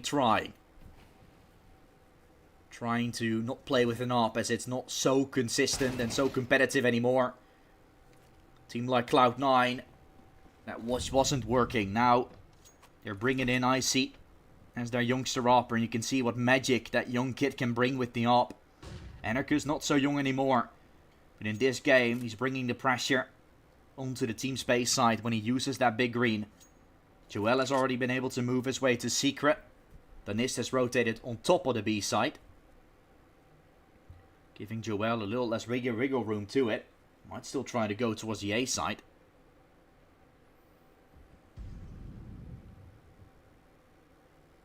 Aggression going to into lobby. Team Space is taking an alternative approach, thinking BC Game is going to try to retake that. They are completely right. But Prime Taps doesn't win the fight when Fossil isn't fully ready. Now the trade comes out. Sasanito, that's a lovely kill. Still Trunic to deal with on the back of the side. Trunic's going to fall. That opens it up completely and gets BC Game up to 12 most likely. What a round for the attackers. Nothing Team Space has to say. And they are sitting ducks on the A side. That is 12 for BC Game. And with that, they're one round away from taking the first map out of the hands of Team Space. Which is a really promising position to be in as a team of this caliber. They should have already done it way quicker. They know that themselves. But the fact that you still do it now is what brings me joy.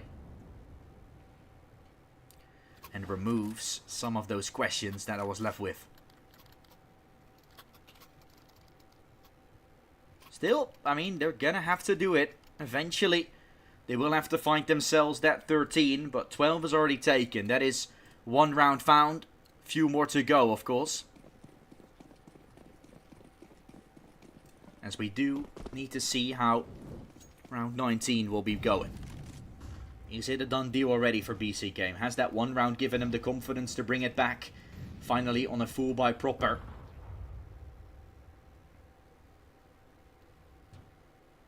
And again, oh, it looked like aggression into lobby. Dennis will start rotating down B.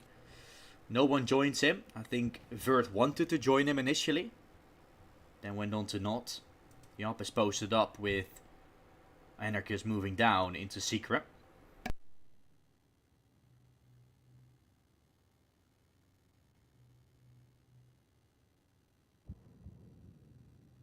Looking for the kill. Anarchus won't win that fight. The Nist is the victor. And as he's managed to find the kill, aggression will be looming. The Nist is not the AWPer you're really looking at. He's picked up the AWP because he was kind of needed to, but he's not the AWPer that is so consistently good as Anarchus is. The round is looking for BC Game. Two outside. Sasanito spotted one on the dead cam. He sees the second. That is huge. No kill with the headshot gives him more dead cam to work with. And he has definitely seen two there. All eyes will be pointing at Secret. And so that nade is huge. Prime Taps in a prime position to find Vert. Catching him, leaving just Hagev remaining. Wanted to go aggressive, the time is ticking. No kit to work with, no time, no cigar. The German finishes it off for BC Game. They take the first map 13-6. And the only thing that's left for them to do is pick up Mirage, their own map pick. If they do that, they're done. They're going to be in the semifinals tomorrow. One step forward they take. Will they take a step back? Is Team Space going to take a step forward? There's only one way to find out. We'll send it to Mirage. When we return, we'll be DE Mirage to see if BC Game have what it takes to take a 2-0. Or if Team Space can take that step forward, can take that jump, and take us to a third in Anubis. We'll see you soon.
First map was convincing for BC Game. Can they have another one of those on their own map pick here of Mirage?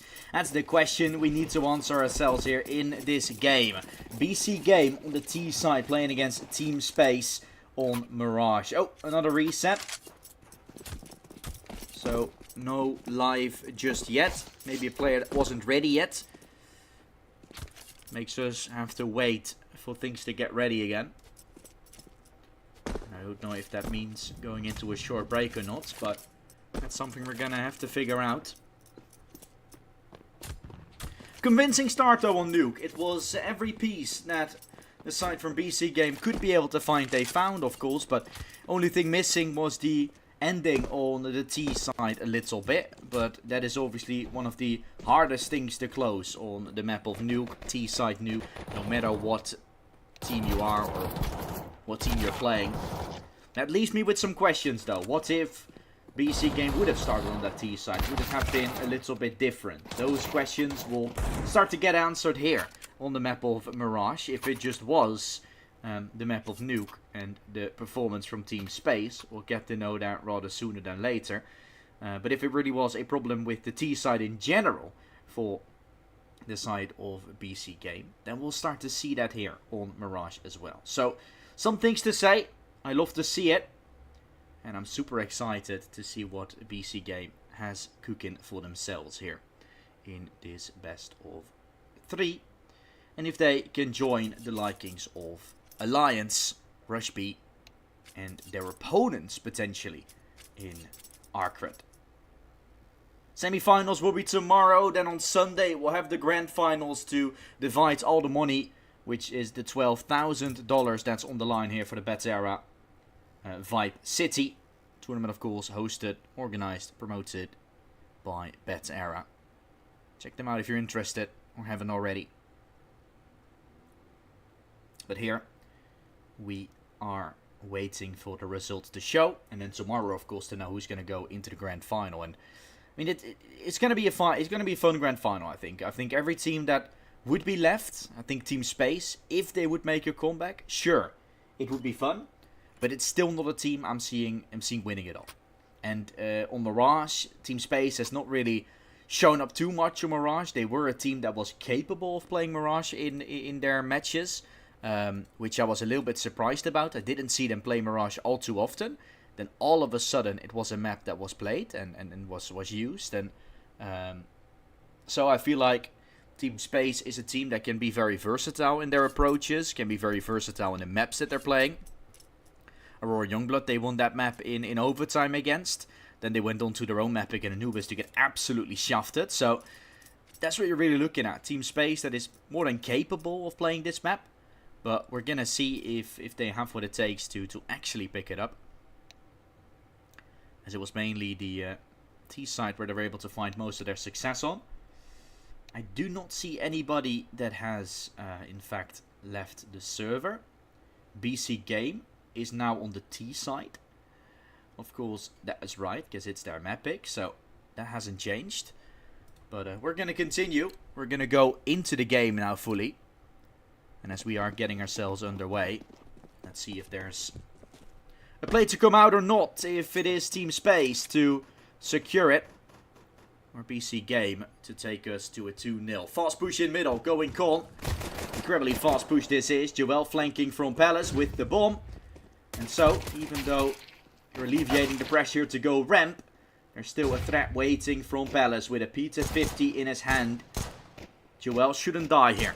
Has to still make sure he crosses with the bomb. That's been successful. Sasarito is in the meantime flanking CT. Catching the Nist. Will win them the round. And he catches him off guard. Now 2 in ramp to deal with. They know where Trunik is. Second one will try and help him survive. And you can somewhat think, yeah, Lekro is still aware. Thinks it might be Rem. Thinks it could be Palace. You're gonna be on full awareness though. And I think Lekro has seen him now. No, he hasn't seen yet. Giving Hagev a chance. But taken and dealt with. The round will go to BC Game.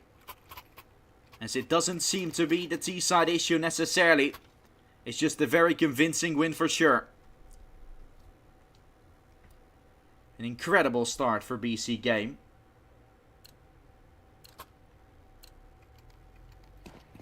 to a promising series ahead. Anarchist. Oh. Anarchist has problems. Has left the server. His body is still there. That is a bug from Counter-Strike. So we're waiting for that issue to get restored. And then we will return. So for now, I'll mute myself until we get ourselves back into the action. So we're waiting for the technical pause to start being over. Maybe it's a bigger issue. Oh, it's not. He's already back. We just need a server restart and then we're good.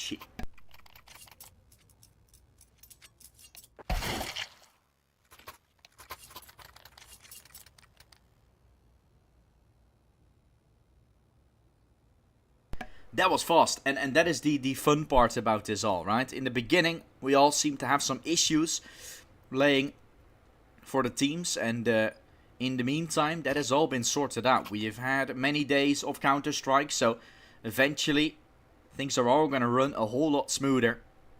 And that is something that I feel like this tournament is doing very well, right? Making sure you improve, but also not just saying, oh, we have improved. No. Actually showing it as well. See how fast these changes are. See how fast these plays are made. That is exactly what you need for a tournament such as this.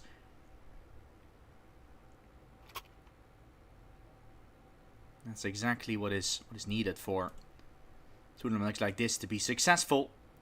And to actually potentially return. Because if you guys are all enjoying, I mean, I will definitely make sure to ask around to everybody out there. Or everybody, to the people organizing this. I've already asked them if there's more in the tank, if there's more to come. And they don't know, but they know that there is, at least for Betera, a whole...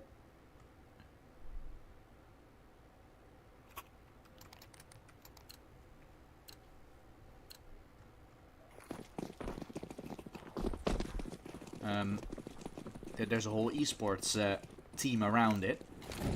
And this probably means that they have that department to get some new tournaments out. And pop them out of the ground after this as well. But obviously, that's all going to be the numbers and such. What it brings, what it delivers. Have some more action. I always love these tier 3 events that are popping out of the ground. But it needs to be sustainable. As well as for the Betera, of course, that are creating this event. And that's something they're going to have to figure out by doing a tournament. Seeing what it gives, seeing what it brings, and the hype that revolves around it. But now I'm getting very technical. Let's get into the game. We see BC Game making noise and moving their way in towards the B side. Impression. Being rewarded and given the Eagle. Not collecting too much. Anarchist is allowed to find Fuzzle. So, opening fight is taken. BC Game. Ooh, no. That was a player boosted. Unfortunate. The mist is ready. Sasanito has been allowed to deal with them. 2 kills for him. Hagef remains to be the final player standing. Full CT taken possession of. And a 2-0 start, very well put up on the board here for BC Game. Terrorists win.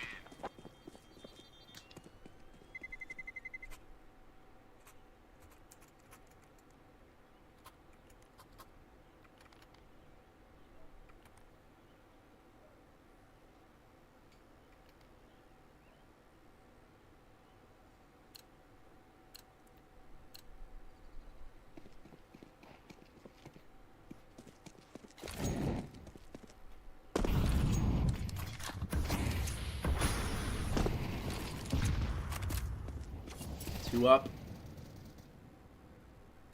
Down for Team Space.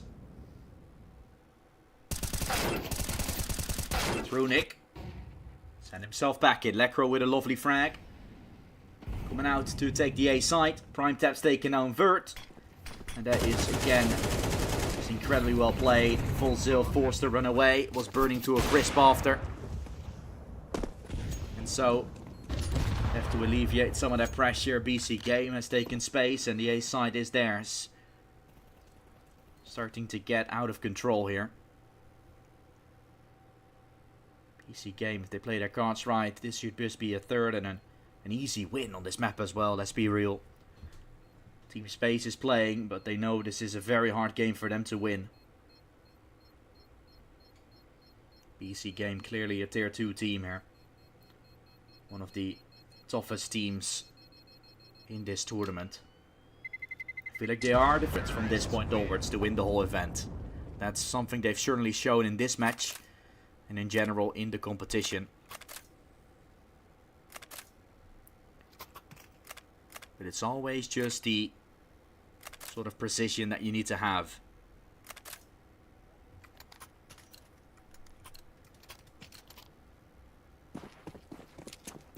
That's something they definitely do.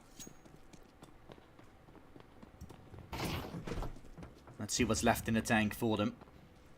They're playing against some pistols and the AWP and M4 that's been saved. Should be a 4-0 without any problems by the looks of things.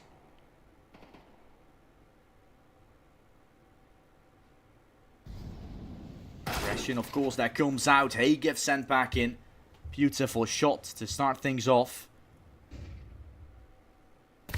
An entry working wonders. Make it 2. Joel accelerates into the A site. Starts scaling up. With Fossil falling. One in CT that will be seen. A big flick would be required. And I think he knows both of them are on A. So he's done well to take this one away. And we're seeing a 4-0. That's found by BC Game.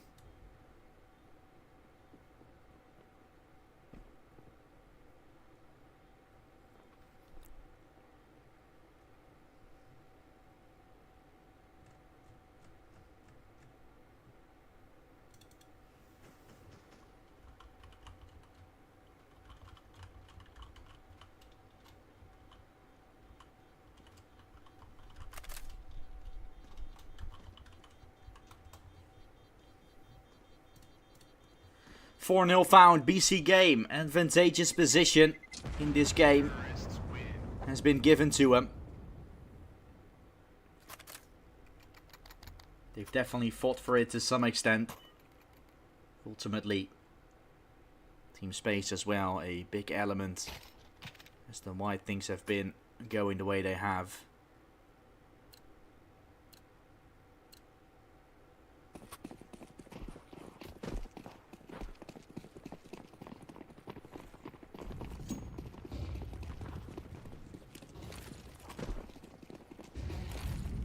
Goes nothing.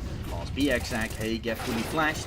He's already very wide from his screen, but now also Anarchus overruns him. And Team Space says, see ya later. Saving already. Playing only one towards the B side to try and play something cheeky, have a setup somewhere else. But then costing yourself around as soon as your only B player loses his life, which is obviously pretty imaginable for him to lose his life there when he's all alone. Still, it seems to be just a little bit too much to put so much pressure on that singular. They've done so, given the 5th over to BC Game, which are only on the T side here of Mirage. And is it a T side problem? No, was just letting slip a little bit. Not caring about it all too much, for good reason, because as we see right now, it really isn't that necessary.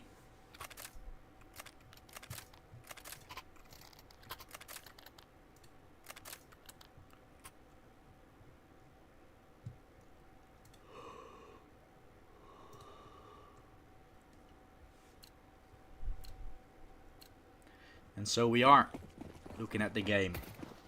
A BC Game has a good chance at winning. Good chance at redeeming. Molotov. Jerk down, full zilt. Waiting for aggression towards mid.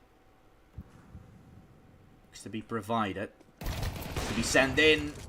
Then this will get help from Nuke, so the A side's held under control. BC Games tries to overstep, but it's various fights taken singular. No real trade opportunity.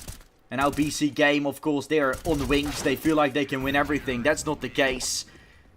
So this is a little bit of a setback for them, but also a needed one. Getting too overzealous, but that's what they know themselves. They know this was a Hail Mary play for no reason. Getting back to basics now, taking mid, instead of just going into A side, peeking one by one, giving fights.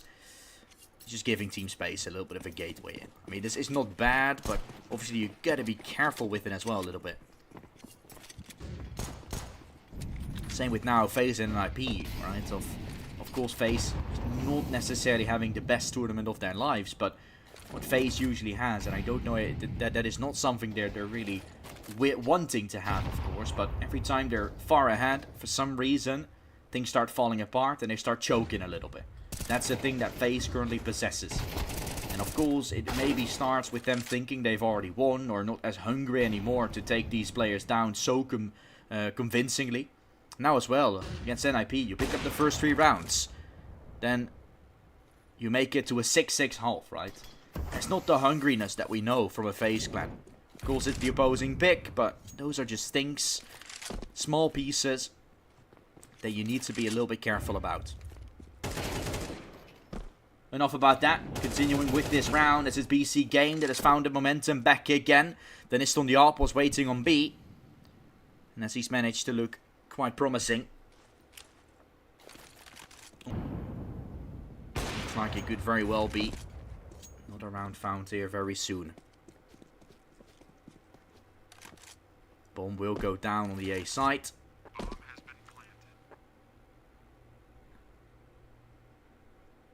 Mist is gonna fall. So a 6-1 start for BC Game. Still very good. At least the half tie-ins, bare minimum, for the BC Game side. As they will have to be just a little bit careful.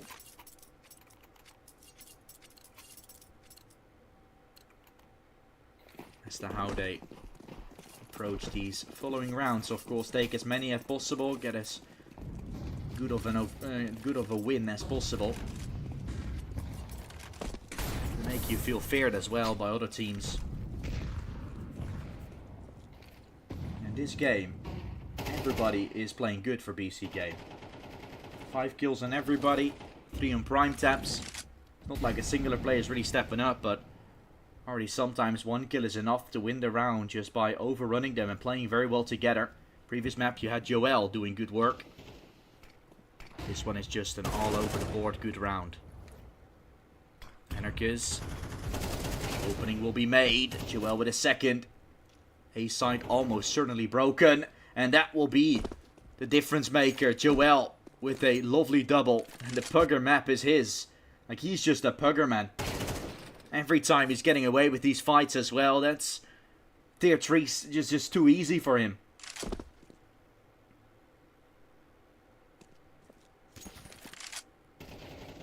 And that is, he reminds me, and that's gonna sound very weird.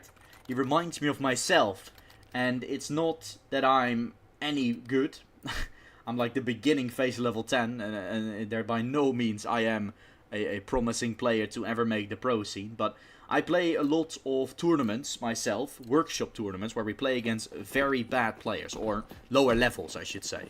And the thing with that is, I get a lot of confidence, and I can play like Joel there. I can play with, like, literally with not even thinking, because we will get the kills, we will get the rounds. And it's fun to do, but Joel is doing it against Team Space, a team that is getting paid to play this game, that has played so much together, that has been playing in ESL Challenger League, even, which would account them for being like a tier 3, tier 2 team even, and they're absolutely demolishing him at this point. In the quarterfinals of a pretty decent event.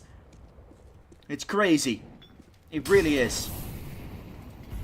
And in an 8-1 position, at some point you should start to realize that something is up. In not so good of a way.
8-1 found. BC game. A convincing start.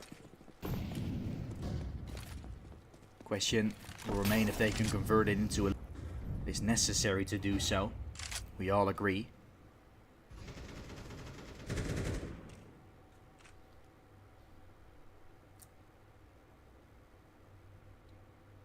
Trying to take space over middle. They've done so. Moving out. To go aggressive.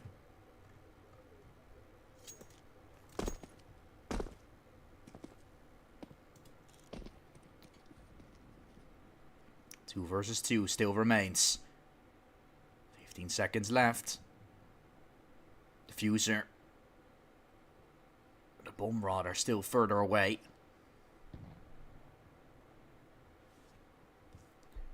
Fullzil will manage to find that kill. Makes it a 5v4. And this on the AWP at such a good angle. 3 players joining in BC game. Ready to overrun the nest at any time. Falls away to the hands of Joel. 1-for-1 trade is coming out. And so the advantageous position found for Team Space. Heygeff has found himself another 2 kills to the youngster. Inside of the smoke, seen by Anarchus and dealt with. A lovely shot that will be found. He spots it. Vert out to the back of the site. So this is going to provide him with a chance. Exiting. Going through bench. Vert behind it. Getting taken by Prime Taps. Trying to complete a second. Anarchus has the plant. Managed to do so. One from short. And one of course from kitchen. When is he starting to realize that there's someone on his left side? He doesn't. And so Team Space will put their second round on the board. Convincing way to clean it up. And that is exactly what you're looking for if you're Team Space.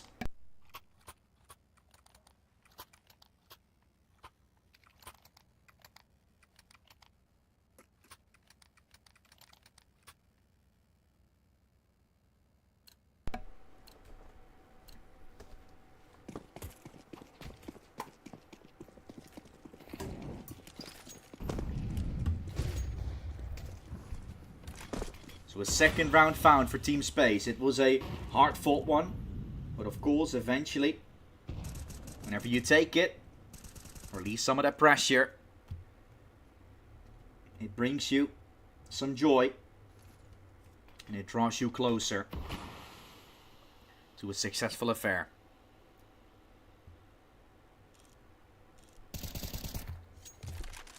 Looking for an opening. Oh, my apologies. Looking for an opening towards the A side is BC game. Prime Taps is maneuvering his way around.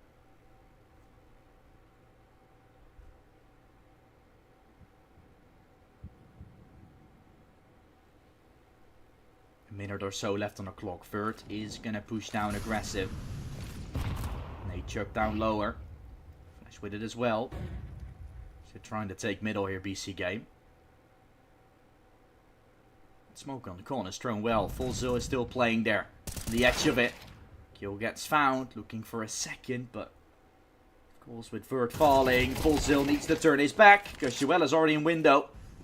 Only a singular left on this B side in Trunic. Turn his name around from 777 back to Trunic, but that won't help him in any sort of way. BC game that gets away in time. Few rounds away from taking this. And this one should be another one that's promisingly taken. Or will it? Is there a difference inside? Is Team Space potentially making this a doable round?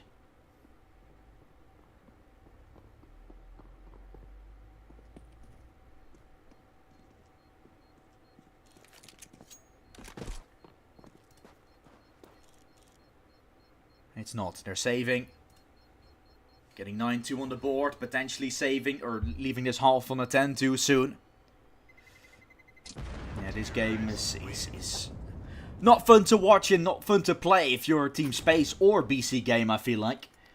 For BC game, it's just chilling. For Team Space, it is just not having fun in general. I think BC game is still enjoying themselves. knowing that if they win this game, they get at least a little bit of money already. Still have a chance at the big bucks in the top. Don't know how the split is between the team and the Orc, of course, but hey, 5 players in Guardian. Then of course the Orc, usually it's split across like 7. So that would mean 1,000 each person will get if they win the tournament.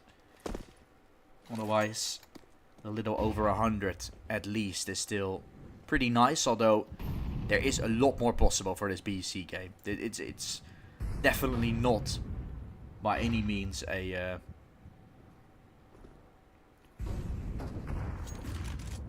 hard run for BC game. They are best team out of all of them on paper.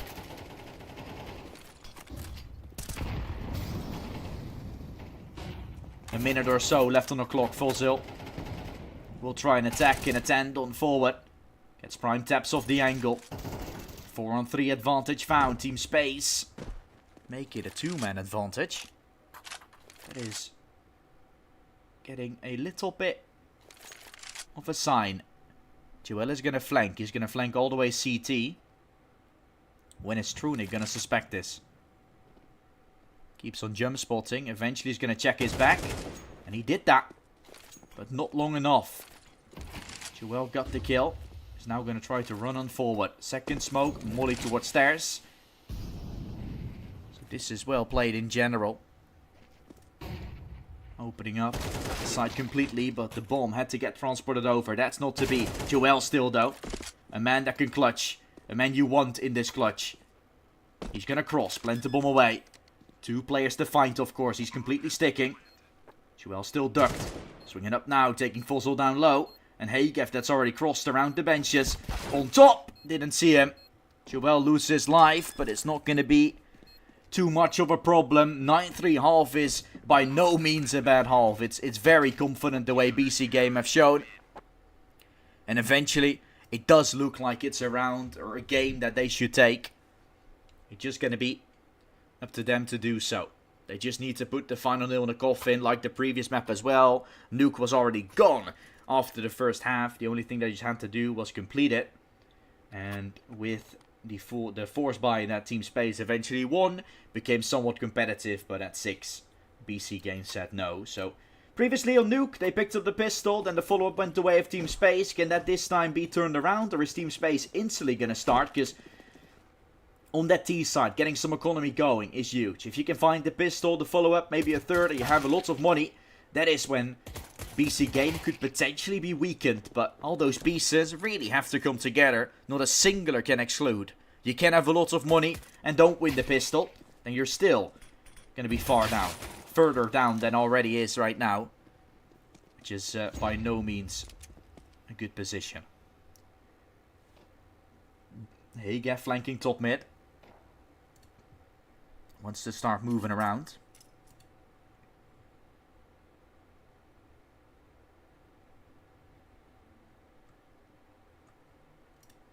To the B side he goes. Hagef has made space. Anarchus seen the cross. Damage with the USB. Players running him down. Trying to find Hagef. And now 2 of them out on the B side. They have no choice here, Team Space. Face to face to Joel, who's only a singular bullet in his mag. Needs to be alive. Jumping for his life with it as well. That is unfortunate. 3 bullets left for Lekro. All of them are running out of ammo. But Lekro knows how to one-tap. And Vert needs only a single bullet to fall. So this round could be done in no time. Vert is going to go for the plant. He's sticking it completely. Gives some cash to Team Space, but a chance for a round still. They have to go very far in this. It's not going to be easy. But Vert is up for the clutch still. Sasanito swinging up close. A body shot was all he was needed to either fall or get the kill. And he's the one shooting first. Hitting first and winning first. BC Game put the pistol round on the board. And they are 3 rounds away now from taking the game. Previously, we saw this force buy going wrong. So that's still the round I'm looking at for Team Space to do something on. Wait, there's probably no hope for you left. That's a harsh reality. And they will then fall into.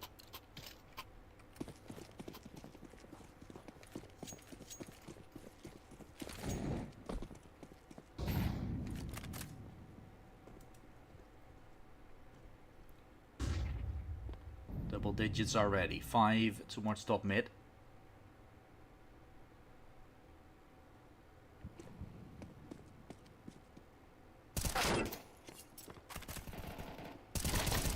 Top mid will be challenged. Anarchus had the opener. Sasanito will manage to make it work.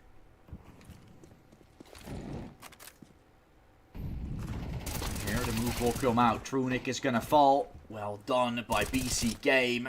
4 players still standing tall here. What a round for BC Game to win.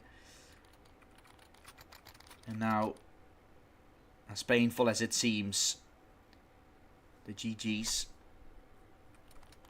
could start coming out, right? That is something you're looking at for the most part.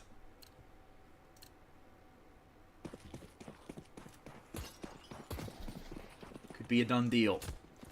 Sooner rather than later. But where you go, if you are Team Space now, to try and still make something happen. Smokes towards A side, going out. Prime taps. Doing a prime position. The flash to support. Kill gets found. He's a dead man walking. A anchor. Sent packing, but a singular kill on Vert. That is still arguably okay. He's going to give an M4 to Trunic. It won't give them any more to work with. Trunic's going to fall. Hegef will get a kill towards Connector. Again, taking space. Still keeping the ties close. Danist almost gets an M4 thrown to him. The Tech-9 will complete a fight. Looking for Joel still. And the Tech-9 up close is such a villain. Lovely shots that are found and a chance, a small chance that has been provided to the Team Space side now. Still a buy should follow. BC Game. Think you should buy here. No, okay, they're going to go for Deagles. Okay, they're playing it smart. I mean, okay. That's fine. That's fine, guys. You don't necessarily have me on this one, but I mean, the fact that you just got to win it. That's all that's really left. The more around Team Space get, the more kills you can get on your HLTV. So I guess that makes sense. Well, it's also going to cost some more deaths to come out. Or you just win the round with the Eagles. What about that one? Ever thought about that one? Don't think you have.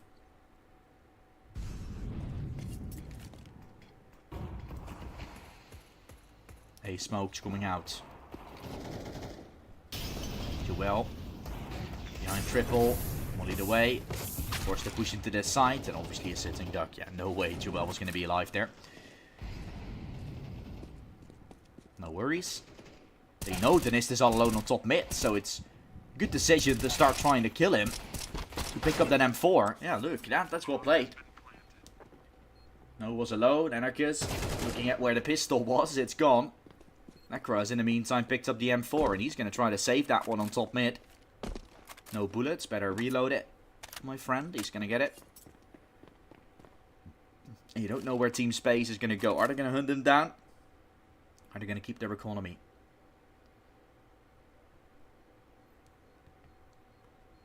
They're going to try to hunt him on the B side.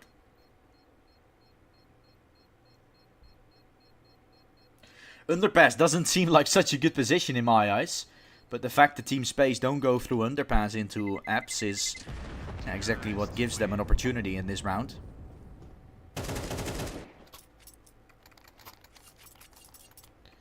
So nothing to worry about in that regard. Just a round that's taken.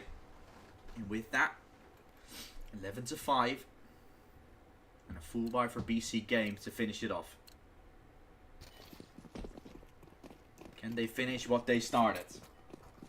Or is that too hard of a task? The long day of Counter-Strike we have had. BC Game had a pretty short one. But a 13-6 or something quite similar.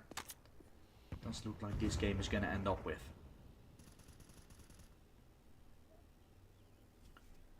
13-6, 13-6. That is a scoreline you can be pretty happy about if you're BC Game. I think, all things considered, something Team Space can be happy about looking at how both of the halves somewhat went. First half 10-2 on Nuke. That is something you really gotta work on, but I feel like here on the map of Mirage, yeah, what can you really do? It's not one of your main maps. You don't break it that much, but Nuke is definitely one that you gotta work on. And you will work on if you're team space. Prime taps, anchoring, but full white. No chance the windows fights out. Sent to the sky.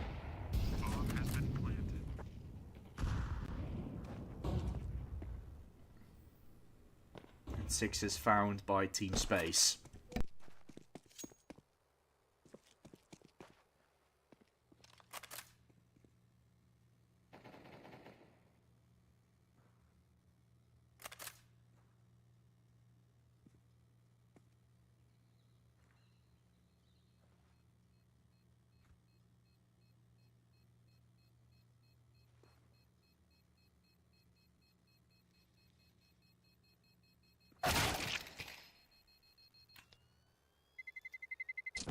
Terrorists win.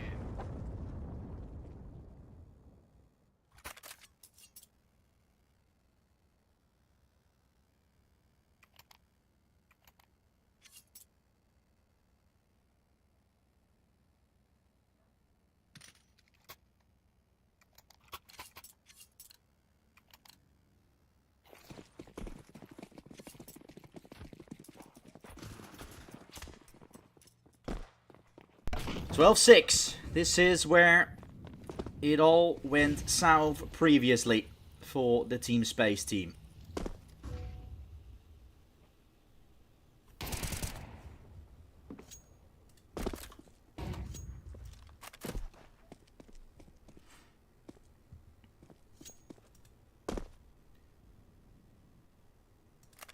But will it do this time?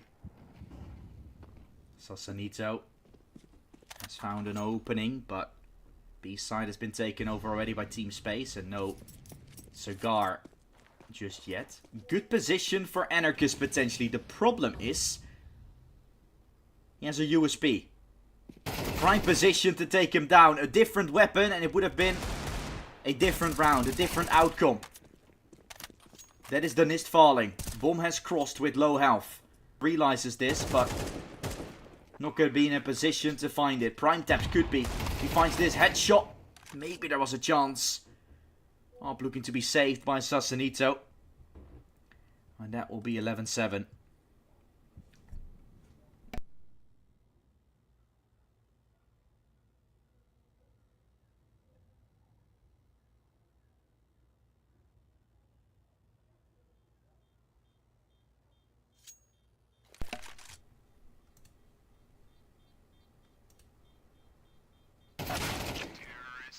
And so 7 is taken. Team Space. Gigantic. The way they find these rounds consecutively.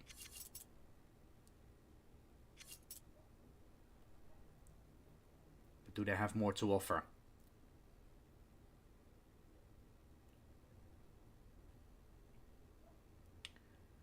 Technical pause used. Could be one of the players for BC Game. Has some issues on their end now that they start to lose. Starting to acknowledge them. I know Anarchist has left the server a few times. Might be something to do with that, but it's fixed already quite quickly. So in that regard, not too much to worry about.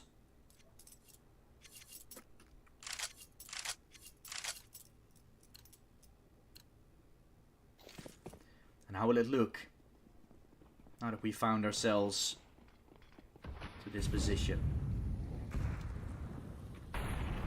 Advantageous one still for BC Game, but eventually you would start seeing Team Space get confidence, and as we can see now, confidence is looming. It gives them some rounds here and there. They've already exceeded the point of 7 rounds.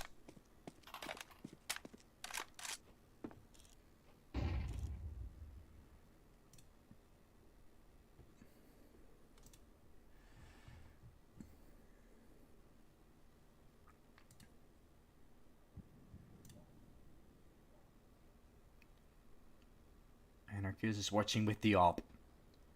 towards that B side. That seems to be the position where Team Space is going. So you're looking at a opportunity for a shutdown here with the op. Necro that makes a lot of noise. Flashes that will come from apartments to chug into middle. Necro gonna start rotating. Anarchist as well. I don't know why he's doing so.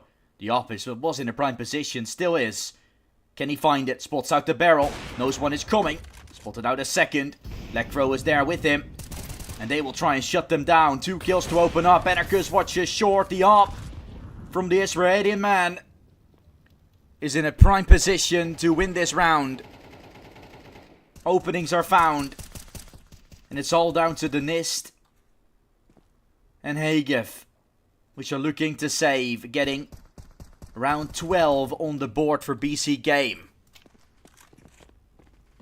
Eventually, things are starting to fall into place. Anarchist almost getting timing there, but not quite. Probably so happy he didn't go for that rotation. That would have been a precious spot to be in. And overtime was originally the plan for Team Space, bare minimum. Now 5 in a row is by no means an easy task.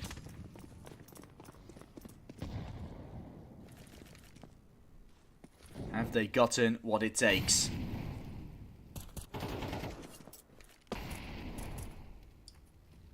Up from Anarchist.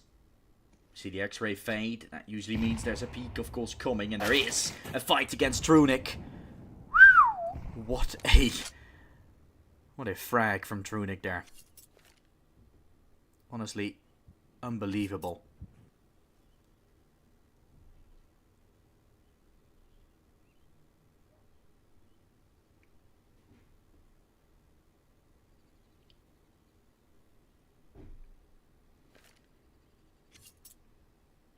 Team Space, they're going. Looks like they will try and go for that execute towards the A site. Seems like the ideal position to be heading. Here comes the util. Prime taps are gonna smoke. Molly towards the palace and out up close. Such a promising position. Be good for one. This time he isn't, and that is a little bit of consequences that they're taking. Those fights are usually being won by BC Game, or were usually being won. You see that they're starting to lose some of that focus. And it cost them dearly. It cost them rounds. It might not cost them the game. But it does cost them that confidence that they once had. It might make them play a little more safe. That is giving Team Space an opportunity to get back into the game. So, as I said, questions on the horizon for sure. What can Team Space do? Trunic knows. Of course, the comeback has been made. It's still far from over. And even if you win this, Anubis still to come. It's always looming in the back of your mind. You need to play to the best of your abilities, and that is something Team Space is trying to do.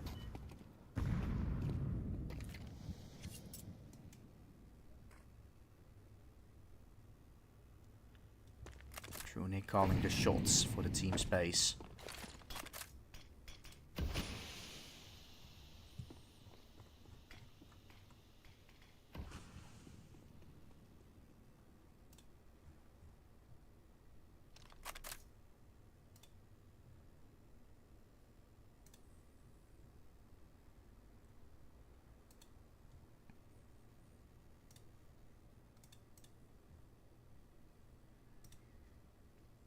What are they doing now? Will they go move their way across in towards that B side? Is anything funny gonna come?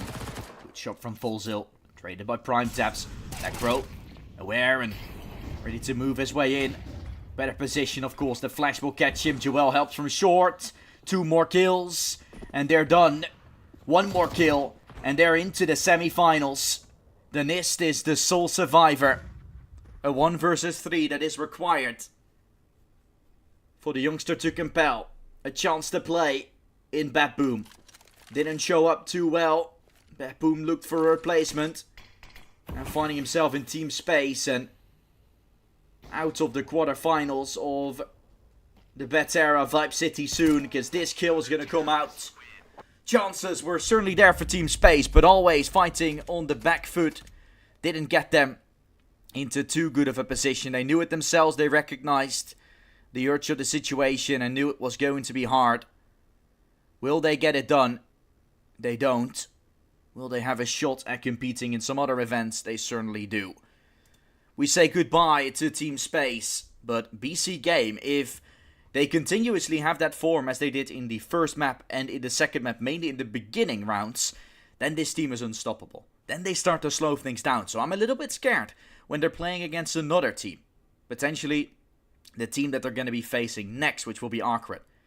If Arcred is also good in those early rounds, is also good in getting things going and putting it on a stop from BC Game quite soon, how will they do when they're not in the advantage, when they're not playing from the upper foot? We're going to be figuring that one out, of course. That will be a decision or a question to be answered for tomorrow, as then will be the semi-finals of this event. I hope you enjoyed watching today's stream, though. It's been a lot of fun casting here on the YouTube channel of Betera. Definitely be sure to drop a follow, of course, or subscribe, and hopefully, maybe we'll see you back on YouTube tomorrow. We might also be back on Twitch. We don't know, because our Twitch channel got nuked for some reason. Let's hope that it's going to be restored, and so we're talking to Twitch admins about it.